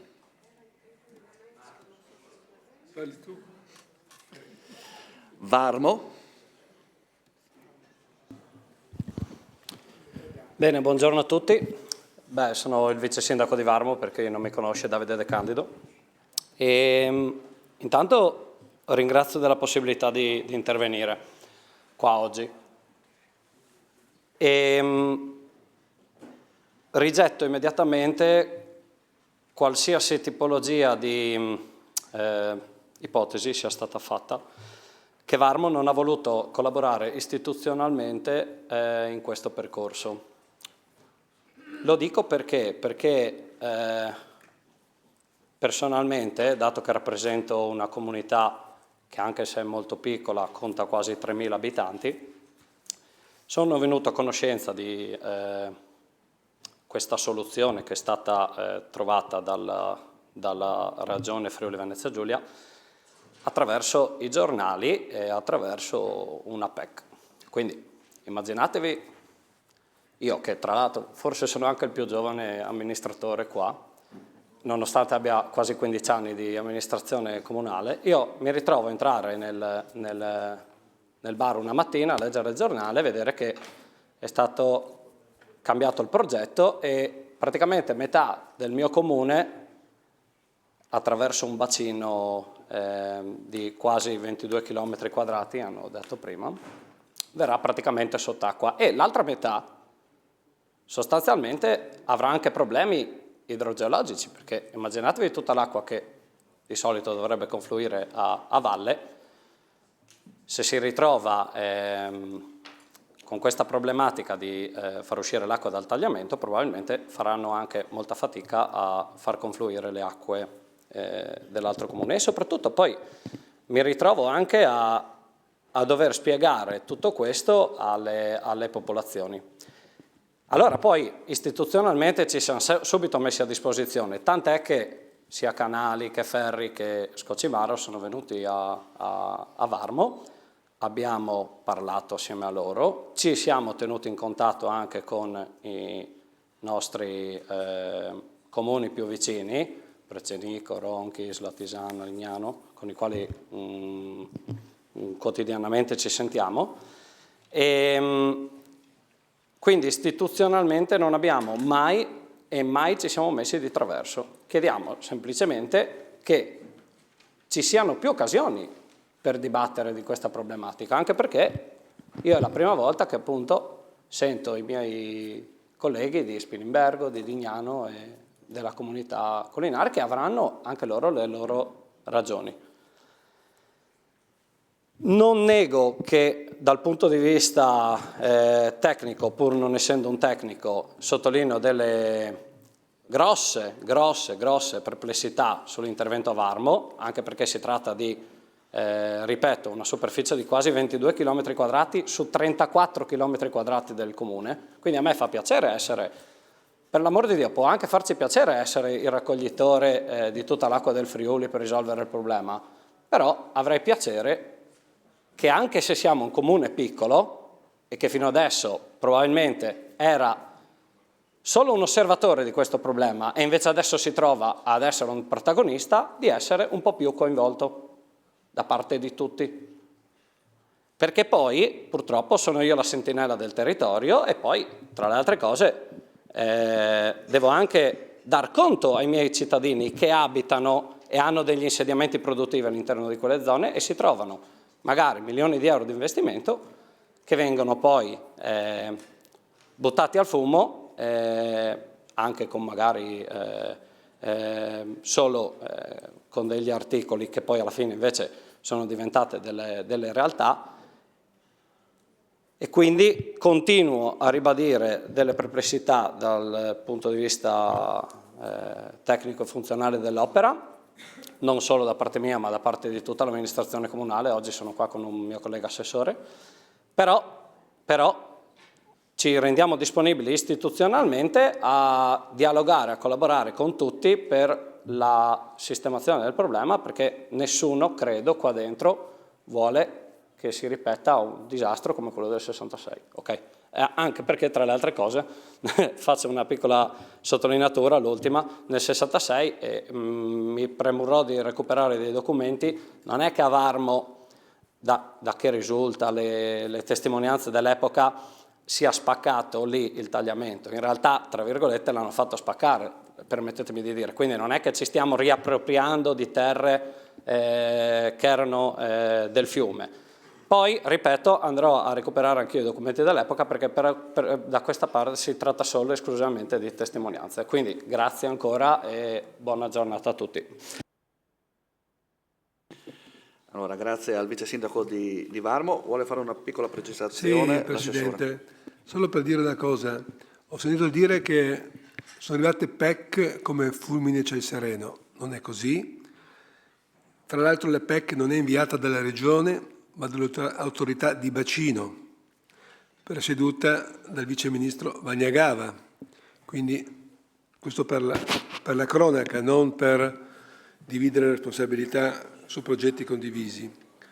Dopodiché, appena ricevuto il nuovo piano alluvioni, è stato condiviso con tutti nel mese di novembre, quindi un mese prima delle PEC. Quindi dire che è arrivata una PEC così come il postino che ti suona senza saperlo, non è così, perché un mese prima è stata fatta a Udine con tutti i sindaci la riunione. Se poi lei non c'era mi dispiace, ma...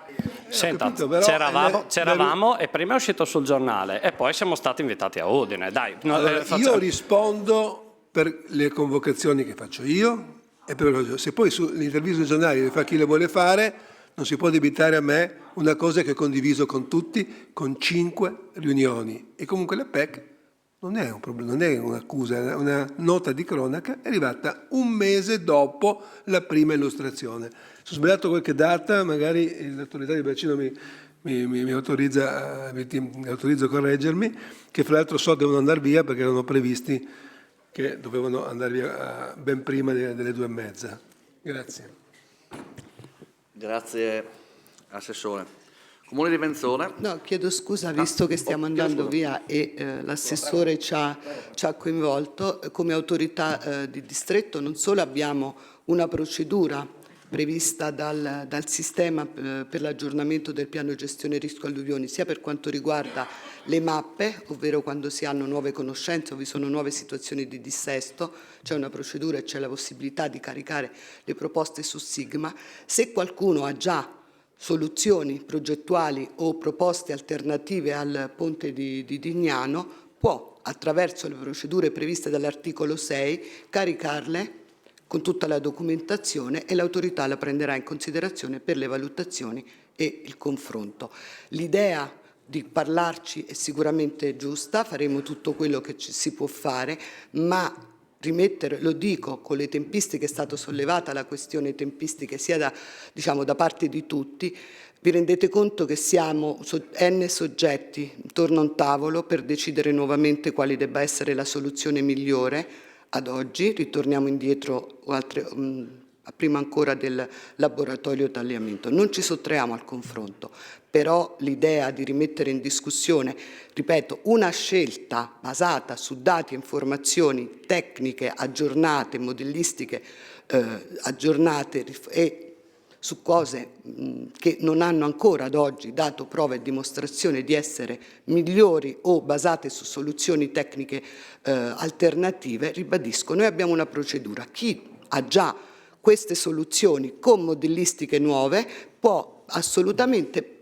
caricarle su Sigma e noi lo prenderemo in considerazione. Per il resto troveremo una soluzione come riuscire a darvi risposte e farvi partecipare nel dibattito che dovrà essere affrontato in seno all'evoluzione progettuale dell'ipotesi proposta a livello di autorità di distretto, che, lo ripeto, è vero siamo autorità di distretto, ma è un'anima composita, ci sono le regioni, ci sono le province autonome, ci sono i ministeri e non parliamo di persone che insomma si improvvisano all'ultimo momento, hanno tenuto conto di quello che è stato lo studio fatto dalla segreteria tecnica, da tutte e due le regioni, considerando ogni possibile impatto nella globalità del bacino, partendo quindi dalla sorgente alla foce, facendo riferimento a quella che dovrebbe essere la quantità di acqua che può transitare a valle e andando poi a ritroso sono state individuate opere necessarie sia per contenere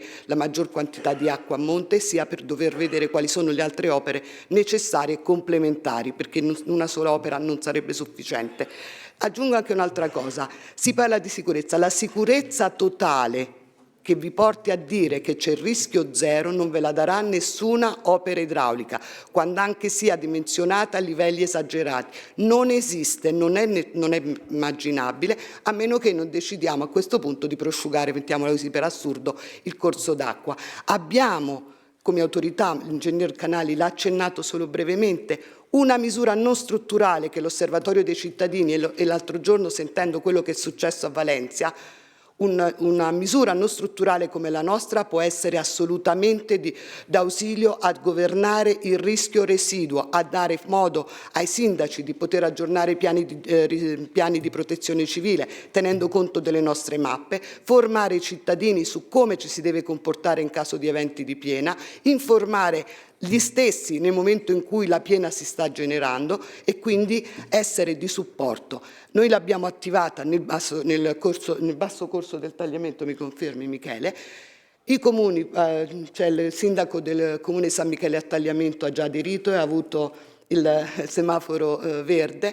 È una misura che viene considerata poco, ma è complementare anche per non dover dire che dobbiamo fare n opere strutturali che tanto, come dire, impattano o possono impattare sul territorio.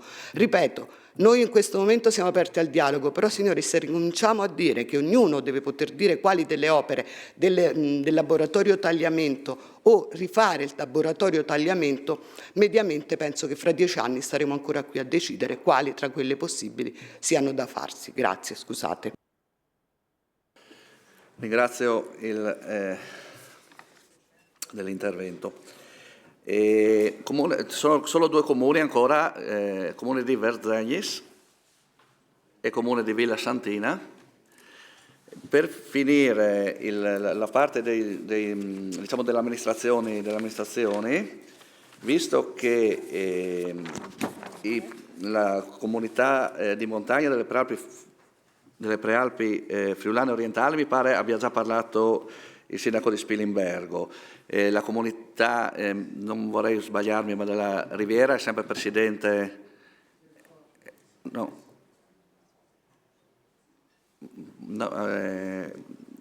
Intanto se vuole intervenire il presidente della comunità collinare del Friuli, poi se c'è qualche rappresentante della comunità o se vanno bene gli interventi che hanno fatto i sindaci dei comuni.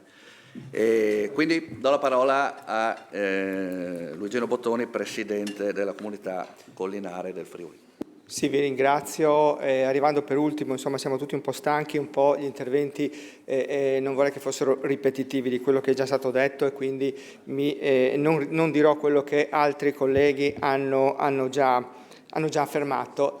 Anche arrivando come ultimo intervento della mattinata, insomma conclusivo, non vorrei nemmeno rassegnare delle conclusioni che non spettano a me e al mio ente, che rappresenta una parte importante dei comuni che sono rivieraschi. Io dico questo, anche rivolgendomi ai colleghi della Bassa che oltre ad essere amici da lungo tempo, insomma, ci stimiamo reciprocamente. Non è pervenuto da nessuna amministrazione comunale della comunità collinare o delle comunità limitrofe le posizioni che sono state in qualche maniera riportate dal sindaco di Lignano, scusate, circa il fatto che qualcuno avrebbe incentivato la raccolta delle firme su delle questioni, diciamo, campanilistiche, questioni o delle sparate, diciamo, poco lusinghiere nei confronti di altri territori. Che questo sia stato fatto posso anche non metterlo in dubbio, che però questo provenga da enti istituzionali, questo lo nego nella maniera più assoluta. Ecco, cittadini, peraltro, perfetto, peraltro noi prendiamo la distanza, noi prendiamo le distanze da questo modo di fare, non è mai stato il nostro modo di fare, insomma ci siamo espressi altre volte anche in ambito di questa assemblea, di quest'aula, insomma non è questo. Io credo che per riportarmi ai tanti interventi che ci sono stati di tanti colleghi che non cito, che dicono, insomma, bisognerebbe trovare una sintesi, bisognerebbe trovare un'unità, bisognerebbe fare qualche cosa, non bisognerebbe, bisognerà e bisogna fare qualche cosa, perché effettivamente noi sappiamo, vediamo, capiamo quanto il problema sia urgente nei confronti di tutte le comunità. Il basso corso è molto a rischio, ma siamo molto a rischio anche noi. Il paese, per esempio, che rappresento, che è il comune di Osoppo, è stato costruito 43 metri sotto il livello del tagliamento, quindi qualsiasi esondazione del tagliamento che avvenisse anche dalle nostre parti, il primo edificio ad essere allegato è il municipio e tutte le case circostanti. Quindi il problema riguarda un poco tutti quanti. Io credo che per fare anche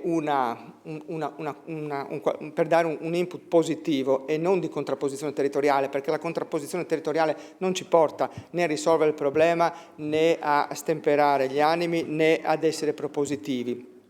E i territori, è quello che noi abbiamo sempre detto, che vi è solidarietà nei confronti della Bassa, della Foce, questo lo confermo, lo riconfermo, non è solo a parole, è veramente, come amministratori ci sentiamo molto solidali nei nostri confronti. Quello che io dico è che per saltarne fuori credo che ognuno debba metterci sul piatto qualche cosa. Allora, la comunità collinare, il comune di Lignano, il comune di Spilimbergo non dicono di no a priori sul ponte laminante, diciamo ci sono grosse perplessità sulla doppia o tripla struttura, quindi la costruzione di un nuovo manufatto, perché questo veramente andrebbe ad impattare non solamente dal punto di vista estetico ma anche ambientale, turistico, andrebbe ad impattare in maniera molto grossa sul territorio. Su questo sì c'è una contrarietà, ma su un'unica struttura che possa in qualche maniera sostituire o affiancarsi, questo lo si dovrà anche vedere, insomma mi sembra che non sia ancora presa la decisione, però ecco, su una unica struttura noi non poniamo pregiudiziali di nessun carattere, vogliamo vedere, vogliamo capire e vogliamo dire questo: ciascun territorio dovrà mettere sul piatto qualcosa. Se il nostro territorio qualcosa dovrà mettere sul piatto, valutiamo anche magari ipotesi diverse, non certo qualcosa che sia simile a quel rendering che abbiamo visto, che capisco sia un rendering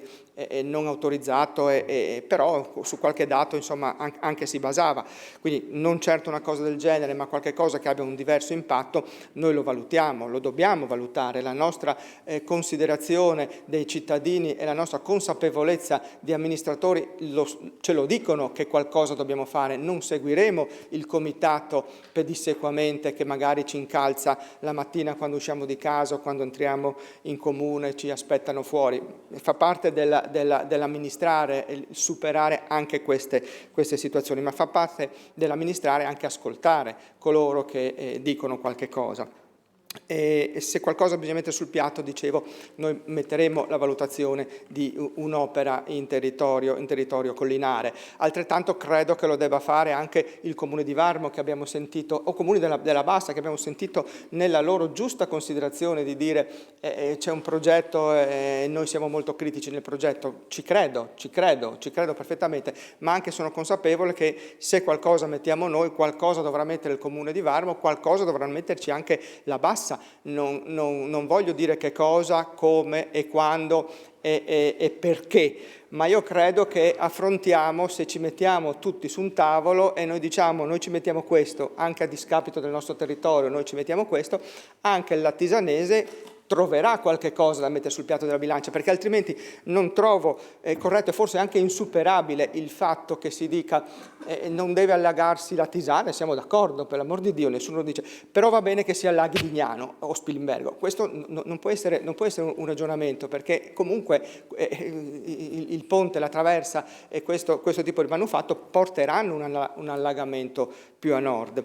E io quindi credo che forse un tavolo ristretto con i comuni dell'asta che in qualche maniera sono destinatari degli interventi, non sono tutti i 40-50 comuni, non mi ricordo, dell'asta, ma sono praticamente, penso, 3 zone, quindi la zona collinare, la zona del Medio e la zona della Foce, ecco, in cui ci mettiamo molto seriamente e non ci diciamo niente di male, ma ci rispettiamo tutti quanti e diciamo qualcuno mette sul piatto qualche cosa. La Regione potrà recepire poi, penso che dalle parole dell'assessore abbiamo trovato questa necessità di ricevere e recepire quello che dice il territorio nella consapevolezza che qualcosa bisogna fare e nella consapevolezza che qualcosa bisogna fare senza aspettare e senza far finta, perché talvolta i tavoli servono un po' per fare finta, perché ci si trova, si parla e più si parla e meno si combina. Questi tavoli, noi che siamo un po' amministratori, insomma,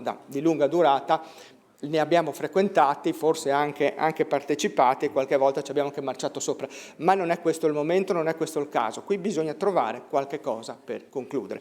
Quindi anch'io sono dell'avviso che ringrazio l'assessore Scocimarro, l'autorità di bacino, il presidente della commissione, la quarta commissione, il sostituto di oggi e tutti i sindaci che hanno partecipato e l'ingegner Cagnali, insomma tutti coloro che hanno dato un contributo tecnico, perché ci danno questa urgenza, questa pressione sul dover fare qualche cosa, sul dover risolvere qualche cosa.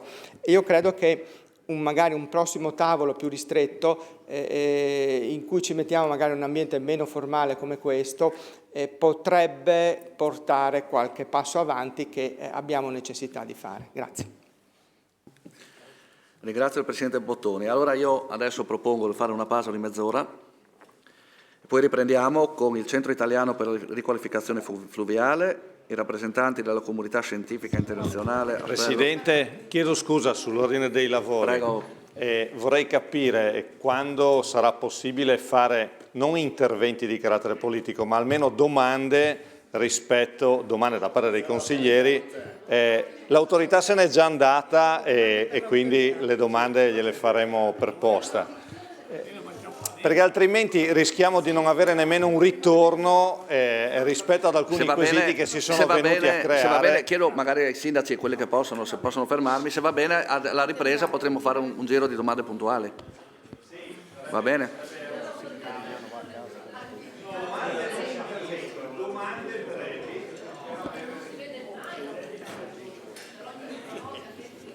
Presidente, prego. Mi scuso con il massimo rispetto per i consiglieri regionali, ma io devo proprio andare. Massimo rispetto, veramente non. Sì. Riprendiamo alle 15:10.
tutti.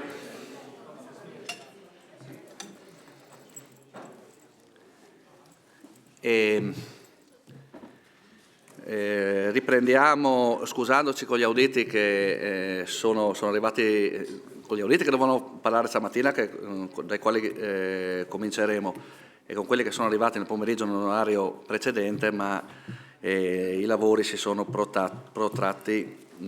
Chiaramente, vista anche l'importanza dell'argomento, abbiamo cercato di assecondare il più possibile le esigenze di tutti. Ora riprenderemo le audizioni. È presente l'ingegner Canali, l'assessore sta rientrando, aveva un impegno perché mi risulta ci sia anche il ministro oggi per altre cose di energia, quindi doveva fare un passaggio, ma comunque sta arrivando. C'è comunque in rappresentante della Giunta anche l'assessora Mirante, che ringrazio. Ripeto, noi ci siamo dati come metodo, a parte i primi due interventi tecnici, il primo specialmente l'intervento da parte della Giunta e tecnico dell'ingegner Canali, un limite di tempo negli interventi circa sui 7 minuti. Come ho detto stamattina, non saremo qua col cronometro a bloccare dopo a 7 minuti e un secondo gli interventi, però nel rispetto di tutti, perché noi penso sia funzionale a questa Commissione riuscire ad ascoltare tutti, chiediamo appunto di mantenere le tempistiche all'interno dei 7 minuti, come ho fatto stamattina anche con i sindaci. Non interverrò subito dopo i 7 minuti a chiedere di andare a conclusione, stamattina non abbiamo fermato nessuno, sia chiaro, e non lo faremo neanche pomeriggio, però insomma mi permetterò di ricordare magari di andare a conclusione. Un piccolo accorgimento tecnico che ho detto stamattina: quando il microfono comincia a lampeggiare vuol dire che si sta arrivando alla fine dei 7 minuti. Ecco, quindi chiedo nel rispetto reciproco di tutti noi di poter mantenere le tempistiche. Io darei la parola al Centro Italiano per la Riqualificazione Fluviale. Vedo il signor Goltara, dico giusto? Che doveva intervenire stamattina, ma purtroppo non siamo riusciti a farlo intervenire.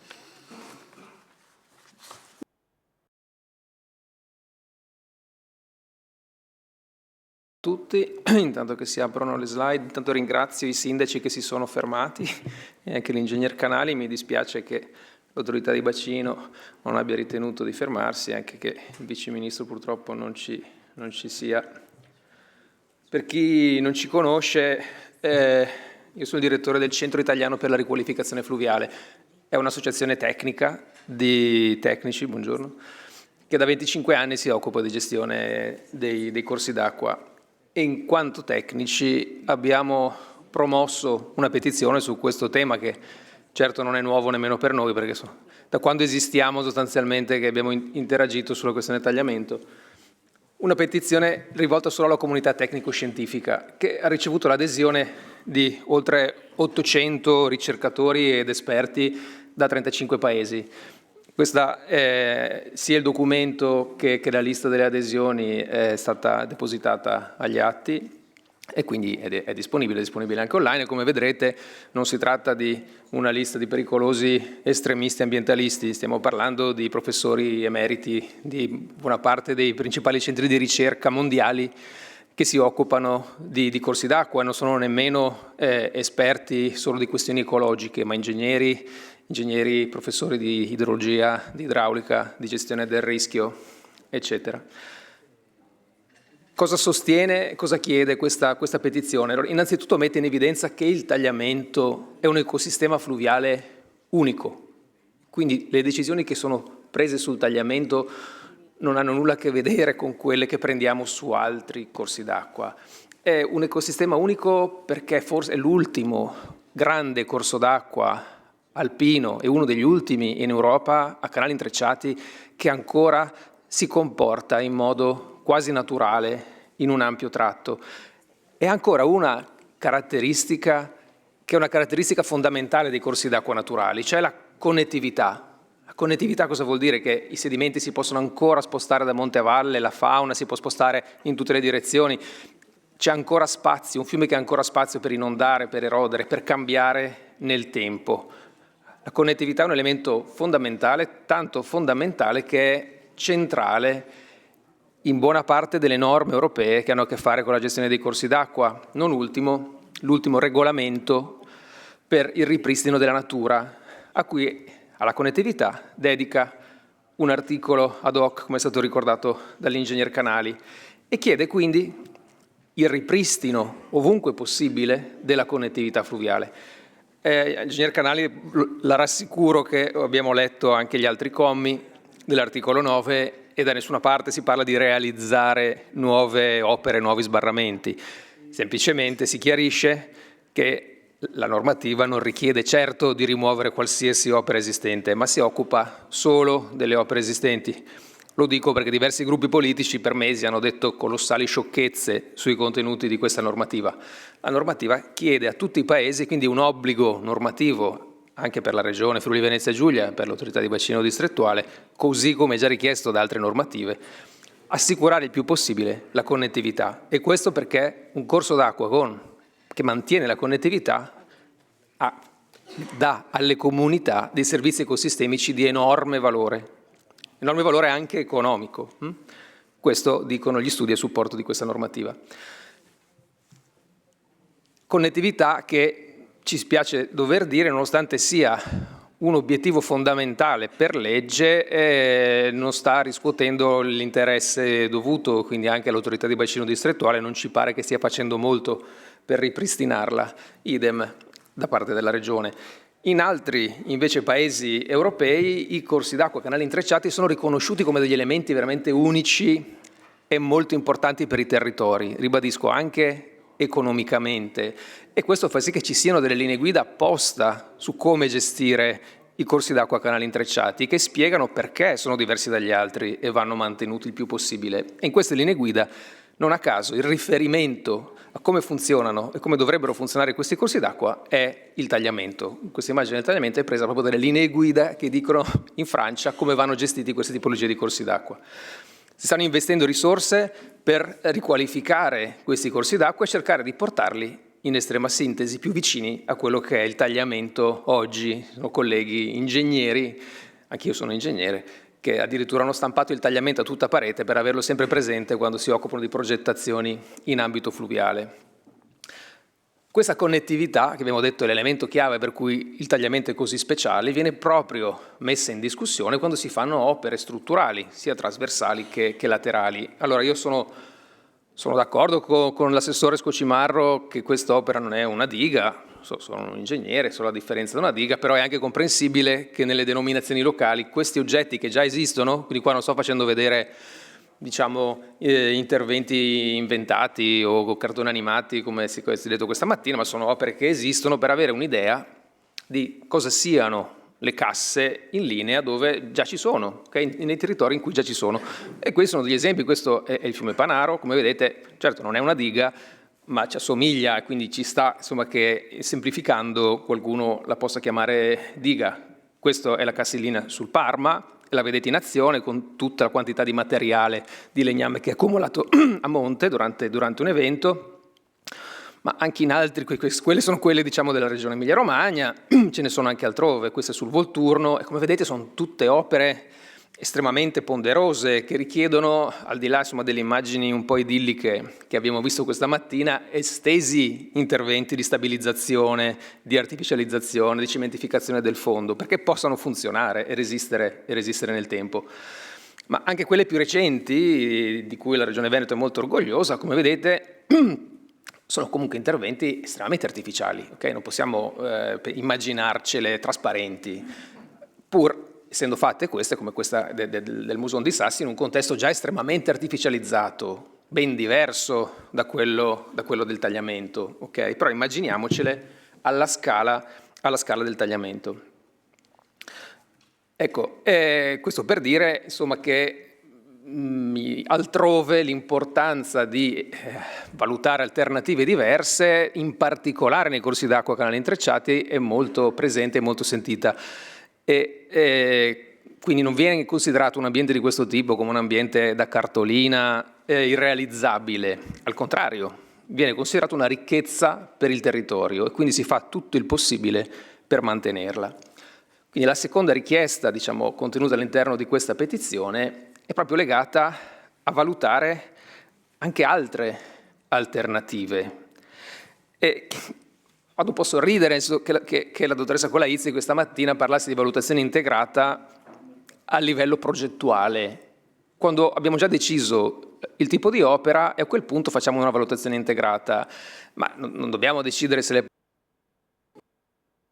sono grigie o arancioni. Una valutazione integrata vuol dire valutare l'impatto sul territorio da tanti punti di vista e non si può fare una volta che l'opera è già definita. E si possono solo pensare a delle mitigazioni o a farla funzionare meglio, ma non è quello ovviamente che intendiamo. E la valutazione integrata quindi non vuol dire trovare solo l'alternativa idraulicamente più efficiente.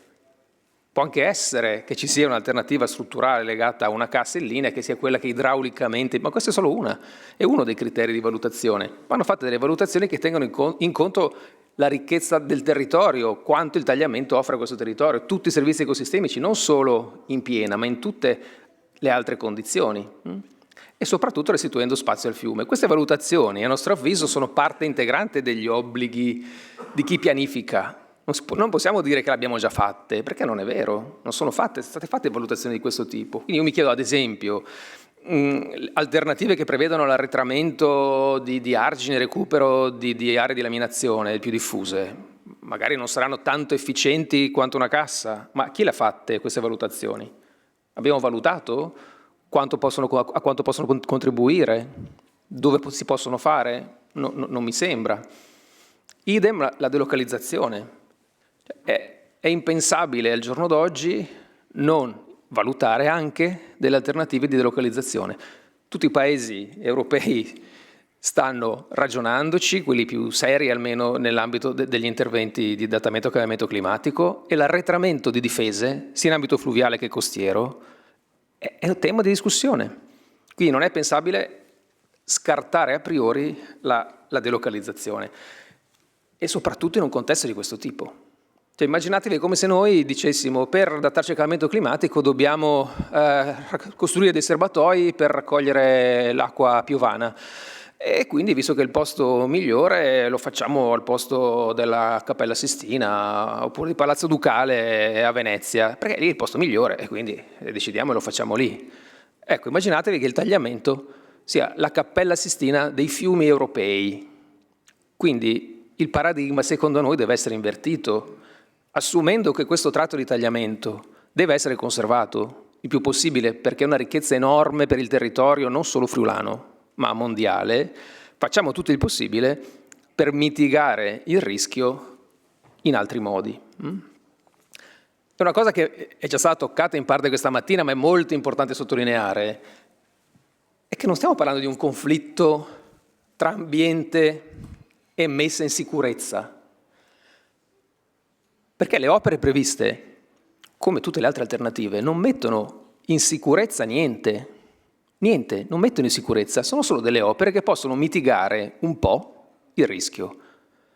Oggi si è parlato di rischio residuo, ma questo vuol dire che anche se vengono realizzate domani, e mi rivolgo in particolare ai sindaci, non potete raccontare a nessuno che è stato messo in sicurezza, anzi dovrete spiegargli che abbiamo fatto delle opere che contengono la piena centennale, qualsiasi cosa questo voglia dire oggi, possono avere benissimo la trecentennale. Il fatto che molti territori andranno sott'acqua è probabilmente inevitabile. Questo è importante perché l'urgenza di mettere mano a questo territorio così prezioso, dall'altra parte non ha la messa in sicurezza di alcunché. Anche nell'invito all'audizione di oggi, di nuovo, messa in sicurezza. Vi chiederei per favore, cerchiamo di non usare più questo termine, perché è importante che i cittadini non ci credano. Per quanto riguarda i tempi di ritorno, i 100 anni, ho riportato in una tabellina la commissione che ha analizzato gli eventi dell'Emilia Romagna. Ora, a sinistra, come vedete, rispetto alle statistiche, si è trattato in molti casi di eventi con tempo di ritorno oltre 500ennale, ok? Quindi lì, se avessero fatto una cassa per gli 100 anni, dove non c'è già, avrebbero comunque avuto esondazioni diffuse. Questo è importante saperlo, ricordarlo, quando si valutano le alternative. E anche considerando questi eventi eccezionali, nella tabella di destra vedete che stiamo parlando di eventi comunque più che centenari, molto più che centenari. Quindi non stiamo mettendo in sicurezza niente, stiamo facendo delle misure, valutando delle misure che in questo momento sul tavolo hanno come riferimento una piana centennale. Non stiamo nemmeno parlando di salvare le vite umane rispetto a salvare qualche pesciolino. Perché come abbiamo visto con gli eventi di Valencia, le vite umane, perlomeno in pianura, dove i tempi sono, diciamo, un po' più lunghi degli eventi, si salvano con la gestione delle emergenze e con l'informazione, non con le opere. Quindi anche se abbiamo delle opere, anche se facessimo le casse per la portata centennale, quello che conta davvero per salvare le vite umane è l'informazione e la gestione della fase emergenziale. Poi, a mio avviso, andrebbe discusso un po' meglio perché a beneficio di chi si vogliono fare questi interventi. Perché se guardiamo la mappatura, che in parte abbiamo visto in versioni diverse, ci sono diversi territori che ne beneficerebbero, ma io non ho mai visto da nessuna parte una valutazione di alternative anche a livello locale per ridurre la vulnerabilità, per mitigare il rischio in queste aree. Ci possono essere. Chi fa questa valutazione? No, non ci potete chiedere di fare noi, portatori di interesse, altri singoli comuni, di mandare via PEC all'autorità di distretto una valutazione di alternative modellizzata allo stesso livello di quella fatta dall'autorità di bacino o di quella che verrà messa a gara. Sarebbe una richiesta, come dire, alquanto irragionevole. L'altra cosa che preoccupa è, ma non è che stiamo pensando o una parte dei sindaci stanno pensando che noi stiamo facendo queste opere non solo per mitigare il rischio su quello che esiste, ma anche per avere più territori da occupare, per avvicinarci di più al fiume in futuro? Perché quello che si legge, almeno io che conosco un po' meno forse le dinamiche locali, fa pensare anche a questo, e questo preoccupa molto, perché l'abbiamo già visto, esattamente quello che abbiamo raccontato ai territori per decenni.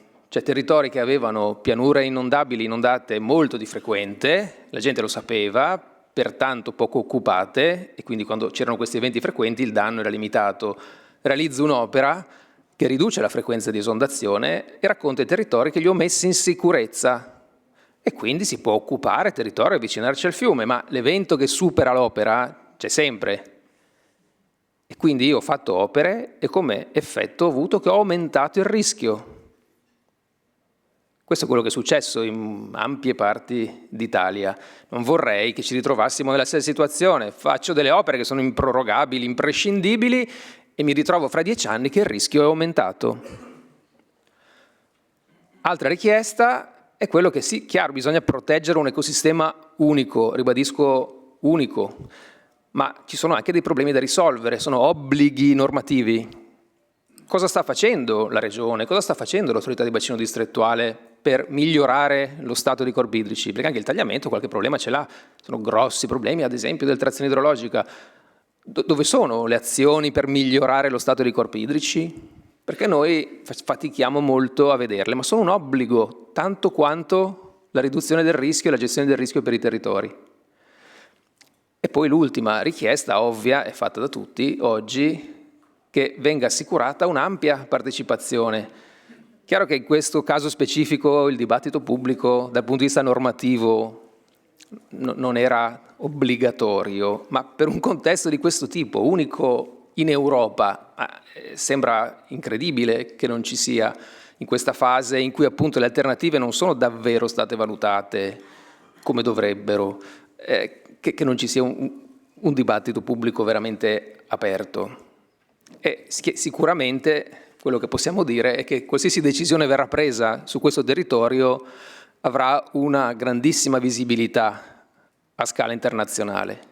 Cioè, gli occhi di moltissime persone in giro per il mondo sono sul tagliamento, perché è un ecosistema appunto prezioso, raro, ed è una ricchezza per tutti, non solo per i cittadini della regione. Grazie. Grazie. Se non sbaglio, il suo intervento è anche per... sì. No, sì. Era sia Centro Italiano che Comunità Scientifica Internazionale, no? Sì, sono io per la comunità scientifica. Ah, ok. Allora, quindi rappresentante comunità scientifica internazionale, appello dettagliamento must be keep free following. Si presenta per cortesia perché ho più nomi e quindi... Allora, sì, buon pomeriggio a tutti. Io sono Francesco Comiti e lavoro all'Università di Padova. Purtroppo il mio collega ingegner Walter Bertoldi è dovuto andare via prima, lui lavora a Trento al Dipartimento di Ingegneria Civile e Ambientale. Quindi io oggi espongo, diciamo, entrambe le slide, sono unite, e noi siamo parte di questa comunità scientifica di cui ha menzionato prima l'ingegner Goltara, quindi 800 tra idraulici, idrologi, geomorfologi fluviali, esperti di gestione del rischio, quale sono il sottoscritto, e quindi volevamo, assieme a Walter Bertoldi, farvi capire quanto questo progetto, secondo la comunità scientifica, non è il progetto da ritenere come risolutivo. Perché? Perché non soltanto l'ecosistema del tagliamento è unico, ma il tagliamento e la dinamica morfologica e del sedimento studiata su questo fiume è attualmente un paradigma proprio per studiare come andare a migliorare gli interventi di mitigazione del rischio. Cioè, la ricetta del passato di pensare il fiume solo come acqua da trattenere, dimenticandoci cosa? Dimenticandoci che c'è sedimento, vegetazione e quindi anche tronchi che vengono spostati durante una piena in grandissima quantità. Ad esempio sul fiume Reno Alpino questo ritorno a un equilibrio morfologico che ridà spazio al fiume per gestirlo in una condizione di diciamo, maggiore equilibrio morfodinamico è vista come la soluzione migliore, non certo ideale, nel senso che ideale sarebbe quella di rimuovere il rischio in assoluto, dopo ne vediamo, ma è quella che permette di avere una ottimalità negli interventi. Quindi torniamo a raccontarci cosa? Che purtroppo per noi un fiume in piena non trasporta solo acqua. Se fosse solo acqua potrebbe essere anche, diciamo, ragionevole l'ipotesi di invasare e poco ci importa. In realtà trattiene ogni opera che facciamo in alveo, va a trattenere materiale legnoso e molta ghiaia, se parliamo del tagliamento. Quindi, in sostanza, ogni volta che noi interagiamo su un corso d'acqua, dobbiamo tener conto di questa complessa dinamica a tre fasi. E quindi tutti noi che abbiamo, diciamo, da decenni studiato gli eventi di piena eccezionali in giro per il mondo, siamo basiti dal pensare che si possa progettare un'opera a paratoie mobili su un corso d'acqua così dinamico, con un trasporto solido eccezionale. È un trasporto che è 10 volte più grande di quello dell'Adige, di quello dell'Adda, di altri fiumi alpini. Questo corso d'acqua, in caso di piena, va a movimentare sicuramente delle quantità di ghiaia che andrebbero a interagire con la struttura stessa e quindi mettendo un grandissimo punto di domanda sulla funzionalità stessa dell'opera. A questo aggiungiamoci i tronchi, l'abbiamo visto benissimo anche in Emilia-Romagna, quanto il trasporto di legname può andare a interagire con un ponte, no? Il ponte sul Lamone. Ecco, quindi cosa succederà in questo tratto di tagliamento durante una piena e successivamente alla piena? L'intervento è stato progettato tenendo in conto di come poi si modifica l'alveo. Stiamo in realtà ripetendo stessi errori del passato, pensando ad una soluzione salvifica che poi in realtà ci porta a costruire più rischio ancora. Quindi forse ci stiamo un po' ingannando pensando che andiamo a ridurre il rischio di alluvione, ma in realtà è la percezione del rischio. Proprio perché abbiamo un'opera pensiamo di essere sicuro, come già menzionava l'ingegner Goltara. E per questo mi preme sottolineare e magari ripetercelo, cos'è il rischio idraulico, che molto spesso chi non è addetto ai lavori identifica il rischio come diciamo, il tempo di ritorno di un evento e la portata d'acqua. Abbiamo la pericolosità che descrive questo, quindi un fiume è pericoloso in base ai processi idrogeomorfologici. spesso amplificati da interventi sbagliati del passato. Ma poi abbiamo l'esposizione, cioè le case, le infrastrutture, noi, che ci poniamo in interazione con questi processi fluviali, e quanto è il danno, quante sono poi anche le vittime, dipende dalla vulnerabilità, e questo dipende quindi dai processi socio-economici, amplificati anch'essi da scelte magari sbagliate urbanistiche. Il rischio nasce soltanto ed è quantificabile, e dovrebbe essere quantificato come euro di danni per un certo evento atteso e come vittime, ma è soltanto, ricordiamocelo, dall'intersezione di queste tre cose. Quindi non pensiamo che dobbiamo agire soltanto sulla pericolosità. Noi, per andare a ridurre il rischio, dobbiamo, e questo la comunità scientifica lo dice da decenni, dobbiamo ragionare su entrambi gli elementi, su tutti e tre gli elementi. Quindi sì, possiamo pensare ancora di agire con misure strutturali idrauliche, argini, casse, dighe di laminazione, ma anche allargamenti degli alvei. Vi dicevo, la nuova teoria, il nuovo approccio vede un allargamento della sezione fluviale in molti contesti come più efficace rispetto ad andare a creare argini. Possiamo ridurre la pericolosità, però anche andando a fare misure non strutturali, quindi andando a dare più spazio proprio di anche erodibilità ai fiumi dove questo non crea danno. Ma qui è importante tornare sul punto della misura non strutturale, che è la delocalizzazione, che anche in Emilia-Romagna ora è veramente stata posta seriamente sul tavolo, perché gli stessi abitanti si rendono conto che non vogliono e non possono stare più in territori che non sono difendibili. Quindi localmente delocalizzazioni più vincoli urbanistici che ad esempio limitano l'utilizzo dei piani terra. E poi un tema veramente ancora ormai posto dall'Emilia Romagna, le assicurazioni. Piani assicurativi obbligatori anche per cittadini sono la norma in moltissimi paesi europei e anche extraeuropei. Sistemi di allerta, le vittime non si evitano con opere, si evitano con sistemi di allerta. Vaia, perché è stata così fortunata come evento con pochissime vittime, con soltanto 2 vittime sostanzialmente, che non sono legate ai fenomeni idraulici, perché l'allertamento ha funzionato molto bene.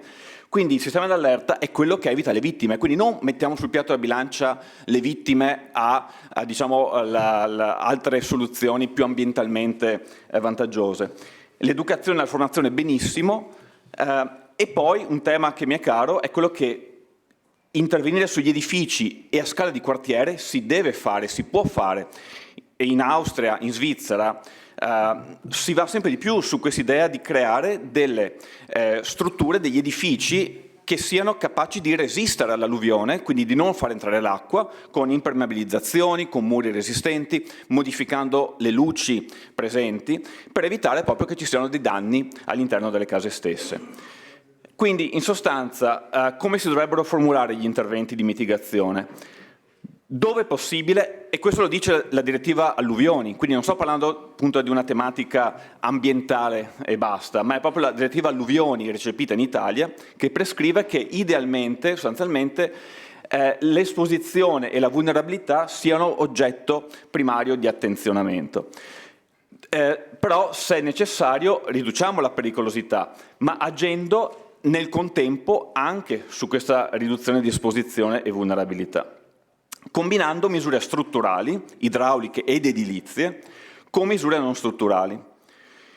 E qui arriva per forza il lato ambientale, perché la direttiva quadro acque prescrive che non dobbiamo degradare la qualità dei corpi idrici, soprattutto se in classe elevata, come è il tagliamento.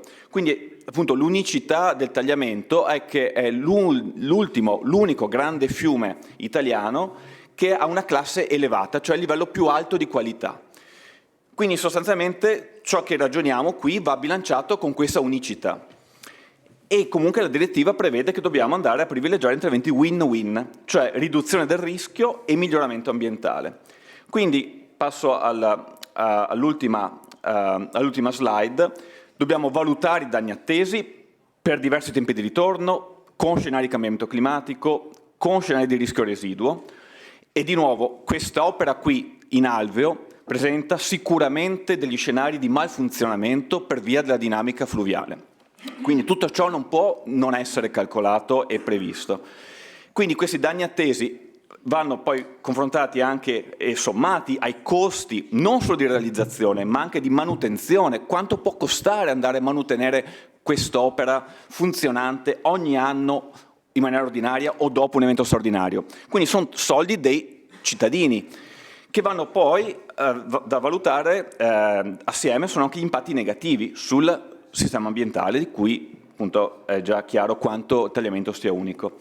Quindi cosa proponiamo noi come alternative? Proponiamo di valutare sistemi integrati, quindi non un'unica soluzione salvifica, ma un insieme che tenga conto di interventi più soft di laminazione tra Pinzano e Latisana, recuperando aree golenali, unitamente al rialzo dei ponti, su cui c'è già ovviamente un ragionamento da tempo, sia il ponte ferroviario che stradale, aumentare la capacità del cavrato, questo è già stato menzionato varie volte, delocalizzare non tutta Latisana, ma delocalizzare gli edifici posti sulle zone più pericolose, sistemi di allertamento personalizzati che si possono fare oggigiorno con metodi digitali ovviamente, che possono raggiungere ogni cittadino in maniera precisa sulla base di cosa ci aspettiamo possa avvenire, piani assicurativi per le abitazioni, magari calmierati dall'ente pubblico, e riduzione della vulnerabilità degli edifici nelle zone a media e bassa pericolosità. Quindi l'idea che una certa casa debba diventare anti-alluvione, come abbiamo le case antisismiche. Se siamo in territorio sismico, se a Latisana siamo in zona alluvionabile, dobbiamo andare verso case anti-alluvione. Chiedo di andare verso la conclusione. Ok, grazie. Certo. Certo. Bene, no, lo scrivo perché appunto... esatto, non facciamo. Dovrebbe essere collegato l'ISPRA, rappresentanti dell'ISPRA. Buongiorno, sono Martina Bussettini, non so se mi sentite. Scusate un momentino perché è collegata l'ISPRA. Sì, io la sentivo. Perfetto. Quindi mi ripresento, sono non abbiamo il video, ma la ascolteremo. Va bene. Sì, sono Martina Bussettini, sono un ingegnere idraulico e parlo io anche al posto del direttore. Ringraziamo per l'invito alla discussione odierna.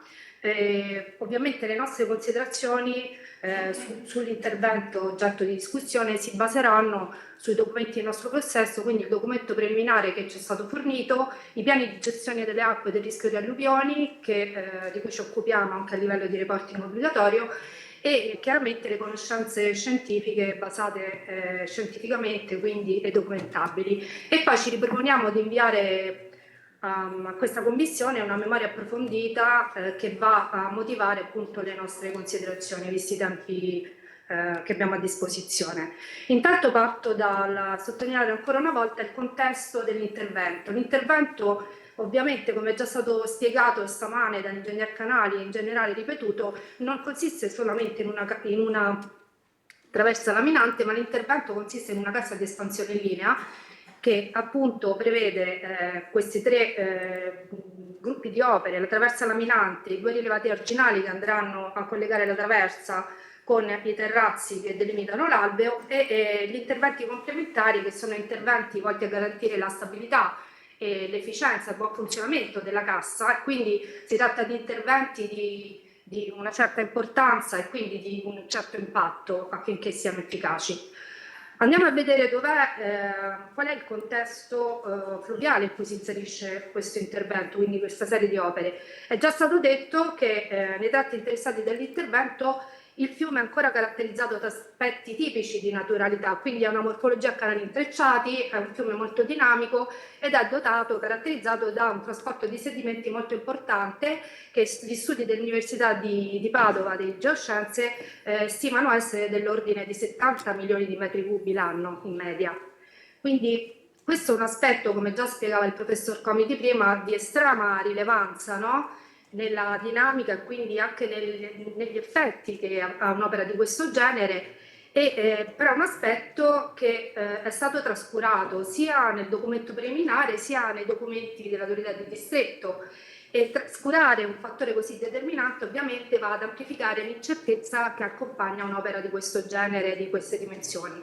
Quindi secondo noi è necessario procedere a degli approfondimenti relativi al trasporto solido, al bilancio di sedimenti, e approfondimenti che sono peraltro obbligatori in quanto obbligatori ai sensi dell'articolo 117 del testo unico ambientale la redazione del programma di gestione dei sedimenti di bacino, e mai come in questo caso sarebbe estremamente utile avere una base conoscitiva di questo genere che serve a definire quali saranno gli impatti e quindi anche l'efficacia dell'opera, ma anche a definire quali siano gli impatti di interventi come quelli di prelievo segnalati stamane dal sindaco di Gemona.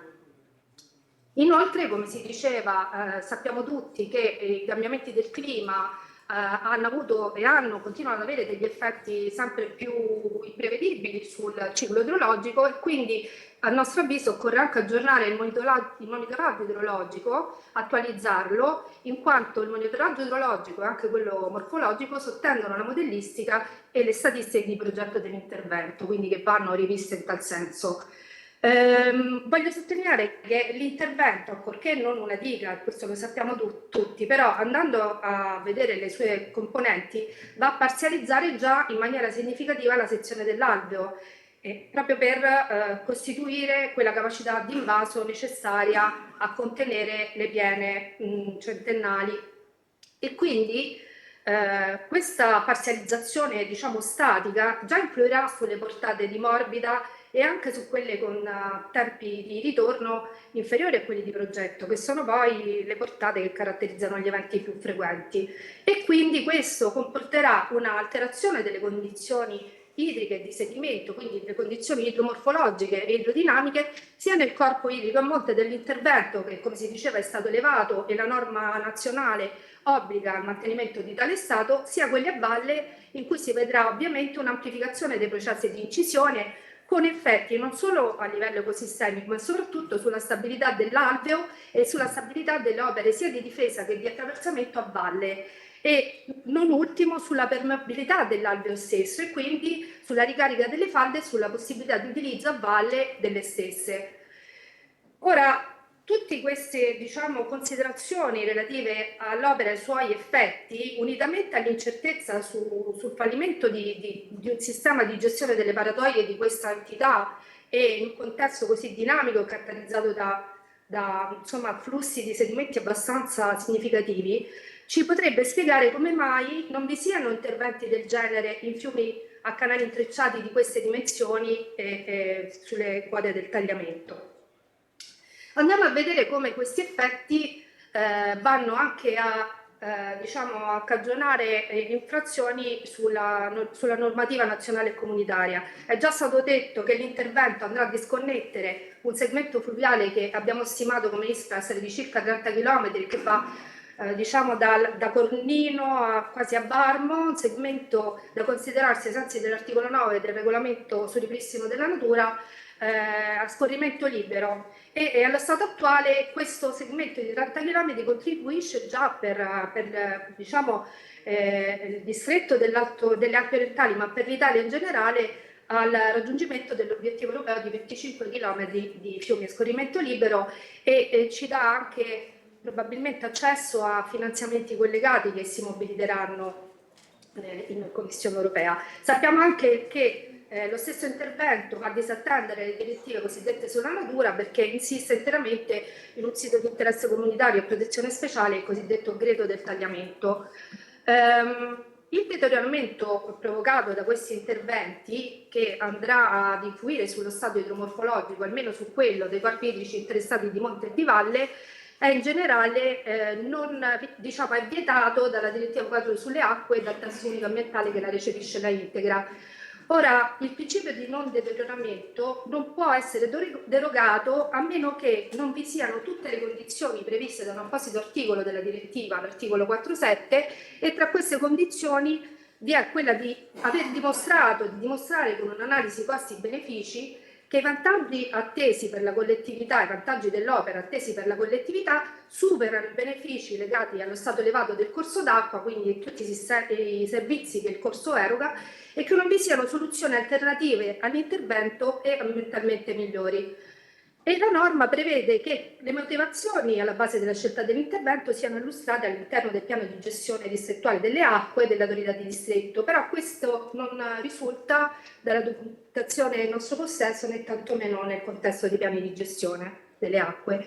Paradossalmente, come si accennava già prima, l'intervento disattende anche la stessa direttiva alluvioni, che obbliga all'articolo 9 all'attuazione coordinata con la pianificazione relativa alla direttiva acque, soprattutto per quanto riguarda il conseguimento di obiettivi comuni e quindi la priorizzazione di misure di piano, favorendo le cosiddette misure win-win, quelle che soddisfano contemporaneamente alla l'esigenza di mitigare il rischio idraulico con quella di non deteriorare lo stato dei corpi idrici e al contempo di adattamento agli effetti dei cambiamenti climatici. Queste misure nella norma nazionale corrispondono ai cosiddetti interventi integrati, ai quali la norma destina almeno il 20% degli investimenti per gli interventi di contrasto al dissesto idrogeologico. Tra questi interventi, come si accennava prima, ci sono le zone con naturale capacità di espansione delle piene e la direttiva alluvioni cita espressamente le pianure alluvionali naturali all'articolo 7 e impone di considerare tra le soluzioni prioritarie questa, o perlomeno di valutarla. Inoltre, di nuovo, anche in questa direttiva ci devono essere ben chiare e dettagliate le analisi costi-benefici delle diverse combinazioni di misure, non solo misure di protezione quali sono le strutture, che devono essere descritte, così come gli obiettivi di mitigazione del rischio, non in maniera qualitativa, ma in termini di quanto sono ridotte le conseguenze negative per la salute umana, per l'ambiente, per il patrimonio culturale e per l'attività economica, quindi in termini di appunto riduzione anche del danno. Il documento non menziona però le chiedo di andare alla alternative. conclusione, se possibile. E dicevo per l'appunto che quello che manca trasversalmente alle varie norme, sia la direttiva acque, sia la direttiva alluvioni, sia anche la norma relativa alla valutazione di impatto ambientale, è proprio l'identificazione e la valutazione costi-benefici di tutte le soluzioni possibili che siano alternative ambientalmente migliori. Quindi questo è un bonus incredibile, perché qui si parte già dalla scelta di una soluzione. Ora, quello che voglio anche sottolineare è che l'intervento a Dignano è una combinazione di misure, quindi abbiamo visto ci sono anche gli interventi a Madrisio, sul Cravarato, eccetera, e quindi occorre anche fare una valutazione cumulativa degli effetti di queste misure, sia in termini di riduzione degli esposti, sia per quanto riguarda lo stato ambientale dei corpi idrici che sono interessati da queste misure. Infine, per riassumere, se andiamo a considerare l'entità degli impatti indotti, i costi che l'opera avrà in termini di costruzione, in termini di gestione e manutenzione, i pericoli derivanti dalla incertezza sulla manovrabilità degli organi mobili, oltre che agli impatti ambientali, riteniamo che le informazioni fornite e le giustificazioni addotte non consentano di giustificare l'azione di questo intervento. Grazie mille. Grazie. Ora per l'Università degli Studi di Udine il professor Marco Petti. Sì, grazie e ringrazio dell'invito e ho ascoltato anche questa mattina con interesse un po' tutte le esposizioni. Io sono professore di idraulica marittima e costiera, sono a Udine dal 96 e mi occupo da 24 anni di tutte le problematiche che può avere il tagliamento. Ho fatto parte anche del laboratorio tagliamento e a mio avviso, è stata data un po' un'interpretazione di quelle che erano le conclusioni. Adesso vorrei ricordare quelli che sono i punti salienti a cui eravamo arrivati come conclusioni. Intanto, quando abbiamo parlato anche della stretta di Pinzano, che è stata la più votata, non parlavamo di incamerare a Pinzano 30 milioni di metri cubi d'acqua.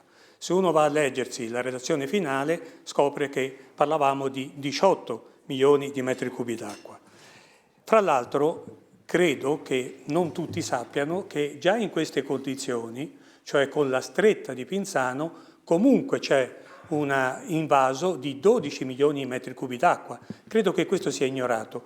Quindi passando a 18 ci sarebbe stato un incremento di circa 6 milioni, che non sembrava così impattante. Poi abbiamo parlato anche del ponte diga e anche lì non abbiamo mai preso in considerazione 29 milioni di metri cubi d'acqua. Abbiamo parlato di 12 milioni e di 18 milioni. Abbiamo preso in considerazione anche altre soluzioni, perché no? Come sentivo stamane che ricordava l'ingegner Damiano, lo scolmatore in laguna.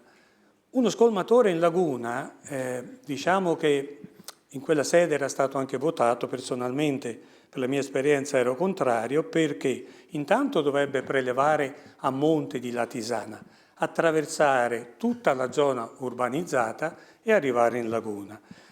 Con le pendenze basse come al tagliamento do 0,1 per 1000 significa di fatto che per scolmare circa 1000 metri cubi dovremmo di fatto ricostruire un altro tagliamento a fianco. Quindi non sarebbe più uno scolmatore, ma sarebbe il terzo corso, diciamo così, almeno nella parte finale del Friuli Venezia Giulia. Senza pensare poi all'impatto che potrebbe generare in laguna, perché basta una sola volta un apporto d'acqua dolce così consistente da sconvolgere completamente l'ambiente lagunare. Gli ambienti lagunari sono ambienti di transizione dove coesiste in equilibrio acqua salata e acqua dolce, tipicamente hanno una percentuale intermedia di salinità, un apporto di acqua così e con la velocità che potrebbe avere, praticamente tutta la laguna, perché la laguna poi sono bacini che comunicano fra loro, ne verrebbe sconvolta. Detto questo, quindi, tornando al laboratorio di tagliamento, quindi c'era stata, come dire, si capiva anche fra le righe, anche se non in maniera esplicita, che già stavamo parlando ad opere integrate. Ora, se uno fa un'analisi storica di quello che è successo in tagliamento dal 1400 a oggi, si rende conto, comparando sostanzialmente eventi di alluvione con realizzazione di opere, che piano piano il problema è partito dall'alto. E sto parlando, noi abbiamo analizzato da Osoppo, Gemona fino alla Foce e gradualmente il problema è stato spostato a valle. Perché mano a mano che sono state costruite tutta una serie di arginature per difendere paesi legittimamente che erano posti più a monte, aumentavano i volumi d'acqua che poi venivano spostati verso la Tisana. E questa è una correlazione che è tutta abbastanza evidente. Questo succede anche per la parte intermedia e anche per la parte bassa. Questo a dire che tutto sommato, se adesso c'è il problema alla Tisana, perché di problema si tratta, è vero prima che sentivo parlare di pericolosità, esposizione e vulnerabilità, però vi assicuro che basta andare un giorno di piena alla Tisana, guardare quel fronte di 17 metri perché sono 12 metri d'argine e 6 metri che vanno sotto, quindi è un fronte di 17 metri d'acqua che si verrebbe a creare, è diciamo spaventoso. Ecco. Quindi la pericolosità comunque è una componente oltre che all'esposizione. Io posso capire per il futuro il discorso dell'esposizione, ma per il presente non è pensabile, diciamo così, anche l'allerta. Immaginatevi voi un'allerta in poche ore che deve evacuare una città come la Tisana. Onestamente non riuscirei a concepirla. Detto questo, io tornerei più, come parere tecnico, sulla possibilità di distribuire l'onere o il sacrificio, visto che la colpa, a mio modo di vedere, è un po' di tutti. Perché, ripeto, se uno va a analizzare dall'alto verso il basso, il problema è stato spostato, diciamo, con la realizzazione di opere senza neanche immaginare quello che poi sarebbe successo più a valle. Quindi io credo che, almeno per la parte medio corso, la possibilità di poter parlare di 3 opere forse costituirebbero una sorta di impatto sopportabile, non 30 milioni, quantità decisamente più basse, tornare per esempio a 10-12 milioni per quanto riguarda, questo sì, il ponte di Gnano, perché ci vorrebbe anche un'opera di quel genere, Stretta di Pinzano e una cassa diciamo un po' più a valle. C'è un altro problema comunque che si viene a generare, l'inversione delle portate che è prevista diciamo al nodo del Cavrato, porterebbe a 2400 metri cubi al secondo la piena o comunque la portata, il picco di portata che dovrebbe transitare sul tratto terminale del tagliamento.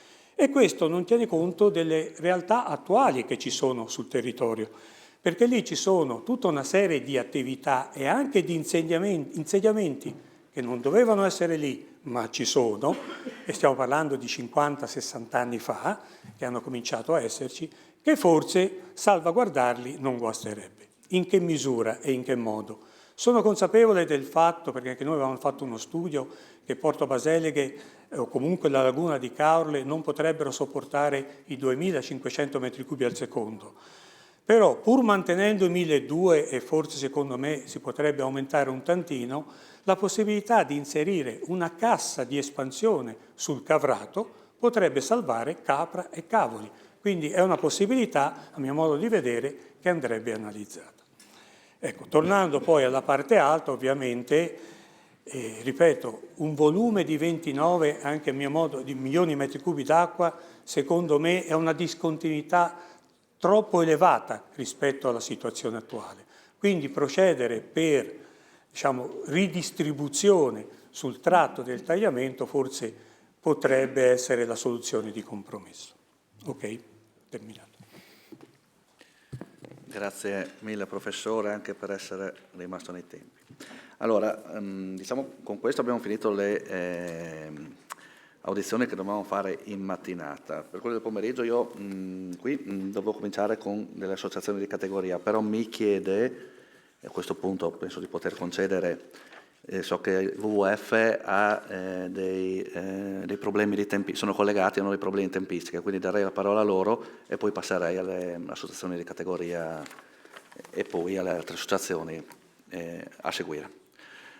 Ricordando che prima non l'ho fatto, che all'interno dell'aula è vietato fare foto e riprese con i telefoni cellulari e ricordando sempre nel rispetto di tutti di mantenere quelle che sono le tempistiche che ci siamo cercati di dare. Grazie. Prego, non la sentiamo. Mi sente? Adesso la sentiamo. Mi scusi. Allora, intanto la ringrazio anche per la cortesia di poter parlare prima delle 5, perché purtroppo devo prendere un treno e quindi non riesco a stare oltre. Ringrazio appunto anche per la possibilità di esprimere la nostra opinione a questa importante audizione e su un tema così importante. Il WWF da decenni si occupa del tagliamento. Abbiamo iniziato all'inizio degli anni 2000 a occuparsi del fiume, soprattutto per la sua tutela, per la sua unicità, come è stato detto, ma anche e soprattutto cercando di portare delle proposte concrete per garantire la mitigazione del rischio per le popolazioni che sono più a valle del tagliamento e che sono, diciamo, in una situazione sicuramente molto critica. Sicuramente c'è un problema di tempi. Noi 20 anni fa appunto si diceva ci si diceva già allora che bisogna pensare al presente e magari nel futuro cercheremo di fare interventi in modo diverso. Adesso mi sembra di essere nel futuro di 20 anni fa, ma più o meno la situazione è un po' la stessa, dove le soluzioni sono sempre più o meno le stesse e dove c'è una difficoltà sempre maggiore, nonostante anche il quadro istituzionale, il quadro culturale anche a livello europeo sia cambiato, a cercare soluzioni salvifiche con grandi opere che ovviamente hanno tutta una serie di criticità e che mettono a rischio diciamo, questo ambiente unico, ma soprattutto non mettono in sicurezza le popolazioni lungo il tagliamento e oltretutto non permettono di affrontare il problema in modo un pochino più integrato e interdisciplinare. Cosa intendo dire? Intendo dire che noi già 20 anni fa avevamo fatto una prima proposta utilizzando i dati dell'autorità di bacino, cercando di distribuire una serie, su tutto il corso del tagliamento, una serie di azioni che potessero, diciamo, garantire in ogni caso la mitigazione del rischio, ma anche azioni che potessero, diciamo, recuperare una funzionalità ecologica in molte situazioni, favorendo anche la riattivazione di servizi ecosistemici. Sì, perché il problema non è solamente quello di affrontare una criticità, cioè quella della mitigazione del rischio idraulico, ma quello di cercare di cogliere l'opportunità di questa necessità per cercare di affrontare il problema, diciamo, della gestione dell'acqua nel suo complesso, da un punto di vista sia spazio che temporale. Quindi il nostro approccio, la nostra idea era quella sicuramente di mitigare il rischio, di proporre azioni per mitigare il rischio idrogeologico, per non danneggiare l'ecosistema e favorire il ripristino dei servizi ecosistemici fondamentali lungo il corso del fiume. Tutto questo è, diciamo, è stato anche già ben evidenziato da alcuni interventi, quali quelli dell'ingegnere Coltara del CIRF, quelli dell'ingegnere Comiti, anche ripreso in parte dall'ingegnere Bussettini di ISPRA. Tutti interventi che condividiamo, diciamo, in pieno, anche per non ripetere tutta una serie di azioni. Quindi, diciamo, quello che noi crediamo è che ci sia la necessità di portare avanti una logica di bacino, cosa che non riusciamo a vedere nonostante siano passati tanti anni. Si passa sempre da interventi diciamo a grosso impatto, prima le casse di espansione, poi la traversa di Pinzano, poi questi ultimi interventi di cui stiamo discutendo oggi. Ma è fondamentale cercare di portare avanti una serie di azioni che tengano conto della necessità anche di un adattamento ai cambiamenti climatici, fondamentale soprattutto in una regione come quella del Friuli Venezia Giulia, che fa parte di una delle aree più a rischio delle conseguenze dei cambiamenti climatici. Faccio notare che recentemente c'è stato uno studio che è stato pubblicato su riviste scientifiche, che mette in evidenza come tutta la costa adriatica, cioè Emiliano-Veneto-Friulana, sia una delle aree in Europa più a rischio di riduzione del PIL nei prossimi anni, non nei prossimi 50 anni, nei prossimi anni, da qui a pochi anni, insomma. Quindi con un rischio molto alto, e quindi è necessario, fondamentale, avviare azioni che siano diciamo diffuse sul territorio, che coinvolgano diciamo, le comunità, ma oltretutto che tengano conto di affrontare il problema da più punti di vista, tenendo conto anche che noi passiamo da criticità legate alle alluvioni, come stiamo parlando adesso, ma poi a criticità legate ad esempio ai periodi di lunga siccità. Quindi non possiamo ogni volta affrontare i problemi come se fossero problemi staccati e non facce della stessa medaglia. Quindi, diciamo, noi in qualche modo continuiamo ad essere molto critici su questo approccio, perché riteniamo che non sia quello risolutivo. Riteniamo anche che questo tipo di opere rischia anche di innescare una serie di processi contrastanti alla necessità di perseguire un corretto adattamento. Nel momento che mettiamo in sicurezza, tra virgolette, il territorio con un'opera di questo genere, sicuramente si possono innescare meccanismi di richiesta di riduzione e declassamento delle aree a rischio, per continuare a costruire e a utilizzare le aree e a urbanizzare il territorio anche nelle aree che poi effettivamente rimangono a rischio, come ci è stato anche spiegato dagli interventi dell'ingegner Goltara e dall'ingegner Comiti. Quindi per questi motivi, in modo molto sintetico, noi rimaniamo contrari e critici a questo tipo di azione, augurandoci che invece si riprenda diciamo ad avviare soluzioni diffuse sul territorio che tengano conto delle direttive europee, non solamente acque e alluvioni, ma anche degli ultimi provvedimenti legati al ripristino ambientale e anche al raggiungimento degli obiettivi della strategia europea per la biodiversità, che ci impone di contribuire a recuperare la connettività di 25.000 km di fiumi in tutta Europa e non di aumentarla, come anche in questo caso avverrebbe. Abbiamo mandato una nota agli atti dove, diciamo, sintetizziamo il nostro intervento, e vi ringrazio ancora per l'attenzione. Grazie. Adesso faccio una richiesta soprattutto ai colleghi consiglieri, se sono d'accordo. No? Io penso sia giusto, per una questione di rispetto, continuare, non ci sono ancora tantissime associazioni, continuare ad ascoltare le associazioni che abbiamo venuto qua e poi fare i nostri interventi. A questo la consigliera Capozzi, che ha un problema personale, mi chiede che deve andare via, devo fare un paio di domande. Io sono disponibile a cedere, però in questo momento solo per la consigliera Capozzi, se a tutti gli altri consiglieri va bene, perché sennò poi se parte il dibattito non riusciamo ad ascoltare tutti gli auditi, anche perché sì, io penso di sì. Sì. Quindi se però dovete dirmi, se non avete nulla in contrario, se accettate questo tipo di intervento, se no consigliera Capozzi le devo dire di no, insomma, ecco, quindi no, io non, sì, no, la mia non è chiaramente, sì, siano possibilmente, stanno nei tempi più brevi e domande che poi risponderà alla fine comunque la parte tecnica, ma in qualche modo poi o ascoltando magari da casa o dove sta, o attraverso i verbali, poi avrà le risposte. Se va bene questo lo concedo, altrimenti va bene, se sono solo domande, avanti. Le do la parola, chiedo scusa. Grazie Presidente, mi scuso con tutti i presenti, ma sono costretta per ragioni personali ad andare via. Vi ringrazio per il contributo che avete dato e mi esimo dal fare considerazioni rispetto a tutto quello che è stato detto, proprio per rispettare anche questo spazio che mi è stato dato. E arrivando alle domande, sono anche un po' quelle che erano contemplate in una IRO che avevo presentato e a cui non è ancora stata data risposta.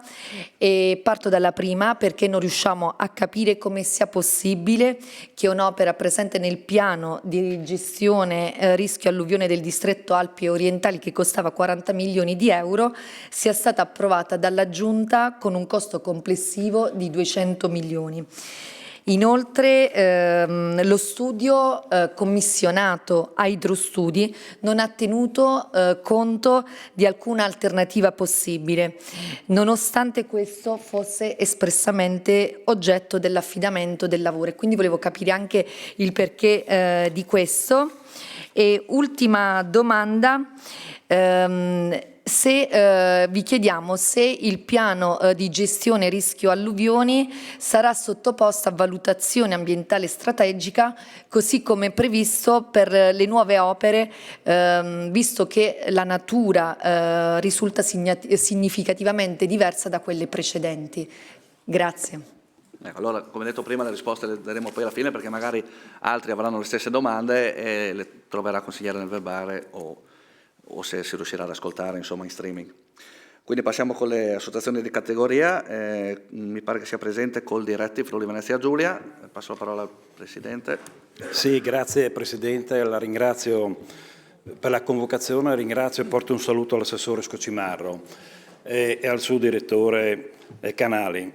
Come categoria sindacale penso che siamo la prima categoria di attività produttive che siamo qua presenti come interesse per quello che riguarda questa opera. Da parte nostra non c'è un commento né negativo né positivo su quest'opera, però ci sono delle problematiche che noi dobbiamo anche affrontare. Come categoria sindacale, ma anche come mondo agricolo, dobbiamo fare anche un ragionamento.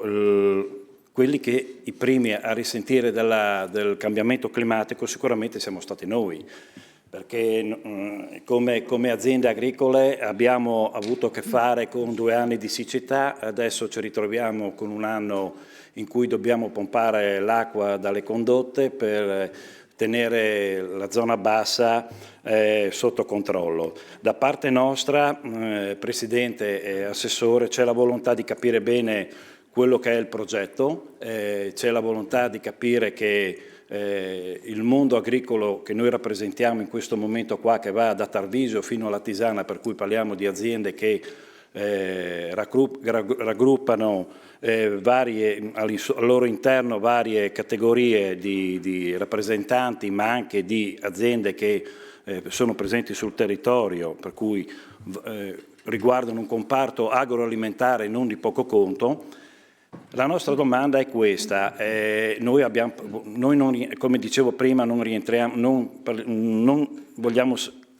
vogliamo capire quello che è questo progetto, però una cosa che ci preme sono le casse di espansione, perché è quello che noi alla fine a noi interessa. Sentendo prima il vice sindaco di Varmo che parlava di casse di espansione in cui il suo territorio di 34 km quadrati verrebbe colpito con 22 km quadrati di casse di espansione, chiaramente ci preoccupa e ci allerta anche in questo particolare momento. Da parte nostra c'è preoccupazione, però allo stesso tempo siamo qui per dialogare e per capire quello che potrebbe essere la miglior soluzione per il nostro territorio.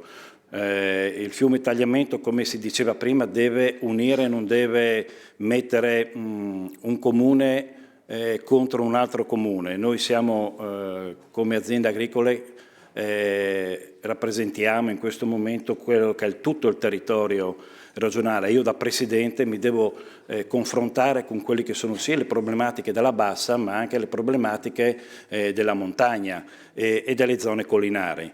Da parte nostra c'è la volontà di capire bene il discorso delle casse di espansione, perché se le casse di espansione vengono fatte su di un territorio demaniale non è che trovino difficoltà da parte nostra, ma però se invece, come si parla o come si presume, siano in territorio agricolo, che devo ricordare a qualcuno sono sempre territori privati, perché non sono solo della comunità come qualcuno pensa, ma sono territori in cui le aziende agricole hanno investito soldi e denaro, per cui in questo particolare momento e con questo progetto sicuramente vengono a perdere il loro valore all'interno del territorio. Ricordo sempre che il mondo agricolo produce cibo, produce materie prime per fare cibo, per cui siamo i primi, e penso i primi, a essere in questo momento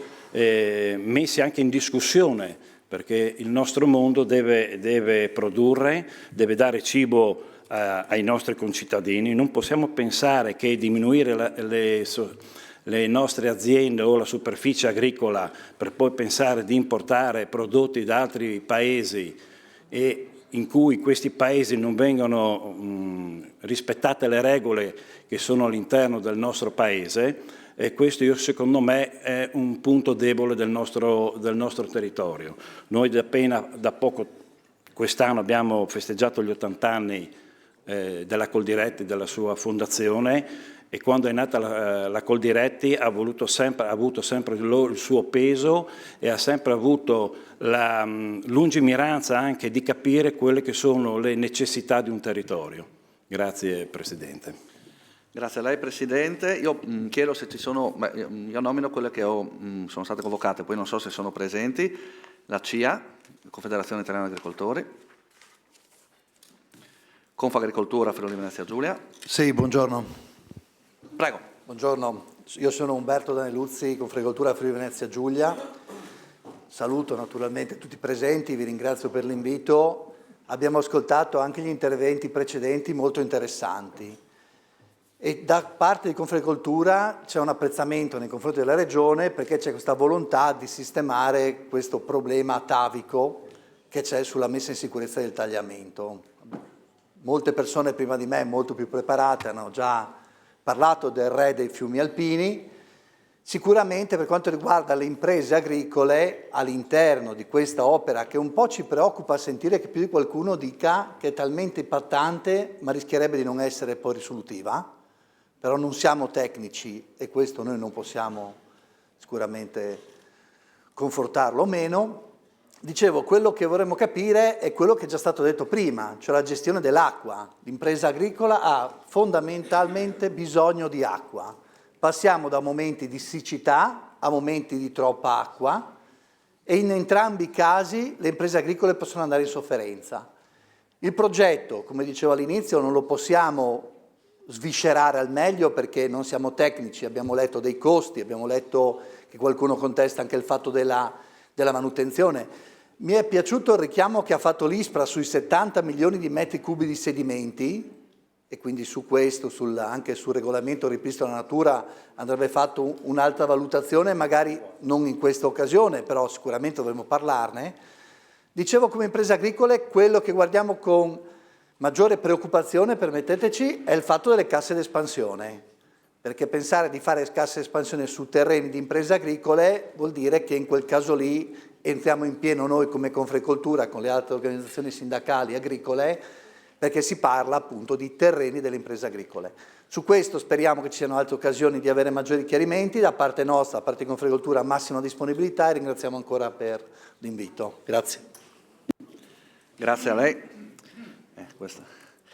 Associazione regionale agricoltori, penso siano della minoranza slovena, perché io non so pronunciare, dico la verità, ma non penso siano, non sono presenti. Associazione italiana agricoltura biologica, Apro Bio FVG, produttori biologici. Forse ha saltato la Copagri? Chiedo scusa, non ho visto, chiedo scusa. Copagri, prego, alla parola. Buongiorno, grazie Presidente. Sono Valentino Targato, Presidente regionale della Copagri. Saluto l'assessore Scocimaro e l'assessore Cristiano Almirante con grande piacere. Grazie dell'invito. Noi, come i miei precedenti presidenti e direttori della Coldiretti e Confagricoltura, la Copagri è presente totalmente sul territorio Friuli Venezia Giulia. Sicuramente è un onore essere qua a portare il nostro pensiero, perché l'agricoltura è qualcosa di importante, è qualcosa di vita, è qualcosa che ci dà possibilità di vivere ogni giorno. Senza agricoltura non si vive, senza cibo non si può continuare a vivere. Per detto questo, il tagliamento è una fonte importante sia di discussione ma anche di approvvigionamento delle acque. Visto che la discussione è importante, un laboratorio più approfondito sarebbe cosa giusta, per non cadere in qualcosa che tra di noi solo beghe, tra comuni, tra associazioni di categoria e tra agricoltori. Mi riferisco sempre alle casse di espansione, dove il miglior terreno, credetemi, colleghi e presenti, il miglior terreno del Friuli Venezia Giulia è nella comunità di Varmo e nelle casse di espansione. Cioè andiamo a distruggere il miglior posto al mondo del nostro Friuli. Cioè, cerchiamo in qualche modo di capire se è giusto fare una cosa del genere o se in qualche modo riusciamo a mitigarlo, la cassa, se riusciamo a in qualche modo a vedere di qualche altra opera con questo laboratorio che da noi, la nostra parte, gestione di categoria, ma penso anche i miei colleghi, sono pronti a dare possibilità e anche disponibilità a dare il loro contributo. Io non voglio dilungarmi in alto perché vedo tanta gente che vuol dire la sua, però non vogliamo creare un'opera faraonica che non serva domani, è giusto creare delle opere che possano durare e che diano in qualche modo un qualcosa al territorio. Non cerchiamo di creare qualcosa che non disfi il territorio, ma che porta valore aggiunto al territorio.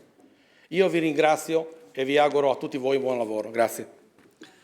Grazie mille Presidente, mi scusi ma mi è sfuggita la riga. Associazione Italiana Raccoglitori, Seccatori e Stoccatori di Cereali e Semi Oleosi, e poi dovrebbe esserci invece presente l'Associazione Agricoltori in Medio Tagliamento.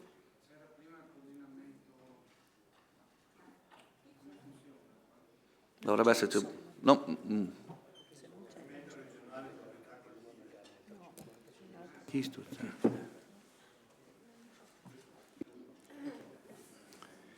No, Associazione Agricoltori Medio Tagliamento c'è?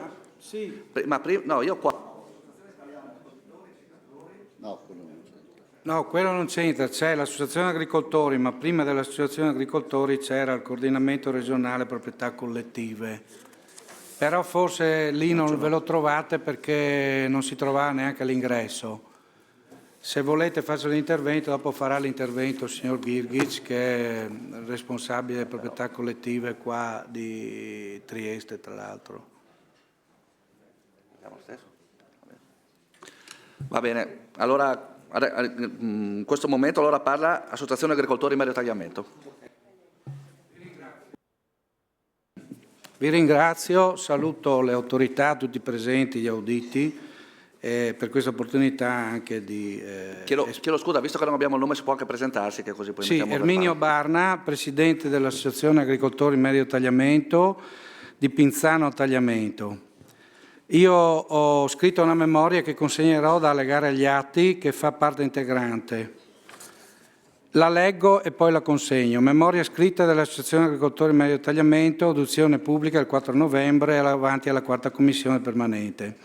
L'associazione che rappresento è nata senza finalità politiche con l'intento di difendere i diritti dei proprietari dei fondi coinvolti nel progetto delle casse di espansione, i cui interessi erano stati trascurati.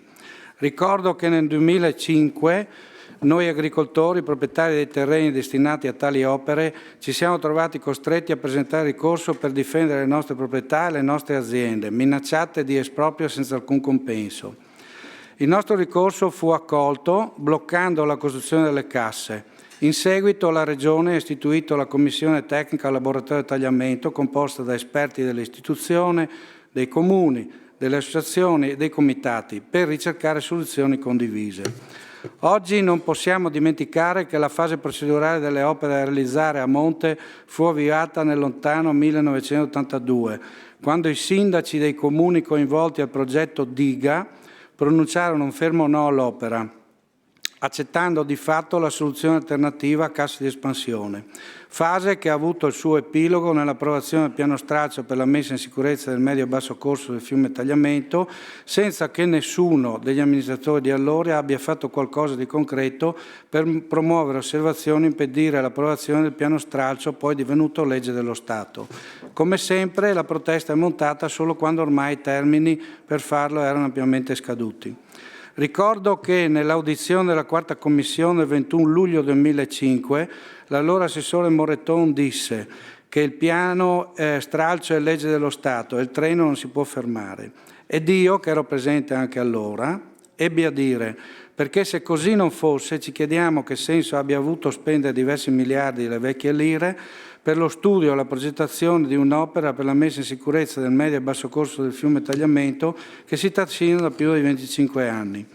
Oggi ci troviamo a distanza di 20 anni in una situazione ancora più paradossale, in quanto a fronte di una soluzione condivisa dalla Commissione Laboratorio Tagliamento, appositamente nominata dalla Regione Friuli Venezia Giulia e inserita nel primo e nel secondo ciclo del piano di gestione rischio alluvioni.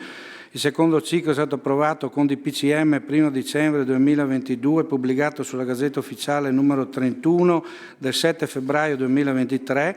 Al momento della sua attuazione è stata modificata dallo stesso soggetto attuatore, dando spazio alla protesta di chi è da sempre contrario a qualsiasi soluzione che interessi il medio corso del fiume.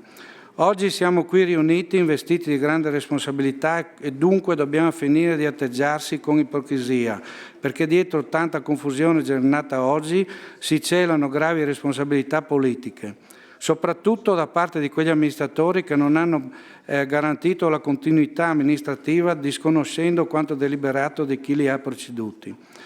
Questo reiterato comportamento ci ha portati alla situazione in cui ci troviamo. Non oso pensare quali responsabilità potrebbero venire loro attribuite nel caso in cui dovesse capitare anche qui quello che si è verificato a Bologna o pochi giorni fa a Valencia. Dobbiamo avere il coraggio di ammettere che il fiume è stato ampiamente antropizzato da monte a valle e che la situazione idraulica attuale è il frutto di interventi umani realizzati nell'interesse delle proprie comunità senza verificarne le conseguenze sul resto del territorio attraversato dal fiume.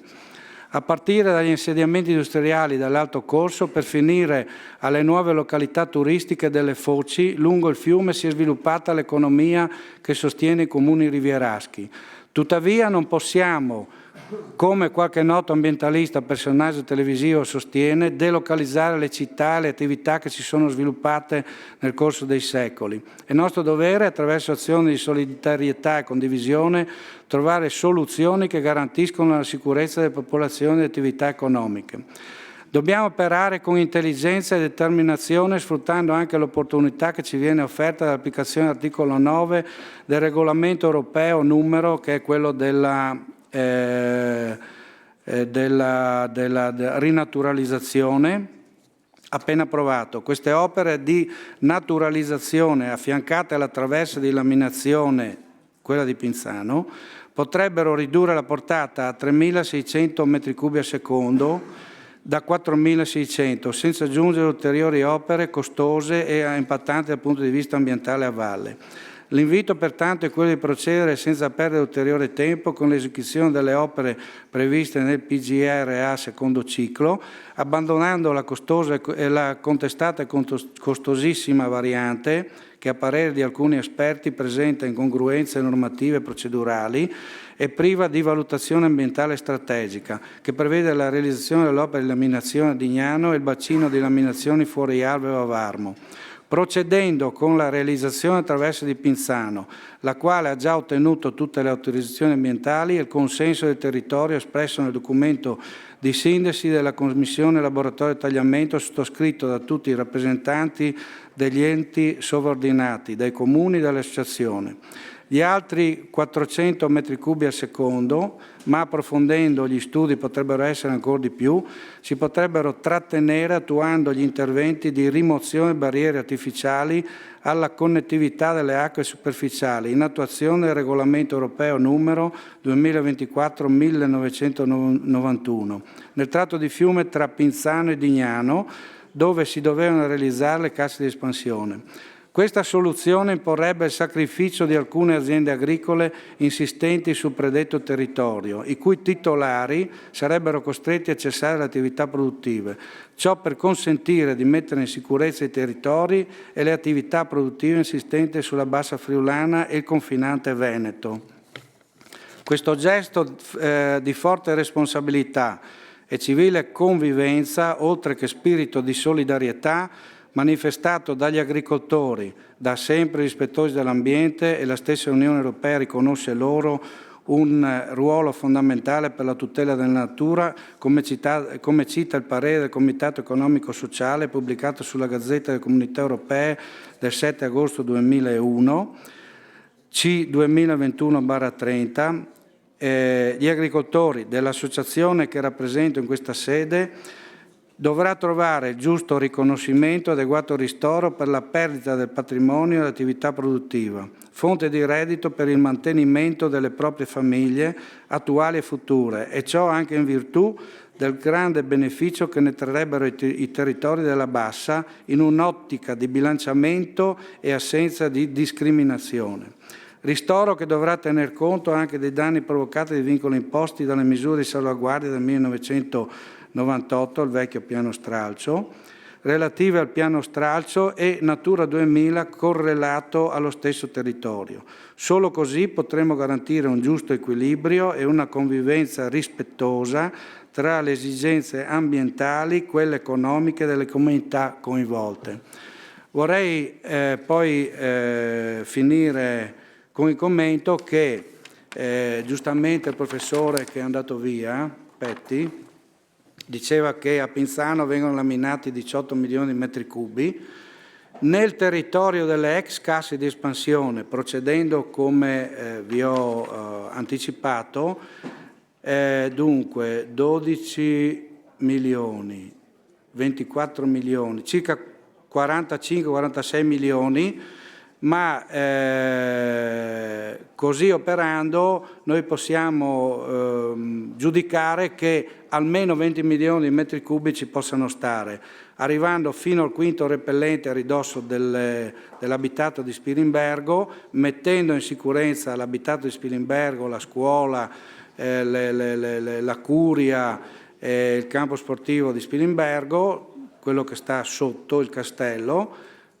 Si potrebbe riuscire in tempi brevi e con spese molto inferiori di quelle ipotizzate per lo sbarramento di Dignano e le casse di espansione a Varmo, per la sicurezza della bassa friulana. Questo però deve avvenire in base a come io vi ho esposto. Sono disponibile, se mi chiamate, per discutere con l'autorità e i tecnici, sono a disposizione. Vi ringrazio per l'attenzione che mi avete dedicato. Noi ringraziamo lei, se vuole anche il suo intervento lo può lasciare, così lo lo mettiamo agli atti. A questo punto abbiamo trovato, c'era stato un refuso, do la parola, grazie mille, al coordinamento regionale Proprietà Collettive Friuli Venezia Giulia, e sì, si presenta ringrazio, col nome e cognome. Perché non sì, ringrazio per l'invito. Io sono Carlo Gorgic, coordinatore delle proprietà collettive in Friuli Venezia Giulia, nominato come vicepresidente della Consulta Nazionale. La regione in Friuli Venezia Giulia che ha la proprietà oltre 72.000 ettari, riconosciuti con la legge del 2027, che la Repubblica Italiana riconosce queste proprietà prima dello Stato italiano. Io non voglio prolungare, ma mi associo ai relatori precedenti dei agricoltori che realmente sono unici che tutelano e che tuteliamo queste proprietà agricole produttive. E io penso che in base anche alle leggi nazionali, la numero 94 del 2024, dove che recita: le proprietà collettive devono essere coinvolte su tutti i programmi economici, strutturali, agricoli, idrogeologici, che questo purtroppo la Regione non rispetta, non solo la Regione ma enti pubblici non rispettano, e pertanto io faccio questa diffida alla Regione che non siamo stati inseriti in coinvolgimento. Cosa vuol dire coinvolgimento? Dalla prima riunione che si fa un progetto va coinvolto anche queste proprietà riconosciute con la legge nazionale del 2017. Grazie. Grazie mille. Allora abbiamo finito anche la parte delle associazioni di categoria del mondo agricolo. Abbiamo, per capirci ancora, se non ho contato male, 8 interventi, quindi se stiamo nei tempi poi rimane anche uno spazio per le domande da parte dei consiglieri. Quindi vedo in aula e darei la parola a Lega Ambiente Friuli Venezia Giulia.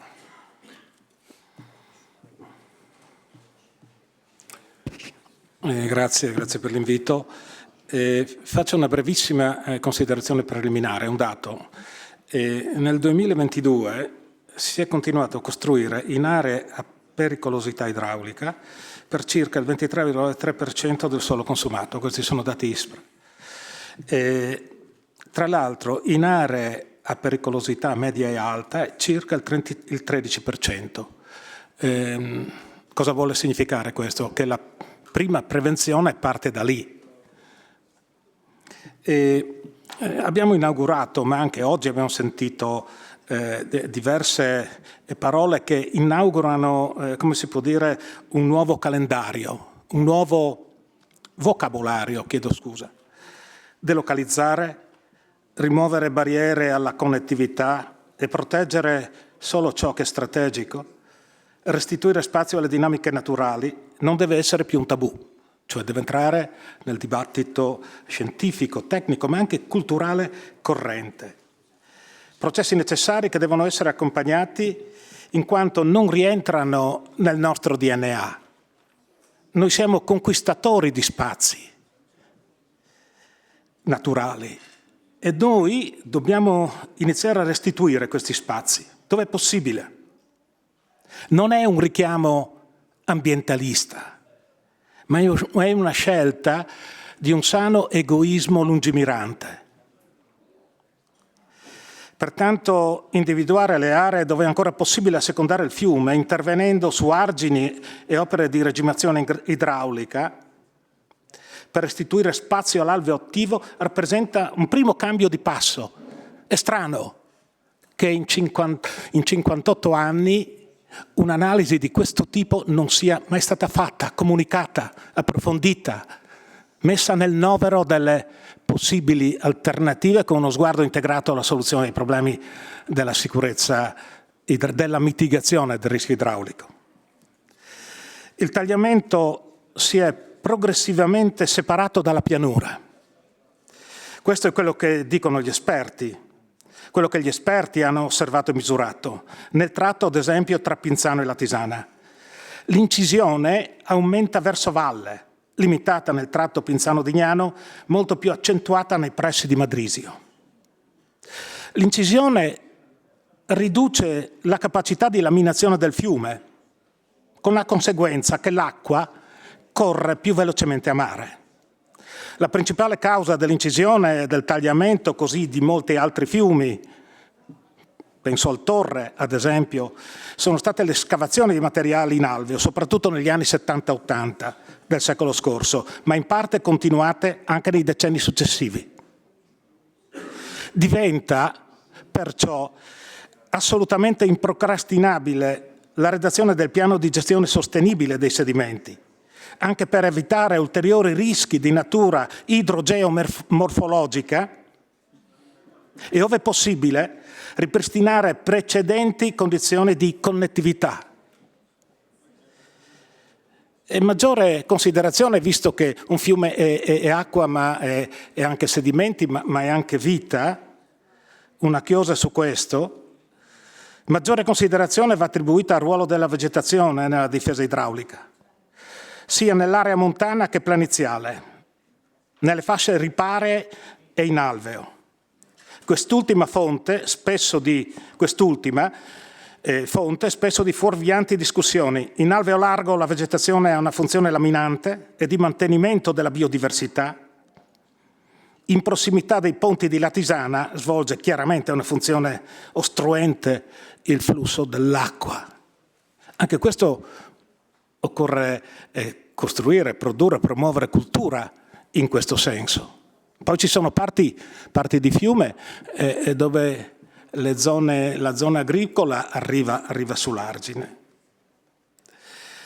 E abbiamo due perplessità, ma in questo percorso, no, anche di conoscenza, di arricchimento, di interlocuzione, che sono dati iniziali, ma forse non abbiamo contezza nel coglierne la loro, tra virgolette, scientificità. I 51 milioni di metri cubi da invasare per un determinato intervallo di tempo. Mi chiedo se quel modello è stato testato e soprattutto confrontato con esperti, ricercatori e università, cioè diventa patrimonio comune, diventa un bene comune utilizzabile, perché i dati poi che fruiscono dal modello incidono sul territorio, ma anche sulle comunità. E poi il secondo dato, che non è stato sufficientemente dal nostro punto di vista motivato, riguarda lo switch di portate tra il tagliamento e lo scolmatore del cavrato. Non ci sono sufficienti spiegazioni. Tra l'altro ci possono essere, lungo il cavrato, delle sperimentazioni da mettere in campo per ridurre l'apporto di sedimenti. Ad esempio creando una zona umida, una cassa di espansione che diventa zona umida nel tempo. Ma qui mi fermo, non essendo un tecnico, è solamente una estroflessione di pensiero. Il bando che si creerà, due proposte. La prima, l'autorità di bacino, dopo un serrato confronto con esperti sui modelli utilizzati, deve delineare le portate da laminare e i criteri da soddisfare nella progettazione, non individuare l'opera. Viva Dio, che senso ha? No. Elenchiamo due criteri che in qualche modo devono informare il bando dal nostro punto di vista, con ragionevolezza. Il primo criterio è quello della messa in sicurezza delle comunità rivierasche, di una sicurezza ragionevole, sapendo che poi l'ultimo miglio è dato ad altri strumenti, ad altre procedure che non sono strutturali, di cui oggi abbiamo sentito parlare. Il secondo criterio è quello del mantenimento delle caratteristiche distintive del tagliamento, dove le pressioni non hanno ancora alterato in modo irreversibile il corso dell'alveo, ma anche, a scendere, occuparsi del reticolo idrografico minore o di un territorio, e vado a chiudere, capace di ritenere acqua. L'acqua sta correndo sempre più velocemente a mare, ma questo è frutto di scelte che sono connesse ai temi e ai processi di governo del territorio, visto che attualmente la Regione sta iniziando a immaginare, a fare un percorso per la formazione di un piano di governo del territorio. Questo è uno degli elementi inscindibili, importanti, strettamente connesso tra l'altro alla crisi climatica. Ecco, io penso che dentro questa cornice larga, più larga dell'opera che delle opere che abbiamo sentito, si possono creare delle interlocuzioni nuove, in modo da connettere non solamente il fiume, l'acqua che scorre, ma anche le comunità rivierasche che vi abitano, sapendo che tagliamento, e chiudo, ci sono 3 tagliamenti lungo l'asta. Ecco, per cui un obiettivo di gestire diversamente questa procedura vuol dire allargare il campo delle alternative, coinvolgimento di università, eccetera, ma significa anche forse aprire dei varchi per connettere le comunità rivierasche lungo il tagliamento. Grazie. Grazie a lei. Non so se sono presenti gli amici della terra.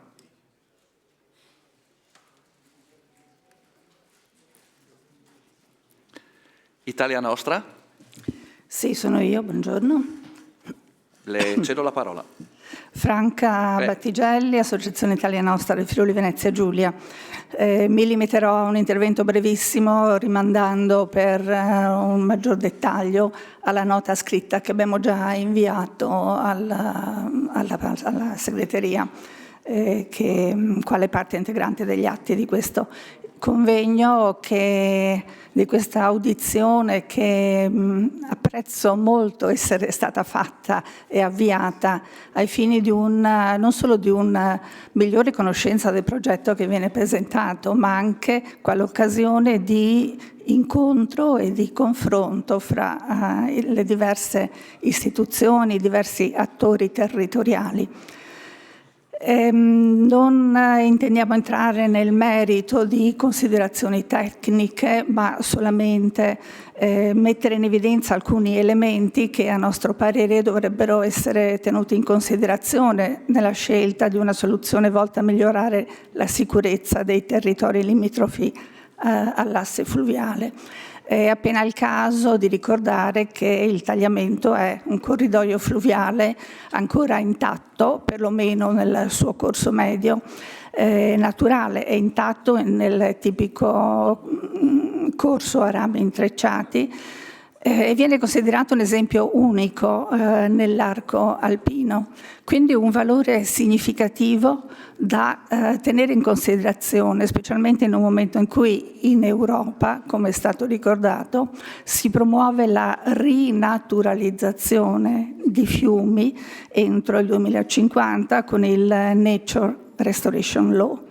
È stato ricordato anche l'articolo 9 del regolamento europeo numero 2024/1991 che dà chiare disposizioni sulle azioni da adottare per il ripristino della connettività naturale dei fiumi e per la progressiva rimozione delle barriere artificiali. Rimozione barriere artificiali.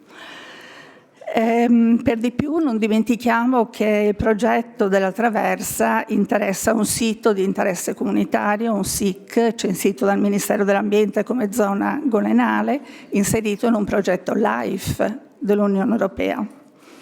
Ma è stato forse poco messo in luce un valore aggiuntivo che possiamo riconoscere al nostro fiume, che è il valore storico-culturale.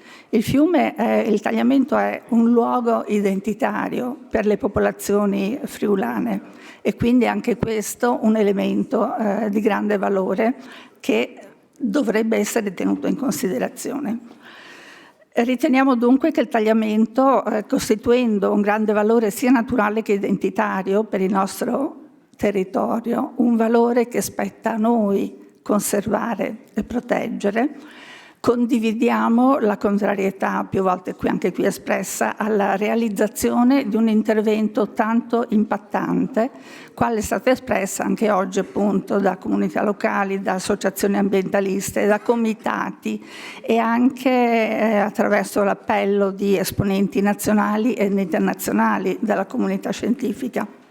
Chiediamo quindi alla Regione di ripensare il progetto in quanto tale e di individuare possibili soluzioni alternative che trovano riferimento in una più sostenibile ingegneria ambientale.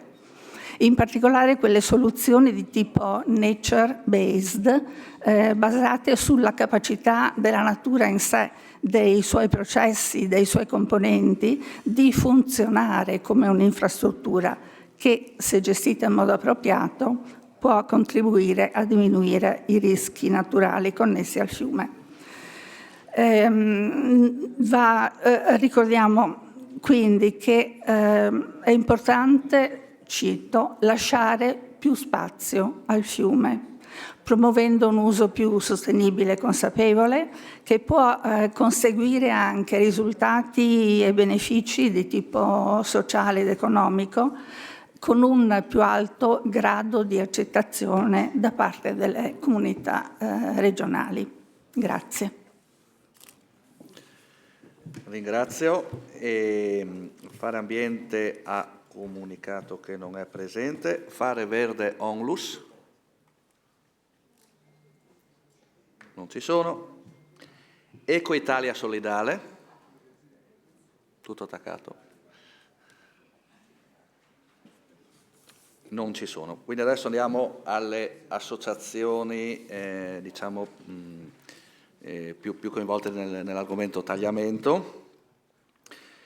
Cominciamo con Assieme per il tagliamento.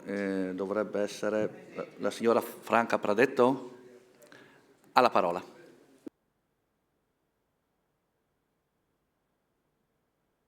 Vede, io non sono abituato.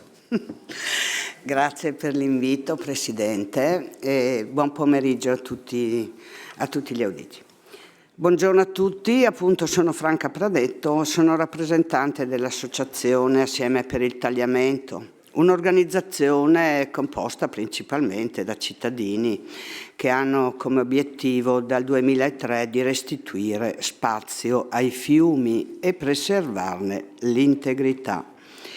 Negli anni tutte le nostre attività sono state orientate a questo scopo, trovando soluzioni sostenibili. Purtroppo nel tempo abbiamo visto prevalere scelte regionali che hanno favorito interventi invasivi come la cementificazione del fiume Tagliamento. La nostra associazione ha quindi svolto un lavoro costante di vigilanza in questi 20 anni. Abbiamo fatto informazione, più recentemente abbiamo anche delle proposte alternative.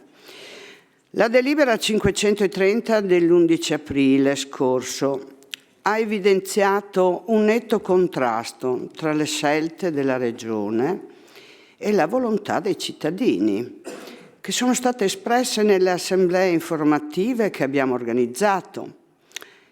In queste occasioni la popolazione ha manifestato forte preoccupazione per queste opere previste, di cui non era affatto informata. Inoltre abbiamo osservato un certo stato confusionale e contraddittorio nelle dichiarazioni regionali, come quella del 16 luglio, ad esempio, adottata con urgenza per impedire che i comuni di Dignano e Spilimbergo richiedessero il ritiro della delibera 530. Quest'ultima decisione ha ottenuto il sostegno unanime di tutte le amministrazioni della comunità montana e anche collinare e 18 comuni, tutti contrari a quest'opera, a queste opere. Un altro motivo di sconcerto è stato il crollo improvviso del ponte Centenario, Assessore, che è sotto la tutela della sovrintendenza ed è dichiarato patrimonio nazionale storico e culturale, con un decreto fatto proprio in occasione del suo centenario nel 2023. Ci aspettiamo che l'assessore di competenza chiarisca le ragioni delle dichiarazioni di pericolosità del manufatto, supportata da verifiche strutturali specifiche. In questi mesi abbiamo informato capillarmente i cittadini, raccogliendo oltre 12.000 firme, a sostegno della nostra petizione, per evitare interventi distruttivi sul tagliamento. La richiesta condivisa è chiara: non manomettere il fiume con opere che ne comprometterebbero in modo irreversibile. Dalla protesta però passiamo ora alla proposta. Un team di esperti di ingegneria ambientale e idraulica ha sviluppato un progetto di rinaturalizzazione, bilanciando competenze idrauliche e ambientali, conforme alla natura. Restoration Leve, che significa ripristino della natura, adottato dal Consiglio europeo il 17 giugno 2024, numero 1991. Questa normativa è innovativa e stabilisce che i Paesi membri devono favorire il ripristino degli spazi naturali dei corsi d'acqua e non limitarli con dighe, casse di espansioni o argini vari. Abbiamo presentato questo progetto anche a esponenti europei che ne hanno confermato la coerenza con la normativa comunitaria, considerandolo una valida soluzione per il tagliamento. Se continuiamo a imbrigliare, deviare e controllare i corsi d'acqua, i rischi saranno sempre maggiori. La gestione delle piene non si ottiene realizzando strutture che ne limiti l'espansione naturale, ma con interventi di rinaturalizzazione, di rimboscamento e depuving, e fermando le costruzioni nelle aree fluviali. In Italia parlare di gestione idraulica senza immaginare dighe o laminazioni sembra quasi un tabù, forse perché queste opere beneficiano anche economicamente enti locali e multinazionali, ma comportano anche costi di manutenzione, spesso trascurati, e impianti vetusti. I cittadini hanno raramente accesso a queste informazioni, quindi sono privati di elementi fondamentali per una valutazione consapevole. Questa visione politica così limitata ha destinato 200 milioni di euro a progetti che richiederanno spese ben superiori. Gli eventi estremi ci impongono di ripensare alla sicurezza dei cittadini e dei beni pubblici con lungimiranza che finora è mancata. Tutti i bacini di eliminazione possibili non garantiranno la sicurezza se il piano alluvioni non blocca l'edificazione nelle aree esondabili. Oggi è necessaria una riflessione seria. La Regione saprà rispettare le preoccupazioni dei cittadini e le indicazioni degli esperti? O ci limiteremo a costruire opere inutili e dispendiose? Per anni a fini elettorali sono state promesse opere irrealizzabili, creando divisioni tra le popolazioni del medio e basso corso del fiume. È il momento di trovare un accordo che coniughi la sicurezza e la tutela di un patrimonio naturale unico da preservare per le future generazioni. Il progetto che proponiamo è concreto, efficace, sostenibile, rispondendo alla necessità di tutela ambientale e al rispetto delle direttive comunitarie. Si tratta di un piano di rinaturalizzazione che interviene sulle problematiche idrologiche del tagliamento, migliorando sia la sicurezza idraulica che la qualità ecologica del fiume. Uno dei nostri punti di forza del nostro progetto è la sua sostenibilità economica grazie all'uso di tecniche naturali e materiali locali, riduce i costi rispetto alle alternative invasive, ottenendo risultati duraturi e benefici tangibili per la sicurezza della comunità e l'ambiente, realizzabili in tempi brevi. La rinaturalizzazione migliorerà la qualità delle acque, il controllo delle piene e la biodiversità, portando una soluzione definitiva e una situazione ormai stagnante, nel rispetto della partecipazione di tutte le popolazioni rivierasche. Concludo. Il progetto ha già trovato consensi in sede europea e l'associazione si appresta a presentarlo in Europa. Restiamo altresì disponibili a presentare il progetto così come già sottoposto a Copyright anche ai vertici regionali nel prioritario interesse della collettività. Concludo ringraziando. Anche oltre che enunciarlo. Prego. Se oltre che enunciarlo me lo fa anche avere, sarei grato perché è molto interessante. Gliel'ho detto che se lei fa la richiesta ci metteremo in contatto con i nostri esperti e... No, parlavo di un progetto, c'è? Lo posso avere? Ma certo che c'è, ma certo che c'è, altrimenti non l'avrei annunciato. Me lo dà? No. Allora, io sono un portavoce dell'associazione. Quando lei riterrà... Adesso ritengo io... No, adesso averlo. Niente. Lo metta per iscritto. Lo metto a verbale. Allora. Eccolo, ha parlato di un progetto che non sa dov'è. Okay. Allora. Perché quello che ha detto è interessante. Ci rallegriamo. Bene. Ha detto tante belle cose, vorrei vedere. Allora, nel momento... Ringraziando per l'intervento, sa che può essere messo agli atti, può essere agli atti della quarta commissione, come anche l'intervento, se preferisce per metterlo a verbale. Associazione Tagliamento Libero, Tiliment Liber. Ecco, prego. Il Francesco Franz? Sono io. Ha la parola. Chiedo anche a lei di stare possibilmente di 7 minuti, grazie. 7 minuti, puntuali.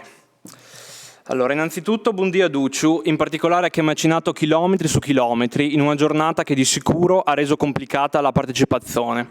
Sono Francesco Franz, uno dei portavoce del Comitato Tagliamento Libero, movimento nato per tutelare un ecosistema fluviale unico e per rivendicare un territorio più giusto.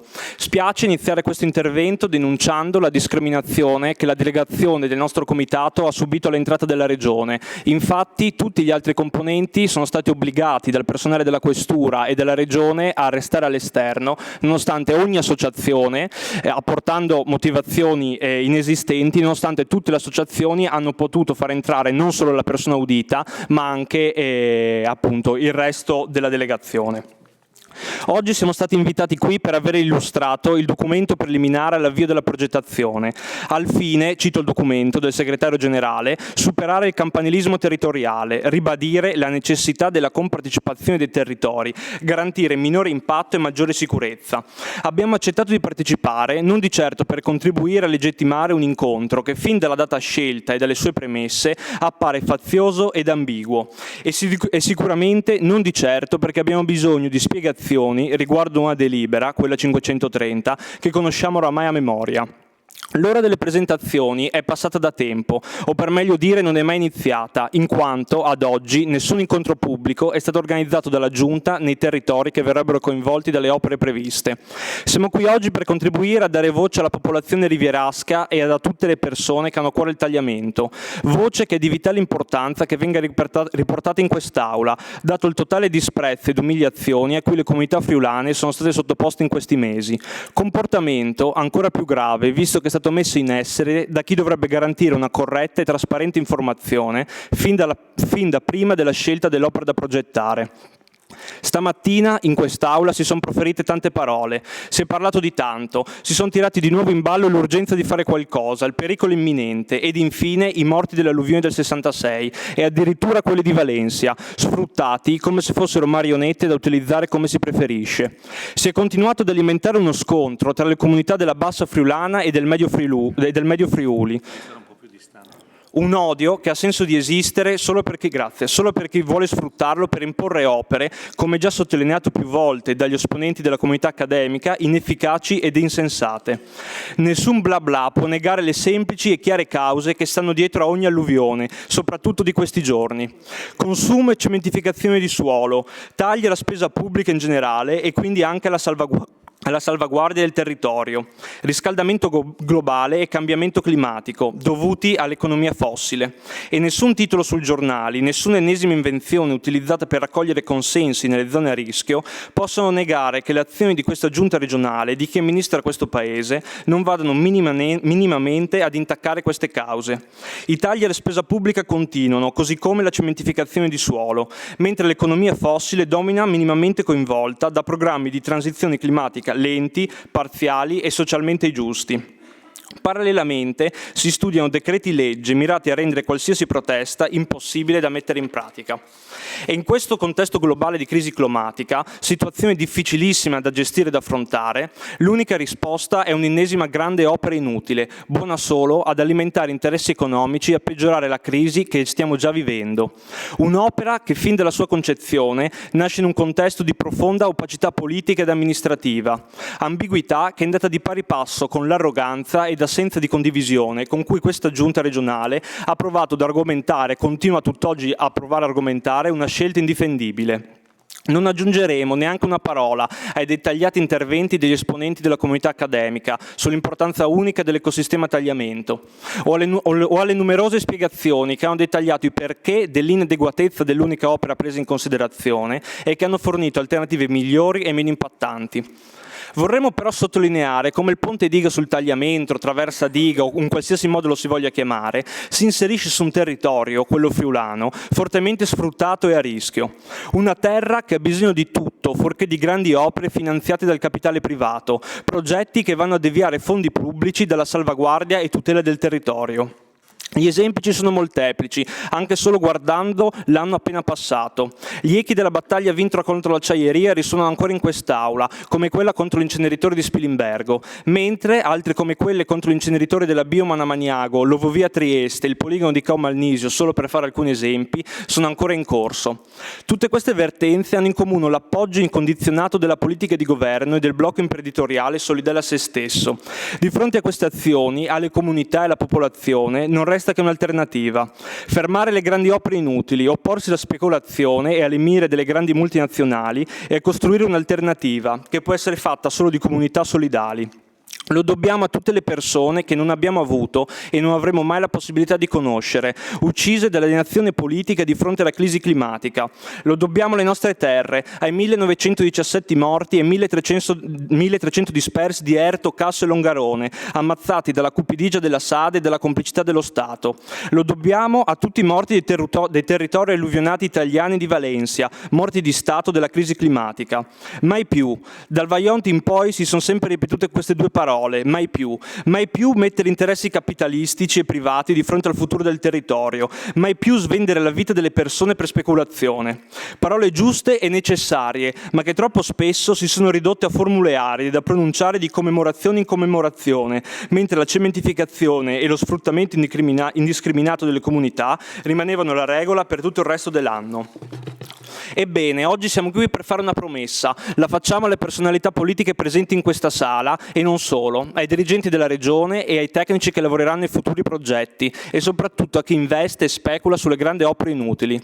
Sarà nostro vitale compito che il mai più non sia più una formula vuota, ma la legge che ci accompagna. Ci siamo e ci saremo ogni volta che una grande opera inutile come questa del ponte diga sul tagliamento minaccerà il territorio. Vado a concludere. Il tagliamento non è solo un patrimonio ecofluviale fluviale unico, uno degli ultimi fiumi liberi d'Europa, ma è la nostra casa, ha plasmato i nostri territori, fa parte della nostra cultura e ci ha reso le comunità che siamo.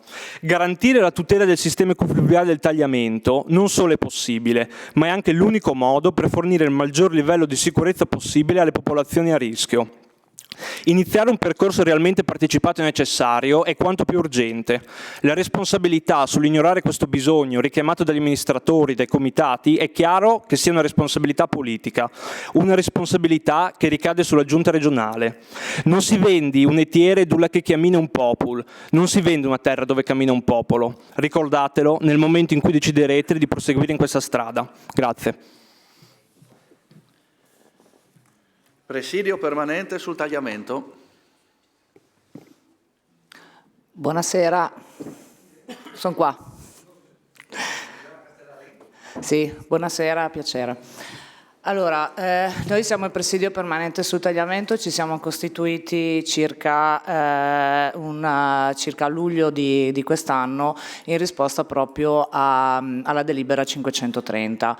La prima cosa che abbiamo cercato di fare è capire l'entità del problema. Perché nel tagliamento volevano costruire questa grande diga.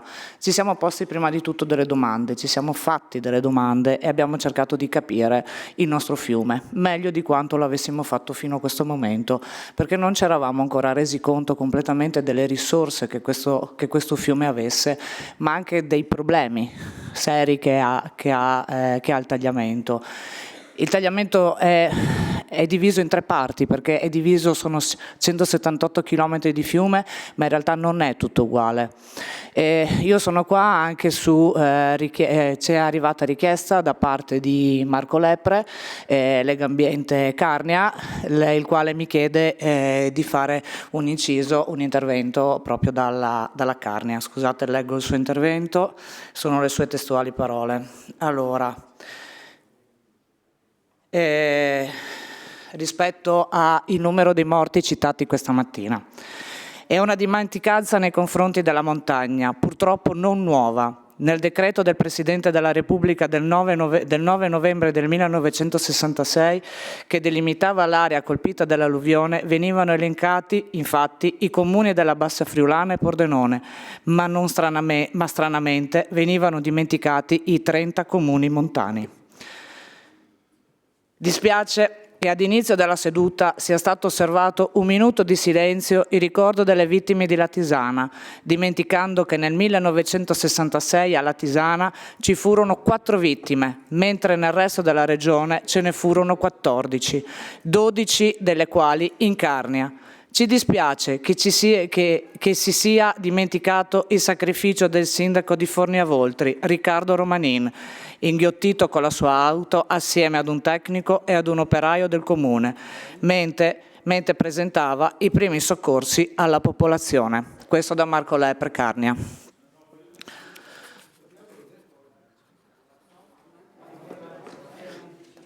Posso procedere? Allora, noi abbiamo, come dicevo prima, abbiamo cercato prima di tutto di capire quale fosse il problema sul fiume. E abbiamo capito subito che il problema fosse la Tisana, però ci siamo posti una domanda. Perché dobbiamo andare a devastare l'ultimo tratto, l'unico tratto rimasto ancora a connettività naturale del tagliamento? Perché andiamo a devastare l'unica parte rimasta ancora a connettività? Quindi ci sono anche delle possibilità, come spiegava anche prima, hanno spiegato prima i numerosi tecnici che si sono alternati e che ne sanno anche più di noi, della possibilità che questo corso ha di poterla minare naturalmente e invece si decide di incidere. Quindi ci chiediamo come si possa pensare ad un'opera che sembra più che danneggi che se non risolva, perché effettivamente, come è già stato ribadito non soltanto da noi, il rischio zero non esiste. Costi faraonici per risultati forse ma anzi quasi sicuramente di dubbia risultanza anche per la Bassa Friulana. Noi siamo un comitato, però abbiamo chiesto dei tecnici, ingegneri, naturalisti, che hanno offerto volontariamente il loro tempo e la loro disponibilità a collaborare con noi.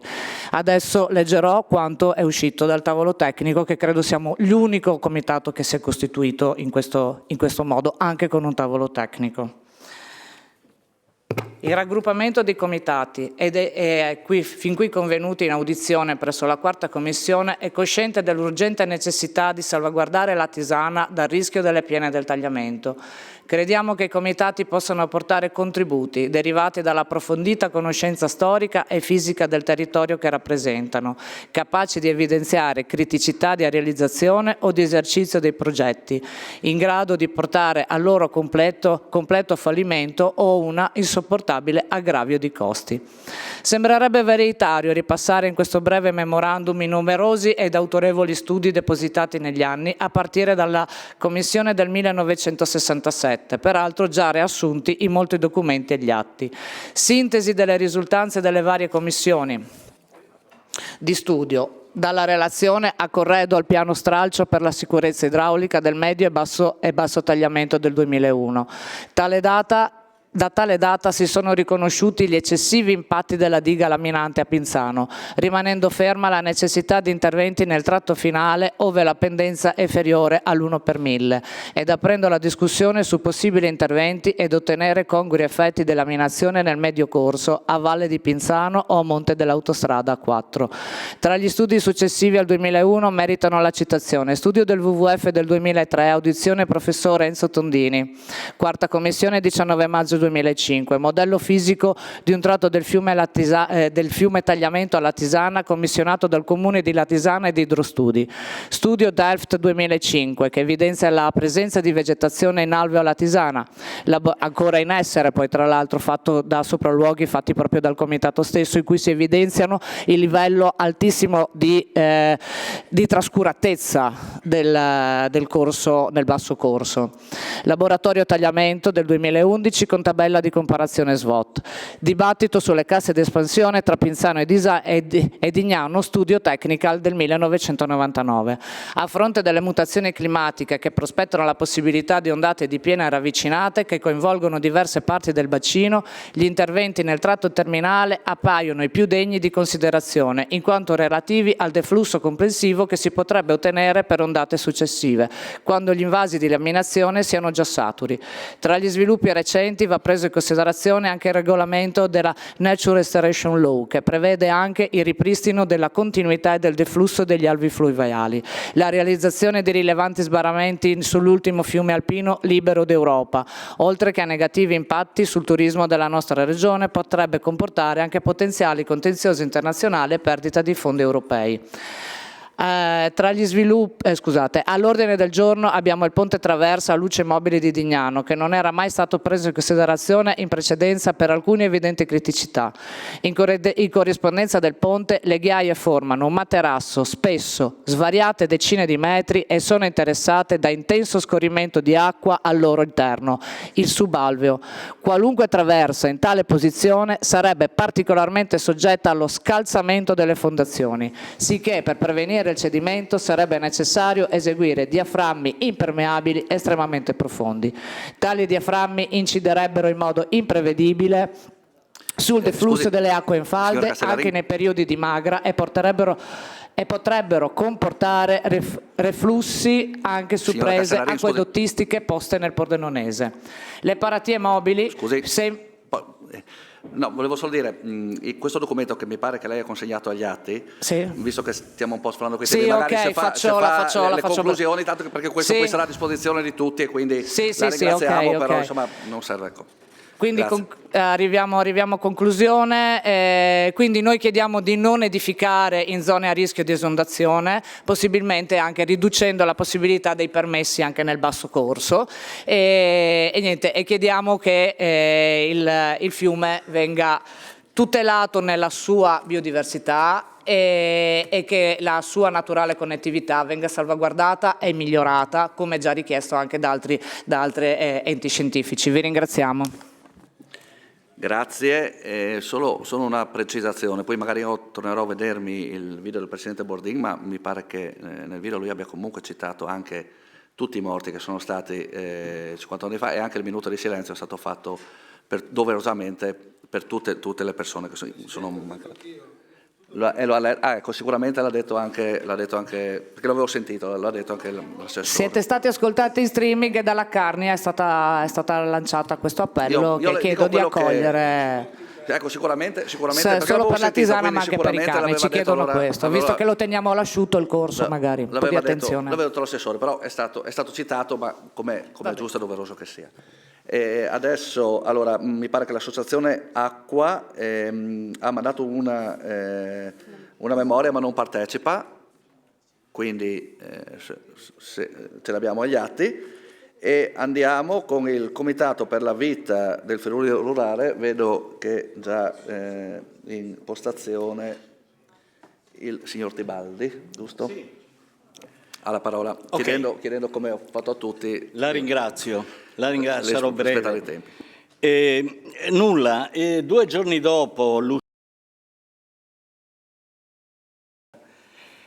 feci immediatamente un comunicato nel quale sottolineavo la assoluta inadeguatezza di un progetto e della modalità con la quale questo progetto era stato presentato, ovvero, sapete, quando si fa un progetto di così impegno, cioè che passa da 40 milioni di euro a 200 milioni di euro, direi che forse è il caso di darne giustificazione alla popolazione che paga le tasse e darne anche i giusti connotati. Ora, cos'è successo? In realtà, anziché dare a dei progettisti una indicazione di carattere generale con un ventaglio di possibilità e di ipotesi, è stato dato tranquillamente un progetto già ben determinato, già ben istradato e oltretutto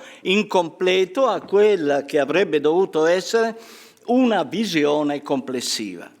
Ora, noi pensiamo che un fiume, prima di tutto, la sua cura va negoziata con le popolazioni rivierasche, ma anche con la regione attigua, che suppostamente ne deve condividere l'impostazione, ma soprattutto va affrontato in una visione complessiva dalla sua sorgente alla foce.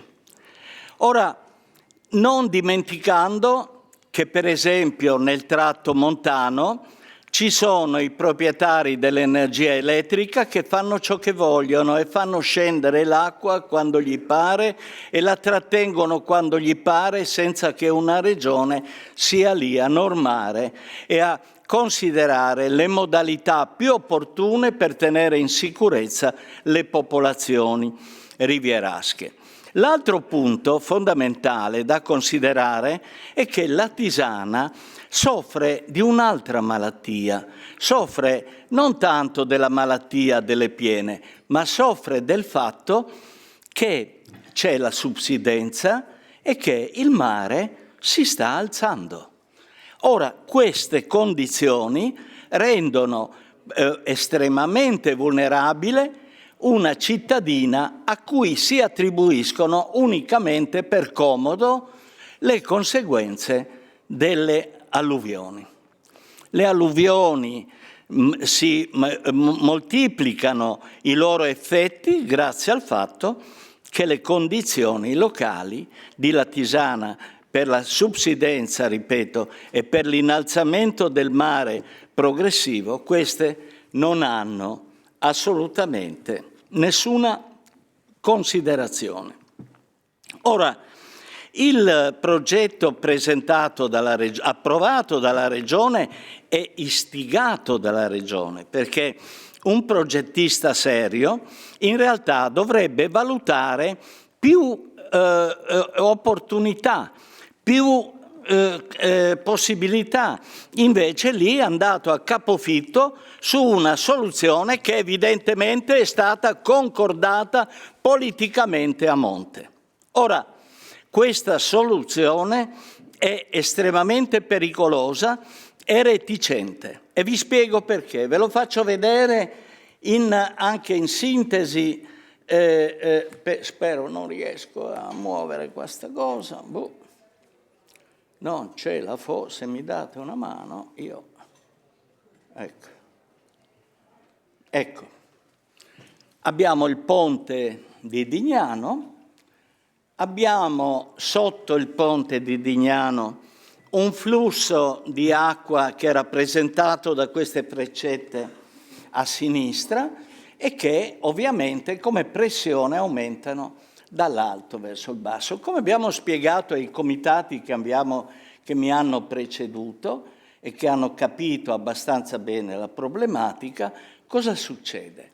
Succede che noi abbiamo sotto i piedi, guardate se si riesce a capire, la pianura è quella verde, il corso del tagliamento è quello rosso, quello che sta sotto il terreno è una falda che si muove e respira con il variare delle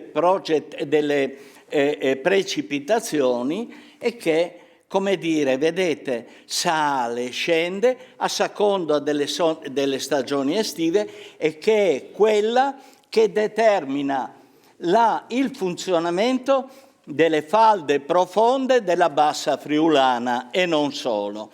Quindi fino alle risorgive questa massa d'acqua si muove in relazione alla piovosità e alle condizioni climatiche esterne. Quando arriva a ridosso della pianura si immerge e determina gli acquiferi che stanno sotto. Allora che succede? Succede che i nostri progettisti fanno questo affare accanto al ponte di Dignano.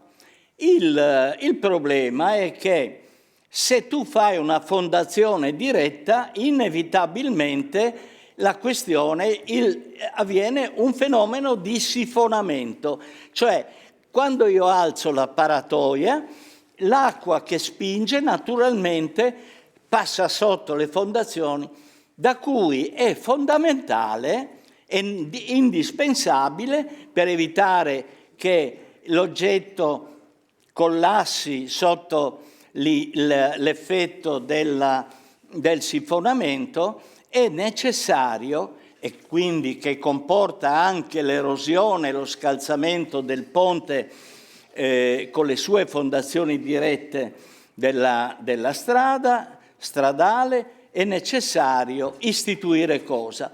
Fare una fondazione profonda. E in conseguenza ineliminabile bisogna fare un diaframma profondo 20-22 metri almeno, grosso modo, per inibire che ci sia questo fenomeno di scalzamento. Però cosa succede? Avete visto prima il flusso dell'acqua che passa sotto? Dobbiamo sapere che quello che ci sta sotto i piedi al corso del tagliamento è molto più quantitativamente di quello che vediamo in superficie. La quantità d'acqua che abbiamo intuito nelle prime slide è enorme ed è quella che in buona sostanza alimenta tutto il Friuli centro-orientale. Ora, però succede questo, che se noi facciamo un diaframma e una fondazione profonda, che succede? L'acqua, quando c'è la piena, noi abbiamo lo sbarramento, però l'acqua che non riesce a passare sotto perché è contenuta da questa cintura di diaframmi, quest'acqua inevitabilmente cresce all'interno e aumenta all'interno. Le chiedo di andare verso le conclusioni. Sì, arrivo immediatamente, guardi. E quindi cosa provoca? provoca, anziché una riduzione delle spinte, un aumento delle spinte sul paramento della diga. Aumenta quindi la condizione di aggravio sulla struttura che dovrebbe contenere l'acqua. Inevitabilmente, grazie al fatto che questa è un'acqua in più, quelle paratoie non bastano. E l'acqua tracima mandando in rovina tutto il sistema. Ora, l'aver ignorato le fondazioni non solo è una grave lacuna dal punto di vista della valutazione dei costi, che sicuramente per una furba impresa aumenterebbe del 60%, quindi andremmo sicuramente a 350 milioni di euro, ma in realtà è una cosa intollerabile dal punto di vista ingegneristico. Ora io dico, abbiamo per fortuna del nostro assessore, abbiamo messo a punto un progetto che ha l'unica difficoltà, l'unico problema, glielo dico caro assessore, costa poco. E quindi, costando poco, leva via quella ciccia che usualmente nel nostro Paese serve ad elevare la richiesta di progetti faraonici. Quando lei ci fa una bella richiesta, come ha detto la Presidente, una richiesta formale, noi verremo qui, incontriamo il vertice e vi presentiamo cosa si può fare senza dover buttare via i soldi e rovinare il nostro Paese. La ringrazio. Grazie. In geotecnica. Ho lavorato in tutta la... Io ho lavorato in tutta... però non facciamo dibattito perché... Sì. Laureato in geotecnica. Ho lavorato con... Comunque, se vuole lasciare agli atti le slide... Mi è piaciuto quello che ha spiegato e volevo chiedere perché laurea già. Ecco, allora, siamo arrivati, chiedo scusa, siamo arrivati alla fine delle audizioni, visto che... Scusa Presidente, posso chiedere uno che mi fa una spiegazione? Uno è professore, l'altro è ingegnere. Ho chiesto lei che titolo accademico ha? Posso chiedere? Un momento. Ma perché? Tu eri rettore, professore, eccetera. Allora, va bene. No, allora, non posso chiedere, che è un bellissimo progetto, che costa poco. Ho detto mandamelo, che interessante. Sì. E gli ho chiesto che tipo di studio ha? Non mi pare essere provocante. No, però siamo arrivati, allora... Quando lei vendeva motocicli... Presidente, chiedo per cortesia di non... Io non vanto quel titolo accademico. No, infatti. Allora, siamo arrivati fino... No, spiegami, perché hai preso Castagna? Per cortesia. Presidente, no, basta. Non ha nessun senso, assessore. Allora, possiamo fare domande? Allora, un momento. Sì, un momento solo. Allora, un momento solo. Allora, innanzitutto siamo arrivati alla fine dell'audizione, quindi voglio ringraziare tutti gli auditi che sono stati qui da stamattina. C'è stato un confronto franco, ringraziare l'assessore che è stato presente tutto il giorno con i suoi uffici, con il dottor Canali, con l'ingegnere Canali, anche altri assessori che sono stati presenti, l'autorità di bacino. Come detto, un ringraziamento a tutti gli auditi. Lo dico subito perché volevo fare anche un ringraziamento a tutti i commissari, a tutti i colleghi, perché in una commissione così lunga, con così tanti auditi, aver capito insomma, che era giusto anche secondo me, ma penso secondo tutti, prima ascoltare chi veniva a portare la propria testimonianza, senza andare magari come poteva capitare a interloquire, è stato almeno da parte mia molto apprezzato, quindi ringrazio per aver agevolato anche il lavoro di questa Commissione Odierna. Quindi adesso diamo la parola, si è chiesto la parola il consigliere Carli, poi abbiamo Carli, Spagnolo, Conficconi, Celotti, tutti, Onsel. Io no, Presidente. No, allora no, Moretti. Tu aspetta. Sì, riaggiorniamo. Sì. Beh, no, intanto Presidente, è uno dei 18:30. temi che vorrei sollevare adesso. Quindi. Sì. Beh, allora, innanzitutto diamo la parola al consigliere Carli. Grazie. Per le domande, in questo caso, chiaramente nel limite. Sì. Ma, ecco, allora. Finora ho detto siamo stati tutti collaborativi, penso continueremo a essere. Ecco. Io sarò abbastanza breve, però devo fare anche delle premesse, quindi intanto devo esprimere così la soddisfazione perché questa audizione, a mio giudizio, ma credo anche dei colleghi, non è stata assolutamente inutile, anzi, al contrario, io ho rammarico che questa audizione non sia stata convocata molto prima, perché lo avevo detto questa mattina quando abbiamo presentato un po' l'apertura di questa audizione, sono passati 6 mesi e in questi 6 mesi non è che non sia accaduto nulla, molto si sta evolvendo dal punto di vista progettuale e dagli interventi che ci sono stati oggi capisco, ma vorrei anche essere smentito, che per esempio l'autorità di bacino o anche la direzione regionale non mi sembra che abbiano tenuto in considerazione per esempio i punti di vista espressi dall'ISPRA, ma questa è una prima domanda. A me però sentendo il direttore generale è sembrato di sentire un'altra, ma dopo Assessore, io sono laureato in statistica, glielo dico così non mi fa continuare, non c'entra niente con l'acqua, ma è perché magari è un modo per interrompere le persone. Dopo, insomma dai, chi ha fatto la scuola radioelettra ha diritto di parlare come tutti, insomma, ecco.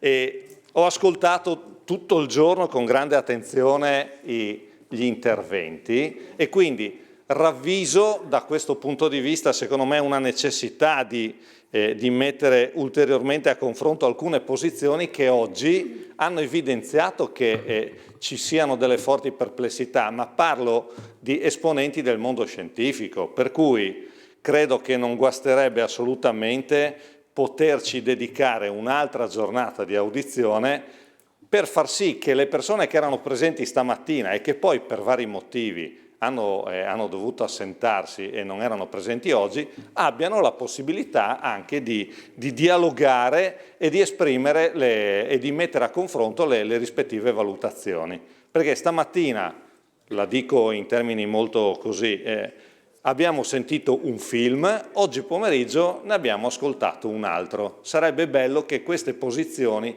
in qualche modo avessero la possibilità di un confronto dialettico.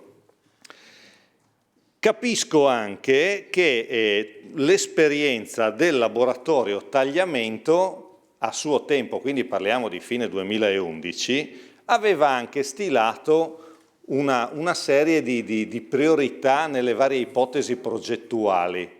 E quindi intanto una prima domanda che mi viene da porre all'assessore o comunque anche al direttore Canali è quale sia stata poi la base della valutazione che in qualche modo ha portato un po' ad assumere una decisione progettuale che non rientrava in cima alla lista delle priorità. Quindi questo sarebbe importante, quindi anche solo per capire se magari la lista delle priorità che a suo tempo era stata elaborata magari è stata rimessa in discussione e anche per quale motivo.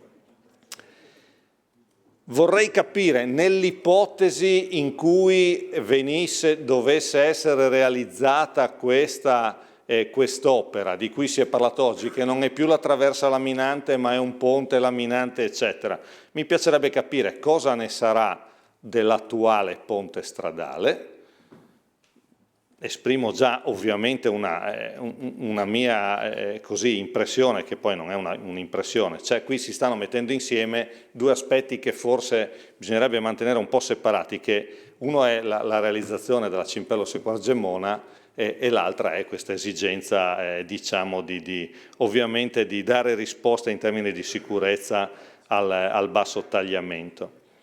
E quindi cosa ne sarà del vecchio ponte? Ma soprattutto qual è l'intenzione dell'amministrazione regionale, della direzione regionale, rispetto a tutti quegli insediamenti di cui si è parlato stamattina. Parlo della scuola, dell'istituto Tagliamento e di tutte quelle opere che insistono in questo momento nell'alveo che il direttore Canali ci ha spiegato che nell'Ottocento veniva regolarmente nelle fasi di piena occupato dalle acque, eccetera, ma che attualmente adesso non sono più oggetto di queste piene, e vorrei capire se la realizzazione di questo ponte laminante preveda prima o dopo o durante anche lo sgombero di queste opere, perché so che nel progetto c'era anche diciamo in corso di progettazione o di valutazione anche delle opere arginali a difesa di queste cose, però mi farebbe venire abbastanza i brividi il pensiero che questi insediamenti venissero lasciati lì nell'ottica di quelle piene centenarie di cui stavamo parlando prima.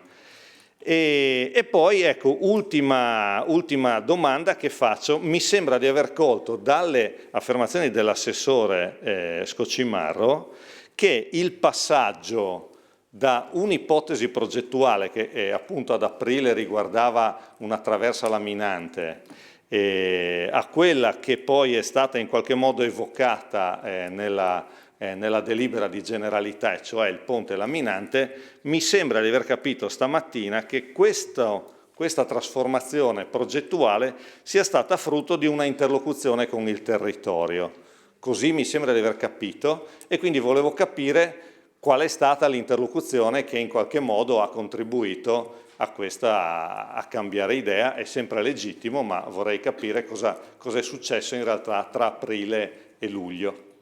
Vi ringrazio e poi eventualmente appunto chiedo già al Presidente di tenere in considerazione la necessità di un'ulteriore sessione di audizione per approfondire questo argomento, perché non credo che questa sera noi riusciremo in qualche misura ad esaurire questo argomento così importante. Grazie. Allora, grazie consigliere Carli. Allora, per quanto riguarda, insomma, penso di ulteriori audizioni, oggi abbiamo ascoltato diversi punti di vista. Penso che le audizioni servano principalmente ai commissari della quarta commissione per acquisire, siano un'opportunità per poter acquisire delle informazioni che poi possono essere tema di dibattito e quindi potrebbe essere un tema di dibattito all'interno della commissione o del Consiglio, se si ritiene, eventualmente successivo. Comunque io rimando tutto questo tipo di decisioni, le rimando all'ufficio di presidenza della commissione per eventuali ulteriori diciamo così, aggiornamenti. Però, insomma... Sì, io la ringrazio, ma ovviamente, come ci siamo già detti, noi possiamo fare delle valutazioni politiche. Quello che forse è mancato oggi, ma solo per mancanza di tempo, è una sorta di dibattito tra esperti del mondo scientifico, proprio perché ognuno ha parlato e ha detto la propria opinione nel tempo che gli è stato riservato, ma poi le repliche sono avvenute in assenza di chi era intervenuto questa mattina. Per cui ovviamente io auspico un dibattito a livello politico, ma mi piacerebbe che ci fosse prima anche un'ulteriore fase di confronto tra i sostenitori delle varie ipotesi, ma che siano supportati ovviamente anche da una base scientifica. Grazie. Presidente, scusi. È chiaro? Sì. Sull'ordine dei lavori mi collego, se posso, così le offro un contributo ulteriore magari per una valutazione più completa. Sull'ordine dei lavori della seduta di questa sera, una valutazione di merito che volevo fare, o meglio di metodo che volevo fare è questa. Abbiamo audito circa, mi pare, una ventina di soggetti oggi, forse 20-25, ma mettiamo intorno a una ventina di soggetti, e Legittimamente molte persone sono andate a casa perché avevano degli impegni, ne restano circa 5 in quest'Aula. Allora, /6. La domanda che le faccio, Presidente, mi ascolti, è questa. Giusto per capire che senso dare a questo completamento di audizione. Ora facciamo domande a queste 5/6 persone in assenza delle altre 15/20, completo, Presidente, attenta solo un attimo, e rimandiamo le valutazioni politiche e il dibattito politico ad un'altra sede, oppure andiamo avanti ad oltranza qualsiasi ora sia e si completa tutto questa sera, perché è dirimente per capire anche che tipo di interventi dobbiamo fare, perché se dobbiamo limitarci alle domande, secondo me neanche le domande riusciremo a completare se c'è un tempo stabilito. Prima ho sentito parlare di 6,5 e chiedo conferma su questo se ho sentito bene. Ecco, allora se come dice il consigliere Onsel, allora noi avremo forse il tempo di fare le domande, sicuramente neanche quello di ascoltare tutte le risposte, ma ci resta monca tutta la parte di valutazioni, di competenza che ci competono come commissari, che dobbiamo fare per dare un senso a questa commissione. Quindi quello che chiedeva il consigliere Carli, dal mio punto di vista, non è un auspicio, ma una necessità, perché o andiamo ad oltranza e completiamo il valore che ha questa commissione, o la rimandiamo. Quindi le chiedo una valutazione ancora più approfondita del quesito che è stato posto. Allora, grazie. Il compito delle audizioni, dal punto di vista regolamentare, è da parte dei commissari acquisire le informazioni, quindi eventualmente fare ulteriori domande a chi chiaramente è presente. Abbiamo la parte tecnica, la parte di giunta e chi è rimasto. Il compito del dibattito politico può essere, come ho detto prima, fatto anche in un secondo momento all'interno di quello che può essere la Commissione, di quello che può essere il Consiglio. Per quanto riguarda quello che ha detto prima il consigliere Carli, no? Che non c'è stato un dibattito tecnico fra gli additi, non è l'audizione, la commissione, il luogo per poter fare un dibattito del genere. Io posso fare un esempio: i gruppi consigliari possono organizzare questo tipo di dibattito, può essere organizzato magari se poi ci sarà la volontà anche da parte della Commissione, ma all'interno della Commissione non è previsto, nel regolamento non è previsto il dibattito. Le domande agli auditi sì, ma il dibattito fra i vari portatori di interessi non è previsto, ecco. Prego, Vicepresidente. Grazie Presidente, intervengo sull'ordine dei lavori. La prassi dei lavori all'interno di una commissione durante un'audizione sono all'ascolto degli auditi, domande da parte dei consiglieri agli auditi, risposta degli auditi, poi gli auditi escono e c'è il dibattito da parte dei consiglieri di quella commissione.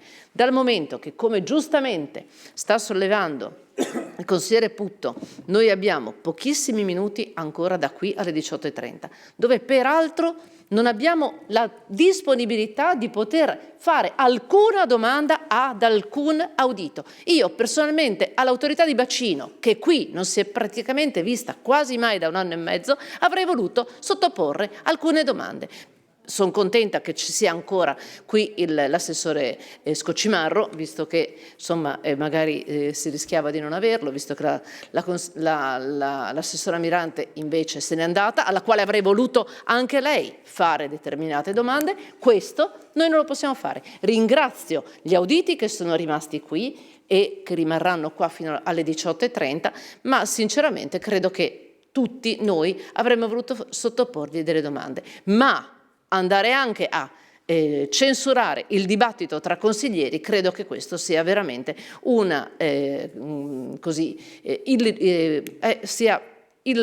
come si dice, tagliamo ancora spazio alla democrazia.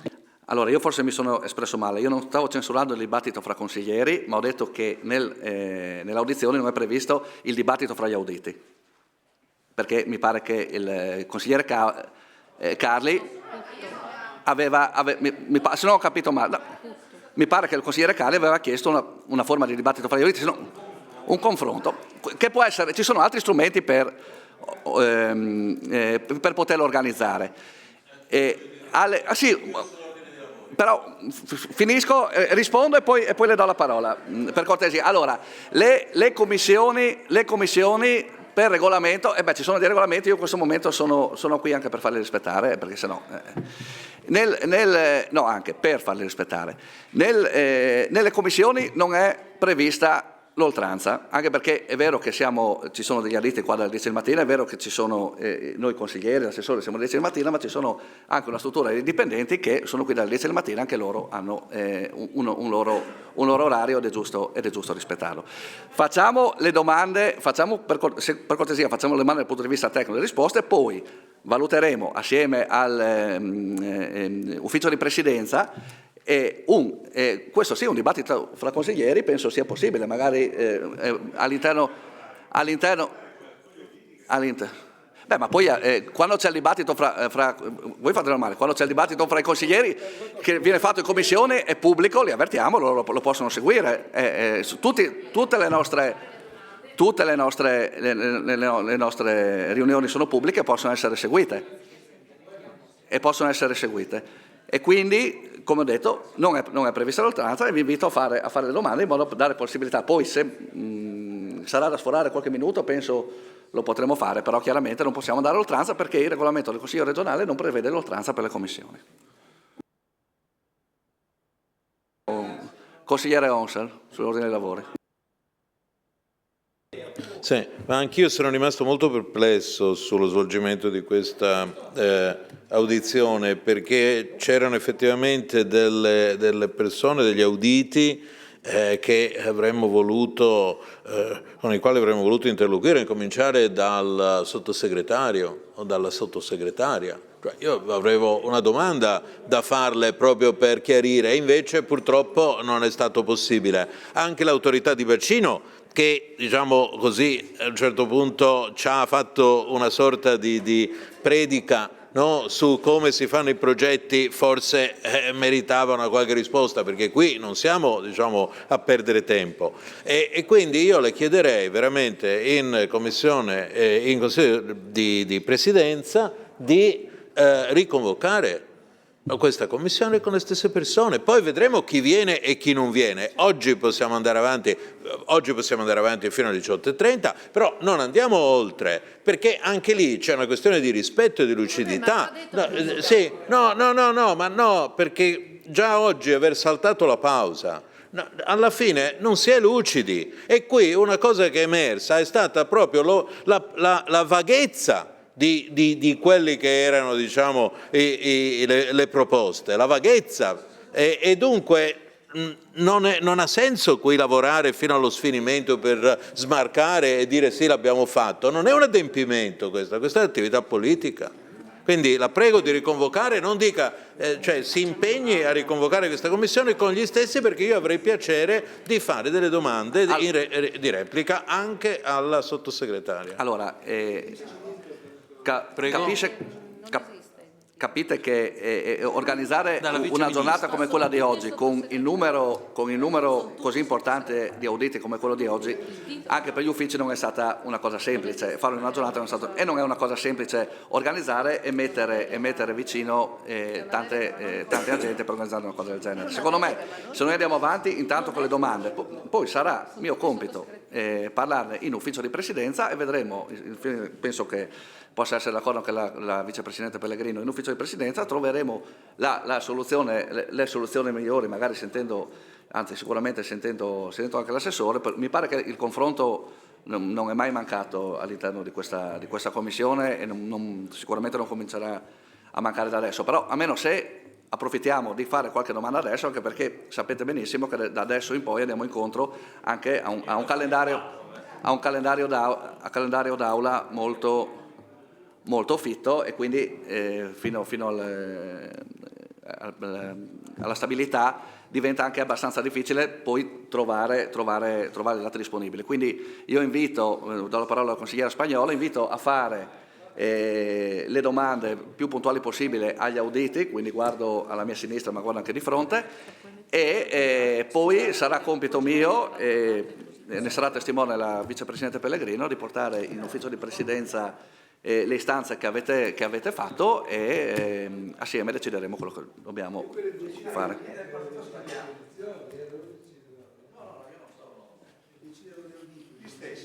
No, possono non venire, noi possiamo rinvitarli, certo. Sì, però noi li rinvitiamo per le domande. Poi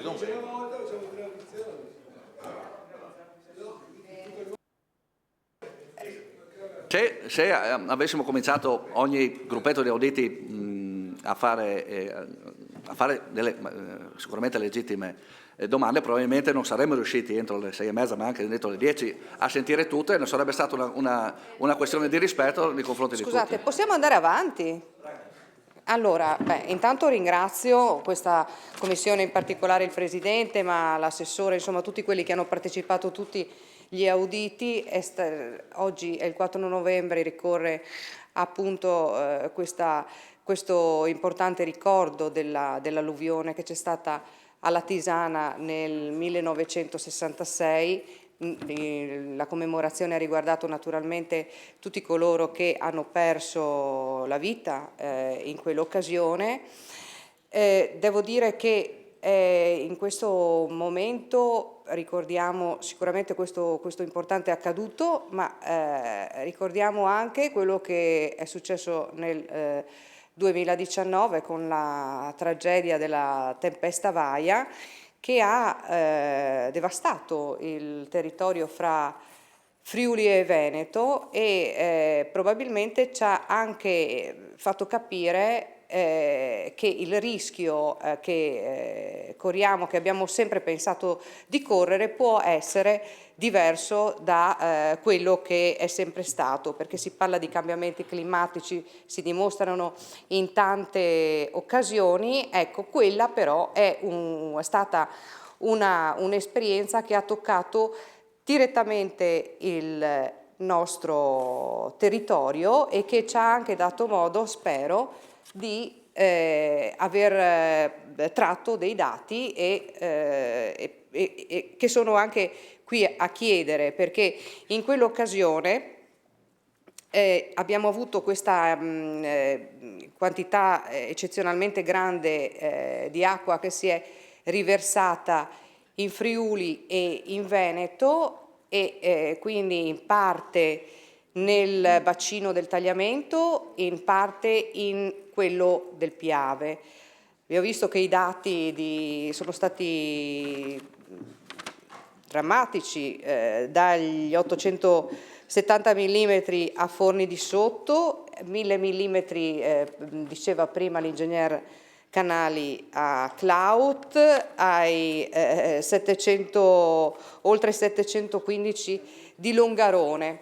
Quindi abbiamo questi dati. Se questo quantitativo d'acqua non si fosse diviso fra i due bacini, che con questi dati insomma abbiamo una distanza di meno di 30 km fra l'altro, ma si fossero riversati solamente in uno o nell'altro, naturalmente ci interessa in particolare il bacino del Tagliamento, che cosa sarebbe successo alla Tisana? Quale sarebbe il quantitativo di acqua che è arrivato? Se lo sapete, perché le proiezioni credo siano state fatte e sarebbe un dato importante per capire quello che può arrivare e il rischio effettivo che si corre.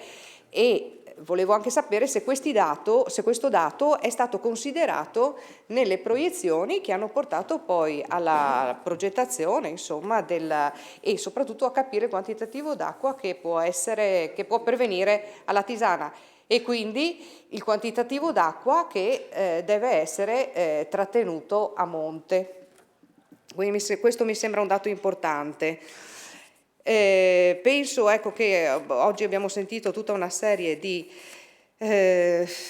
ipotesi, commenti alle ipotesi. Ecco, io penso che naturalmente la progettazione delle opere spetti a chi di dovere, a chi ha le competenze e soprattutto anche istituzionalmente, se permettete, proseguo.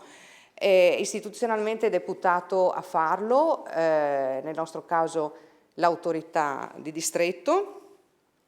Penso anche che sono quasi 60 anni in cui si sono succedute tutta una serie di ipotesi progettuali che hanno visto diverse fasi di sviluppo e dalla diga di Pinzano alla traversa di Pinzano, le casse di espansione, adesso abbiamo questo nuovo progetto. Ecco, io non penso che tutte queste ipotesi progettuali fossero come dire, delle ipotesi che non stavano né in cielo né in terra, colate di cemento come si è sentito dire. Quindi io penso che dobbiamo naturalmente cercare di progettare il meglio, ovvero l'opera che riesce a mettere in sicurezza quei territori che sappiamo devono essere messi in sicurezza con la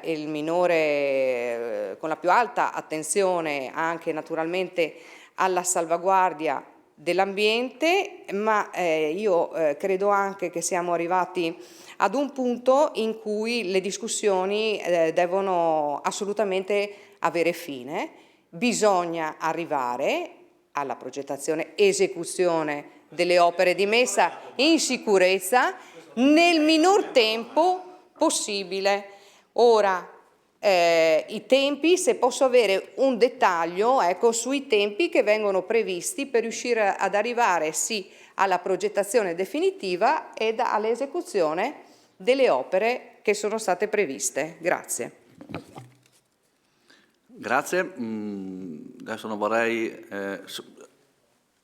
va bene Conficoni? Prego Conficoni, alla parola. Sì, grazie Presidente, ma ringrazio anch'io tutti gli auditi che hanno voluto dare il loro contributo.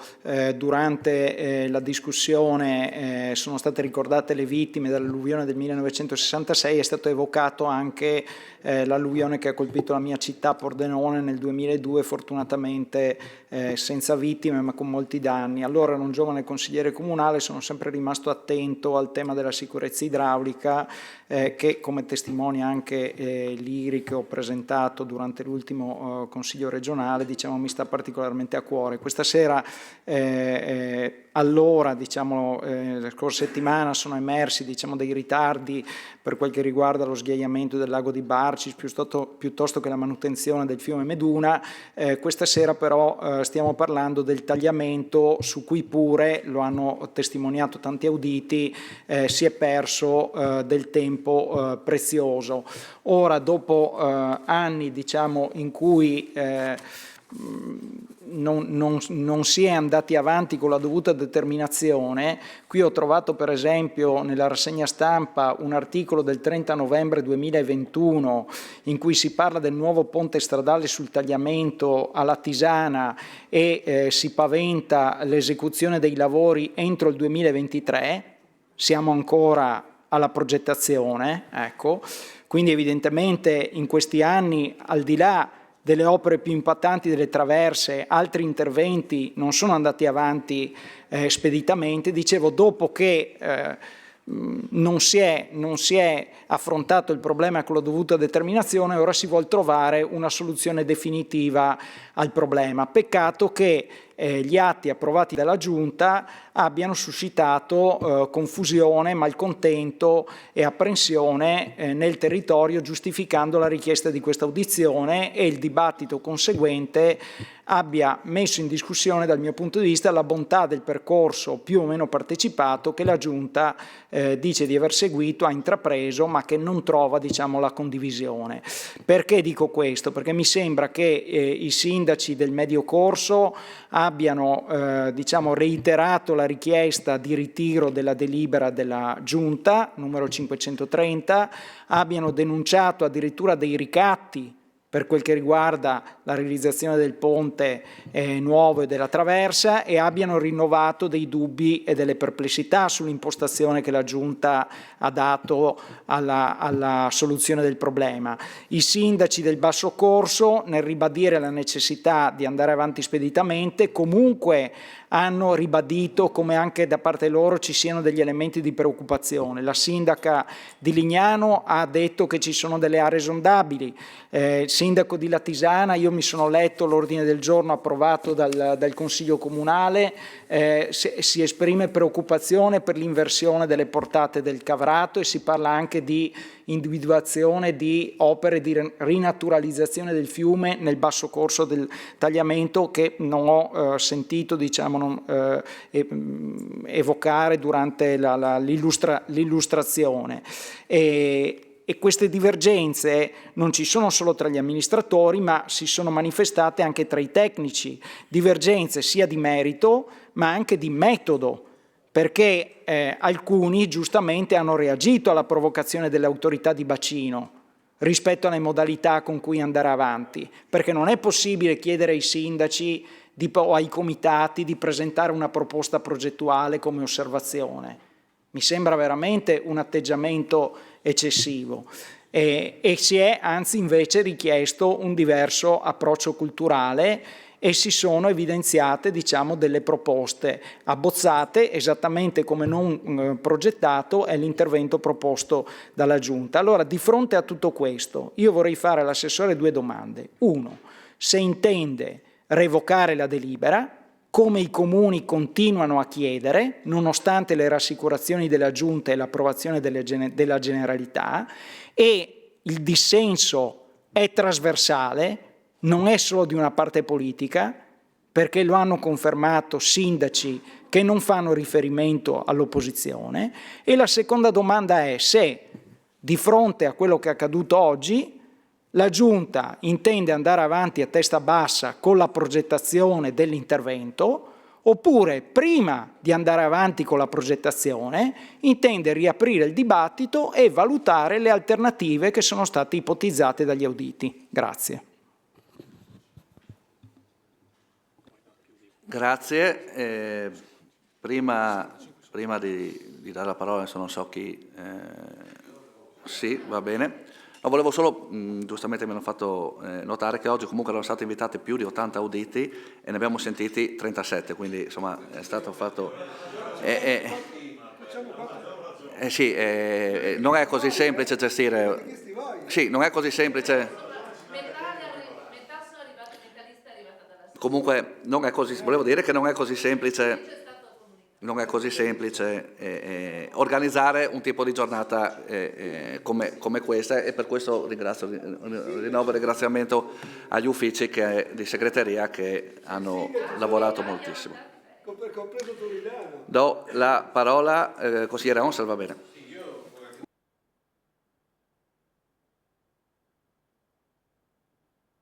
Grazie. Innanzitutto ci sono le 3 domande che ha fatto la consigliera Capozzi che erano assolutamente condivisibili, sulle quali appunto è il caso di dare una risposta, perché riguardano appunto anche l'iter che ha portato a un progetto che oggi però si scopre che non è così preciso, perché onestamente dopo aver ascoltato, sì, se c'è un'unica traversa o se ce ne sono 2, e in particolare se se ne fa una sola, questa sarà anche un ponte. Allora mi domando, ma come può questo ponte essere anche una sorta di piccolo Mose sul tagliamento, che quindi diciamo ha delle paratie che salgono, ma dov'è tutta diciamo la forza, ma che struttura dovrà avere questo, quanto profonda dovrà essere? Cioè che davvero con tutte queste incertezze, e si aggiunge poi anche il discorso che ha fatto il sindaco di Varmo, ma allora anche lì ci sarà una traversa? No? E dove si allagherà? Insomma, davvero, che la direttrice lì dell'autorità di bacino ci venga a fare la lezione dicendo se avete un progetto ce lo mandate sul nostro sito con tutti gli allegati, io avrei avuto voglia di dirle, ma scusi, ma lei il progetto dell'assessore con tutti gli allegati ce l'ha o non ce l'ha? Perché se no di cosa stiamo parlando? Ecco, io francamente... Sì, che cosa? Prego? Proceda Onsel con la domanda, per cortesia. No, ho capito. Non fate dibattito. Proceda, parli con me. No, io non ho fatto nessuna... Proceda con la domanda. Di mantenere l'ordine. Proceda con la domanda. Nei miei confronti? Proceda, non fate dibattito, vi chiarite dopo. Prego? No, ma davvero, cioè, a me è sembrato che fare dei conti precisi come potrebbe essere necessario per capire se un'operazione così oggettivamente importante sul piano finanziario, con conseguenze indubitabili sul piano paesaggistico, con conseguenze ancora tutte da valutare sul piano, diciamo, strettamente ambientale, si possa fare senza sapere se poi sarà efficace, perché anche il professor Petti a un certo punto ha dato dei numeri ma tanto diversi su quelle che erano le possibilità di contenere queste piene. Francamente non c'era chiarezza. Adesso io non dubito che forse l'ingegner Canali ce le ha, diciamo, questi dati, ma per uno che ascoltava su qual è, diciamo, il volume i milioni di metri cubi che diciamo, devono essere contenuti, e se davvero un'operazione come quella ce la fa, io devo dire che assolutamente non ne sono convinto. Qui si rischia, e questo è il problema, di imbarcarsi o di dichiarare che c'è questo progetto che oggettivamente è abbastanza futuribile, no? Perché non si capisce neanche se sono due o se uno,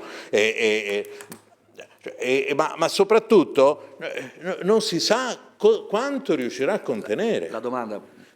E la domanda è, appunto, qui, qual è il progetto?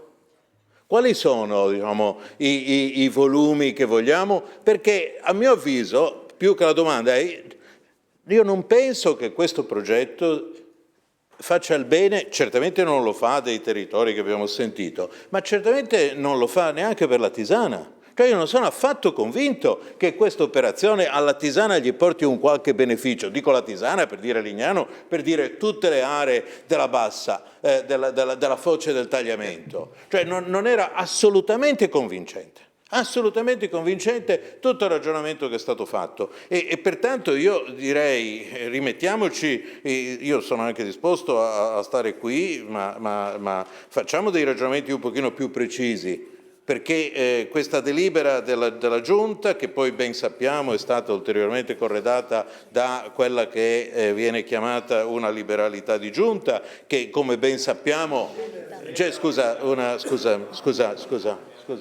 sì, appunto, uno è stanco. Una generalità, grazie, una generalità di Giunta non ha nessuna... Grazie, sì, non ha nessuna, infatti non ha nessuna diciamo, cogenza, no? Normalmente non sono cogenti le generalità di Giunta, quindi di fatto diciamo, sono degli auspici che dovrebbero, almeno se sono l'omologo di quello che accade in un consiglio, in una giunta comunale, sono l'omologo di dare mandato per fare una ulteriore istruttoria. Quindi vorremmo conoscere questa istruttoria. Ultima domanda che volevo fare è, visto che è già la terza volta che in giunta discutono il problema se autorizzare il ricorso al Consiglio di Stato però non a difesa... Non c'entra in questo... No, lo so che non c'entra, però la domanda la faccio. Lo so, però è importante, è urgente. No, il ricorso al Consiglio di Stato contro la sentenza del TAR è già la terza volta. Desidererei sapere se oggi, visto che è stata convocata una giunta con quell'unico punto all'ordine del giorno, l'hanno deciso o l'hanno rimandato. Grazie. No. No, guardate, se tu leggi quello che c'era oggi, era quello lì. Rimaniamo nei temi della commissione di oggi. So che la consigliera Cellotti aveva chiesto la parola, era anche, insomma, va bene. Grazie Presidente. Allora, io parto con due domande tecniche. La prima. Visto che il PGRA, che conteneva la previsione della traversa di Pinzano, aveva superato la procedura di VAS e che, come abbiamo sentito, la modifica del programma non prevedeva una riattivazione della procedura di VAS, nel momento in cui si andasse avanti con la fase progettuale, a quel punto però il progetto andrebbe sottoposto a VAS. E quindi, se così è, e chiedo conferma di questo, cosa succede se dopo aver investito delle risorse e aver mandato avanti la fase progettuale ci ritroviamo con dei pareri negativi? La seconda domanda è in che cosa il rendering che abbiamo visto presentare stamattina si discosta da quelle che sono le indicazioni progettuali contenute nel documento approvato dalla delibera 530, perché io l'ho letto e francamente io credo che risponda a quelle che sono le indicazioni progettuali contenute in quel documento. La terza cosa che chiedo è, visto che nella generalità di giunta a un certo punto dite che il documento approvato con la delibera 530 aveva evidenziato alcune criticità sulla realizzazione della traversa laminante a nord del ponte, volevo capire quali sono queste criticità rilevate, perché nel documento non mi risulta siano state evidenziate come criticità per la realizzazione, tant'è che poi la delibera 530 addirittura dava mandato agli uffici di procedere con l'affidamento della progettazione, quindi qui secondo me c'è una contraddizione. E la contraddizione, la evidenzio anch'io, l'hanno fatto già alcuni colleghi, riguarda anche il fatto che cioè il cambio di prospettiva dalla traversa nord del ponte al ponte traversa è frutto di valutazioni tecniche o è frutto invece di una risposta a quelle che sono state le fortissime perplessità arrivate dal territorio, che abbiamo sentito anche stamattina riferire da alcuni sindaci, perché in ogni caso che si parli di traversa o che si parli di ponte traversa, queste sono state posizioni unilaterali della Giunta, che non sono state frutto di un confronto con il territorio, con i sindaci, con i tecnici. Forse questa è la prima occasione in cui da consiglieri e consigliere abbiamo potuto ascoltare non un confronto, nel senso che, ma delle posizioni diverse. E quello che è emerso è che, mentre la mattina abbiamo ascoltato l'assessore, la sottosegretaria, la stessa direzione, trasmettere una certa certezza rispetto al fatto che la traversa di Dignano è l'unica opera possibile, però abbiamo memoria di altri momenti in cui c'era altrettanta certezza rispetto ad altre opere che poi alla fine si sono definite non realizzabili, e mi riferisco in particolare alla traversa di Dignano. Nel pomeriggio quello che abbiamo sentito sono delle posizioni tecniche da parte di esperti, che hanno portato delle osservazioni che portano anche me a dire che cosa intendete fare adesso dopo aver ascoltato quelle posizioni, perché si mette in dubbio l'efficacia dell'opera, si mette in dubbio il costo dell'opera, l'efficacia in termini di mitigazione del rischio, quindi quello che dovrebbe essere l'obiettivo stesso della traversa di Dignano, e c'è tutto il tema dell'impatto ambientale, paesaggistico, che è stato sollevato anche dai comitati e dalle associazioni, oltre che dai sindaci. Allora, è possibile, mi chiedo, pensare ad altro? Questa è veramente l'unica opera? Perché su quel veramente ci stanno tutti i ragionamenti che dovremo fare anche in questa commissione di cui sono ospite, e ringrazio insomma anche per la possibilità di presentare la domanda. Perché quello che è emerso da parte degli esperti è che c'è l'ipotesi unica opera e c'è l'ipotesi di una serie di interventi da realizzare su tutto il corso del fiume, di cui tra l'altro manca però la valutazione dell'impatto, manca la valutazione dell'efficacia dei singoli interventi, l'abbiamo sentito dire dall'ISPRA, ma anche in forma congiunta rispetto agli interventi. Io credo che questo sia il punto di partenza prima di prendere qualsiasi decisione, Assessore. Quindi rimando ad una sua posizione che spero sia, come dire, di prendere ulteriore tempo per concludere, e mi associo alla richiesta dei colleghi, questa audizione, magari audendo anche le persone che non hanno partecipato oggi, ma potendo anche noi porre le domande a chi avrebbe dovuto rispondere. Mi riferisco in particolare all'autorità di bacino, ma insomma anche poi alle persone che hanno dovuto andare. Quindi una continuità di questa commissione, dell'audizione anche, ma un ragionamento che secondo me, dopo quello che abbiamo ascoltato oggi, non può prescindere da quelle che sono indicazioni anche diverse, e che, sottolineo, non sono state un semplice no all'ipotesi traversa, ponte traversa o traversa Dignano, ma hanno anche lanciato delle ipotesi diverse. Allora io credo che questi contributi che arrivano da esperti vadano approfonditi, e solo dopo questo approfondimento si possa responsabilmente decidere qual è l'opera migliore nel rapporto efficacia e costi. Vicepresidente Pellegrino.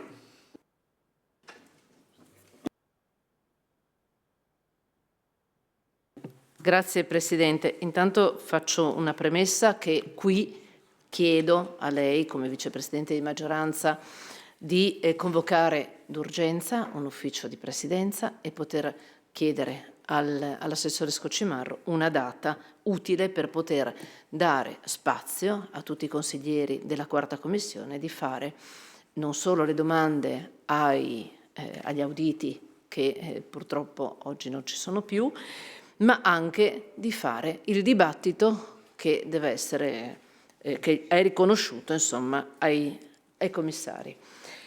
Io farei delle domande abbastanza semplici.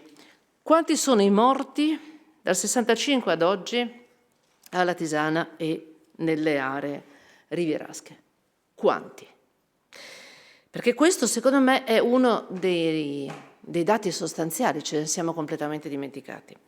Poi si è parlato di un ponte unico, l'assessore ha parlato di un ponte unico. Poi in realtà invece emerge che il ponte della soprintendenza, che il ponte attuale è vincolato alla soprintendenza. Però, attenzione, quel ponte vincolato alla soprintendenza oggi, a differenza di 10 anni fa, risulta pericolante. Ricordo all'assessore che 10 anni fa ho meritato 6 colonne sul giornale Messaggero Veneto dicendo che avevo fatto procurato allarme. Allora giustamente dice oggi Turidano, con cui io mi sono scontrata quella volta, e lui chiuse per 6 giorni il ponte, ricordiamocelo, giustamente oggi dice che se l'ho chiuso quella volta perché l'aveva detto la Pellegrino, a maggior ragione lo chiudo oggi perché lo dice l'assessore. Quindi se invece all'epoca l'assessore che era seduto lì disse no, non è pericolante perché bisognava fare l'innesto della variante di Dignano su quel ponte, oggi invece, siccome fa comodo dimostrare che quel ponte è pericolante, allora si cerca di bypassare la questione della soprintendenza. Oppure faccio un'altra domanda, non è che per caso si sta attendendo che la legge sull'autonomia differenziata vada in porto e così la soprintendenza diventa appannaggio della regione? Perché questi fastidi che dà la soprintendenza troppe volte sulle grandi opere, a questo punto forse state attendendo anche questo. Chiedo però allora a questo punto che, andando nella direzione che voi volete e quindi di sostituire il ponte esistente col ponte nuovo, sappiamo che la quota zero, dove è l'attuale rotatoria, e il ponte traversa, laminante, tutte queste belle attività che farà questo manufatto, avrà 5 metri di differenza. Questo dislivello di 5 metri non è poco. A me piacerebbe vedere piante, sezioni e prospetti alla faccia dell'autorità di bacino che sta chiedendo agli auditi piante, sezioni e prospetti da inoltrare, anzi da inserire all'interno del suo sito. Inoltre l'assessore chiede alternative. Io potrei anche dire che qualche alternativa, mi piacerebbe anche che gli auditi ascoltassero, qualche alternativa io ce l'avrei, assessore, semplicissimo. Mettere in sicurezza il ponte esattamente come dissi 10 anni fa. Non edificare nelle aree golenali, ripristinare i vincoli idrogeologici, togliere i camion da quel tratto stradale, obbligarli, per quello volevo l'assessore Mirante qui, obbligarli a rimanere in autostrada a meno che non sia proprio strettamente necessario, non farli uscire da Gemona e fare, perché oggi queste due cose sono assolutamente con un effetto domino, assessore, perché qua non stiamo parlando soltanto dei tot metri del ponte di Dignano e mettere giustamente in sicurezza le persone che vivono nelle zone di Latisana, di Ronchi, eccetera. Non stiamo parlando solo di quello, stiamo parlando anche del fatto che se questo ponte laminante è un ponte che andrà a collegare la Gemona, Sequals, Cimpello, Gronda Nord e via avanti, perché l'altro giorno abbiamo fatto proprio un'audizione sulla Gronda Nord di Pordenone e sappiamo benissimo che c'è stato anche detto non sgraverà il traffico della strada statale 13. Quindi andiamo a fare un nuovo tracciato stradale e questo ponte è determinante. quest'opera diventa determinante e allora si approfitta del pericolo idrogeologico per poter fare una nuova opera, Assessore. Allora io credo che questo sia uno dei problemi. La coperta è corta, ma io credo che si debba coprire prima i problemi ecologici e quindi mettere in sicurezza le persone a valle del fiume e non certo coprire l'economia, perché, e questo lo dirò e gliel'ho detto anche quel giorno quando ho fatto l'interrogazione la settimana scorsa, anzi un mesetto fa, non possiamo pensare di fare questa opera per ridurre i rischi sulle aree golenali e quindi passare da P4 a P3 a P2 a P1 per poter edificare, perché questo è uno dei motivi sostanziali per cui questo ponte si fa. Mi dica, Assessore, che questo non è vero e allora io proseguirò con lei nel percorso, ma fino a quando non avrò piante, sezioni e prospetti di questo progetto non potremo mai dire se questo è un progetto che è valido o meno. Allora, grazie Vicepresidente. Per necessità, mi aveva già avvertito, anche l'assessore deve andare. Allora, io...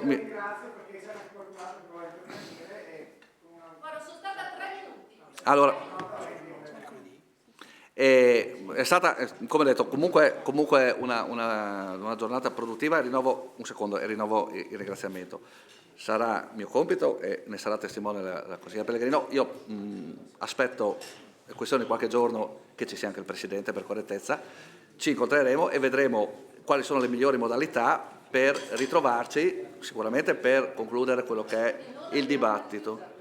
Ma o la riconvochiamo e troveremo il modo di Ma neanche le risposte alle domande. E neanche le risposte alle domande. E neanche le domande. Rimandiamo quindi all'ufficio di Presidenza. Presidente, chiedo scusa sull'ordine dei lavori. Prego, Carli. Oggi mi sembra di non aver ascoltato che ci sia stata un'approvazione del verbale della seduta precedente sulla Gronda. Sì, me lo sono perso. L'ho detto all'inizio, perché Okay. me l'hanno scritto. Ok, va bene. Non per meriti miei. Quindi l'avete dato per approvato stamattina? L'abbiamo dato per approvato se non ci fossero stati degli interventi. Ok, perfetto, grazie. Ed è scaricabile dal sito della Regione a questo punto. Stiamo parlando di quello Di quello della Gronda Nord, dell'audizione precedente. Sì, adesso non so tecnicamente, penso qualche giorno insomma che venga pubblicato, ma sì. Perfetto. È dato per approvato, è dato per ringrazio per e approvato. attendiamo Io ringrazio nuova convocazione. I colleghi e ringrazio gli auditi. Il lavoro non è stato per me molto costruttivo. È chiaro che con così tanti auditi invitati, con così tanti auditi che giustamente hanno portato il loro contributo, non era facile. No, ma non dicevo il mio lavoro, il lavoro nostro di tutti. Adesso appena, e auguro veramente una prontissima guarigione al nostro Presidente Alberto Budai, che dovrà pagarmi una cena sicuramente, vedremo quali sono le modalità di riconvocazione, sicuramente per la risposta alle domande da parte dell'assessore, da parte tecnica e per quello che è il dibattito. Poi vedremo se eventualmente come comportarsi con altre audizioni che non è così semplice organizzare in poco tempo. Quindi, ok.